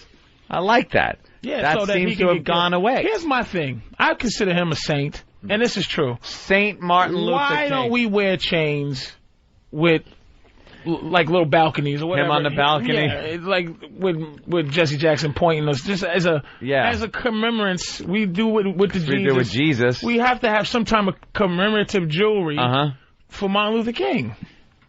I like your You thinking understand there. what I'm saying to you? Yeah. He's considered. Well, there's got to be only 5 saints in Mother Teresa, him, Gandhi, Jesus. I would consider him and put him in the saint category. Maybe it's too soon. I think his but timing was off. Definitely. So basically, what you're saying is that we should take a page out of the black man's book and take a day off Monday. I didn't even see the black man's But the book. thing is, black people, taking days off mean nothing. You have to commemorate the situation. Not in the black community. It's called any day of the week. I'll take KKK day off. You have to work to actually take a day off. When's Ty Cobb's birthday? I'll take that shit off. I'll take off David Duke Day. When's his birthday? I don't give a fuck. I'm looking not to work, but it's commemorating the situation. Just acknowledge the man. We will acknowledge it on the air. People loved each other, man. In our own they put a lot of love out there. Ain't a lot of people that pumped love in this country. I enjoyed the nonviolence of the whole Garcia thing. He was able to unite people. I said Andy Garcia, whatever the fucking guy is. That wonderful speech he gave in Washington, D.C. You didn't even know 1 or 2 words from that speech. I have a dream. I know that one. Besides that. We will see the mountaintop. Nigga, what's up? Chilling in the crib. What's up, B? I know it all. Exactly. It's a fucking shame. And we will all get there. It's a shame. And climb that mountaintop. And one small step for nigger, one giant leap for nigger kind. One giant white ass for me. I don't know what he said. What does this mean? He did not fuck white women. What is this? That's what the FBI files say. That they took as they tapped his phones illegally. I think they sucked his dick. I don't think he actually fucked. Really? All right, then. And it was against the law for a black man to say no to a white woman sucking his dick in the 60s. It was. They could have shot them. I want to suck your dick, sir. I guess you have to. I don't want to go to jail. Patrice, don't read the answer feedback because they got suggestions on what you should wear around your neck for MLK Day. Pieces of shit. These motherfuckers. Oh my God! No, they didn't. You know what? Pieces of dirt. For the first time in my career, look at this. Oh, they didn't. I am turning off that computer screen. Wow, that is bad. Motherfuckers out there. Hey, you suggested. You know what? What they should wear around their neck? That is horrible. All white holidays are now off my list. I do not celebrate any more white holidays. What about Groundhog Day? That's kind of an animal holiday. What do you think? That's not a day off. I'm just thinking because it doesn't matter. Yeah. It's very neutral. We don't get that off, though, right? Well, y'all treat him like a nigga. What about 4th of July? Make him come out and be scared of his own shadow. That's true. Make his eyes big. Fuck y'all. Everyone loves the groundhog. I'm celebrating Martin Luther King Day. Mm-hmm. I'm celebrating 4th of July? Independence Day? No, because that's the independence of this country. That's a white holiday. No. Yeah. Christmas is Jesus' birthday. Yes, I will because he was a Jew. New Year's Eve, you celebrate that? Celebrate yes. Is that whitey holiday? I might. That's a whitey holiday. Yeah, I might start celebrating just the year of the Chinese shit. Oh, Chinese year New of the rat, year of the squirrel, whatever shit is that, whatever the shit that is. What about Easter? Easter. Jesus, more Jesus-y stuff. Jesus. I'm taking Easter. Yes. All right. St. Patty's Day. Fuck snow. You know what? Fuck snow. Fuck snow. I'm not celebrating. Fuck no more St. Patrick's Day. No. No Kiss Mick me, holidays. I'm Irish. Fuck, that shit. Everyone's Irish on St. Patty's Day, don't you know? No. Everyone's Irish. No, you don't get it. Even the Schwoogies. You don't fucking get it. No. I know snow is white, but why fuck snow? Fuck snow. Thanksgiving. Fuck snow. It's really fuck no, but it all comes together. Thanksgiving. Fuck snow. So you don't like snow 'cause it's white. Celebrate your white folks murdering Indians. Yeah. And tricking them out of their land. I'd ask you about Labor Day, but you don't even know what the word means. Oh. See, that's why I'm not celebrating it. It's a union holiday. You guys get one fucking holiday. You know what, union? Martin I'll do Luther King. Labor Day, union, it's union. And I will, unions represent everybody. I'm going to do Labor Day. Memorial Day. Soldiers. Only. A lot of African I'm American only commemorating soldiers. after Korean War up, because we had a lot of problems in World War I, a lot of problems in World War II. The Tuskegee Airmen. Holy shit, they're heroes. Fuck you in that one movie we get. That's all I know. Niggas get one movie every year to say we was doing something. The Civil War, we won the Civil fucking War. We get that one nigga movie, Glory, where Denzel's won the Civil War? How the fuck did black people win the Civil War? What the fuck? We single-handedly won the Civil Morgan Freeman, Denzel Washington, Andre Bauer, and Matthew Broderick. Yeah.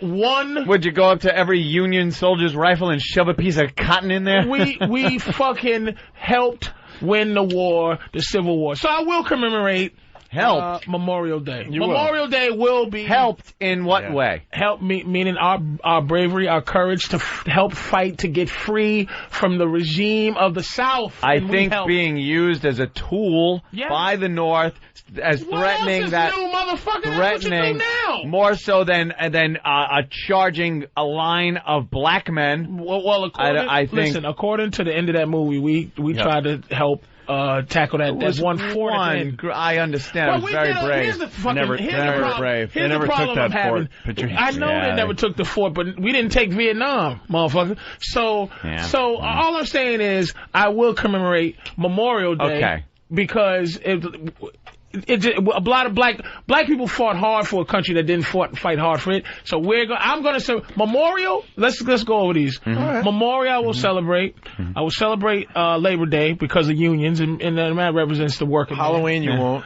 Fuck Halloween. Thanksgiving is possible. I got to have one food holiday. Oh, that's just for the food, not for the fact that it's Whitey coming over here. Because I'm saying no to Independence Day, which is a big foodie day. But it's for the independence of this country's from underneath white people, the dirty white people that took over this country. Yeah, they're celebrating their independence from the dirty white people that actually started the country. But Thanksgiving then should be even more filthy of a holiday. I have to judge. You can't take all food holidays from me, so I have to weigh out. Thanksgiving, now you got to think of this. Even though they were lily white, these are people that were oppressed. They were leaving oppression to come to a new world. Matter of fact, to be honest with you, Anthony, if you want to be specific, it does. Independence Day and Thanksgiving are sort of in the same realm of holiday. Right. So it depends on what part. Do I want to commemorate the evil white folks that came here, the prisoners, the criminals that floated here from England to start this country? Celebrates, so. Thanksgiving doesn't celebrate anything. Yes, it's a made-up holiday. It celebrates the Indians and the Pilgrims who were working together. You learn this in the third grade.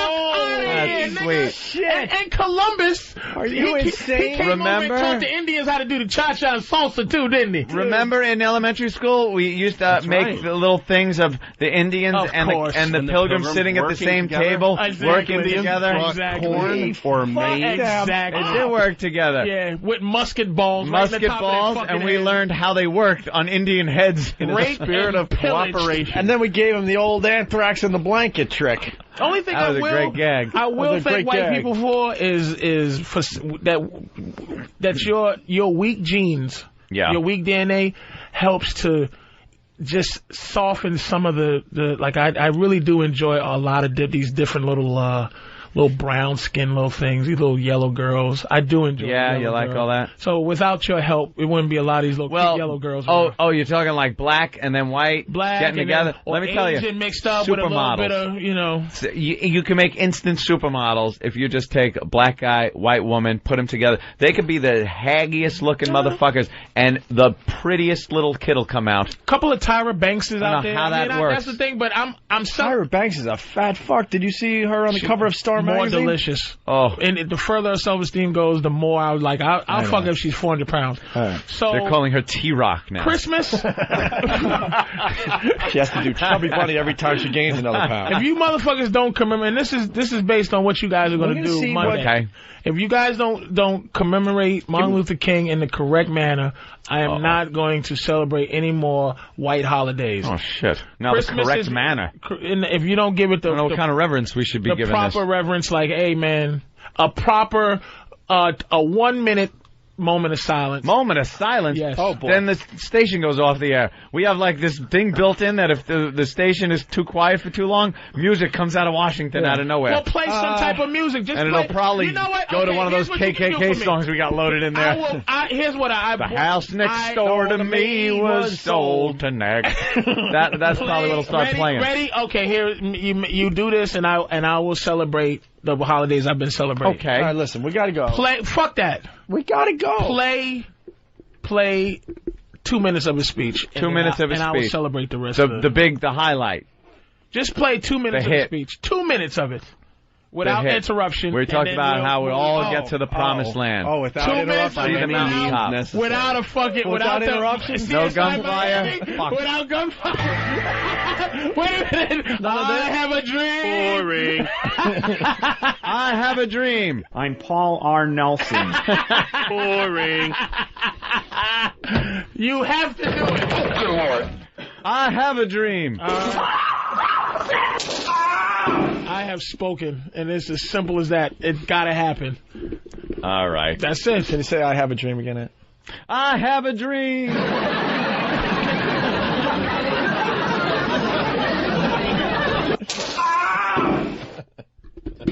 I have a dream. Can you dig that? I knew that you could.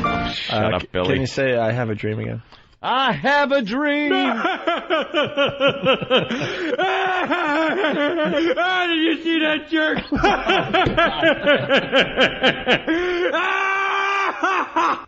Boo!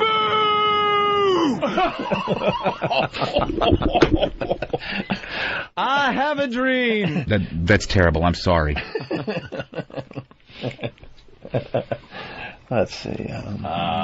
No, we really should. It'll be Monday, if you will. Yeah. Do your Martin Luther King impression. I have a dream. Yeah. See, that's not. So Martin, but not Malcolm. I'll take Martin. I like Malcolm, but I would take Martin. I have a dream. Sad. I got Anthony, if you will, once again. I have a dream. I am protecting myself. I am scared of you. Please call the police. You're a phony. Hey, this guy's a great big phony. Hey, you're a great big phony. You know that? That's right. You're a big fat phony. I don't care. I don't care. I honestly don't care. Yeah.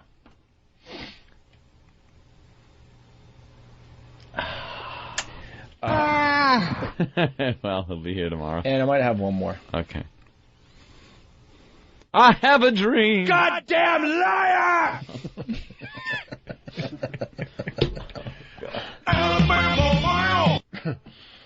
I have a dream. Now go home and get your fucking shine box. Oh, I might have. That's not right. I might have. I don't like the way Fan was so up on that. I might have another one. Okay. I have a dream. Shut up and sit down, you big bald fuck. Oh, Stupid! You're so stupid! Oh, that is not right. That's We we will commemorate him in the way that we should. Yeah. I have a dream. He stinks, and I don't like him. Anthony, if you will. Yeah. I have a dream. Shut up! Shut up! Shut up! I have a dream. Stop whining. Stop it! Well. I kiss you on the mouth. Well, see, that's somebody that liked him very much. Wow, we have audio of people that were in the audience that day when he yelled, I have a dream. He's a fag. Oh, that wasn't Yeah, true. we don't know that. I have a dream. Shut up. Jimmy. Not even here. And ask them if they want to help save this country from the onslaught of integration. You know the system is they want to throw white children and colored children into the melting pot of integration, out of which will come a conglomerated, mulatto, mongrel class of people. Both races will be destroyed in such a movement. I have a dream today. It was all because of this terrible, awful Negro. That's wow. Right. Now we've gone way too far. Too far. Yeah. That was why would a clip from Trading Places? Why would Dan Aykroyd say something so horrible? Yeah, that's playing all the clips we can't play Monday. By the way. Let me tell you how upset I am about this bitch. Yeah, I know. 40 minutes ago, Opie's like, oh, I gotta go. Now his shoulders have gained new strength. Fun. He can't leave now. I just gave my lunch order. Yeah, all of a sudden, you know, hey man, you're going into my schedule for the day. He was putting on his little fucking roller skates. Now is I Have a Dream parody. All of a sudden, a lot of energy for that. And I love the black man. Mm-mm. You smoke crack, don't you? You smoke crack, don't you? Look at me, boy. Don't you smoke crack? My God. Marijuana is the bomb. Yep. Yeah, it is. All right. 2 minutes. 2 minutes. Yeah, I guess we should go. Uninterrupted. I Have a Dream speech. Is that it? 2 minutes? 2 minutes uninterrupted. And That'd be good. Holidays. That we can do. Well, why don't we turn off the phone screen and the instant feedback screen? Is it true that Monday is also Robert E. Lee's birthday? Yes. Patrice, thank you so much for coming in. Pieces of he's out. He doesn't want any part of this shit. I'm out. He's practicing a non-violent form of protest. He's just leaving the fucking show. This is his way of showing he doesn't approve because he gets the... Take it easy. Yeah, fight the power. Fight the man. Power. He's got his fist up in the air. I hope he sees Earl on the way in and they can commiserate. All right, why don't we go in? Yeah, we ran through all of our sound clips anyway. Hopefully we'll be back tomorrow.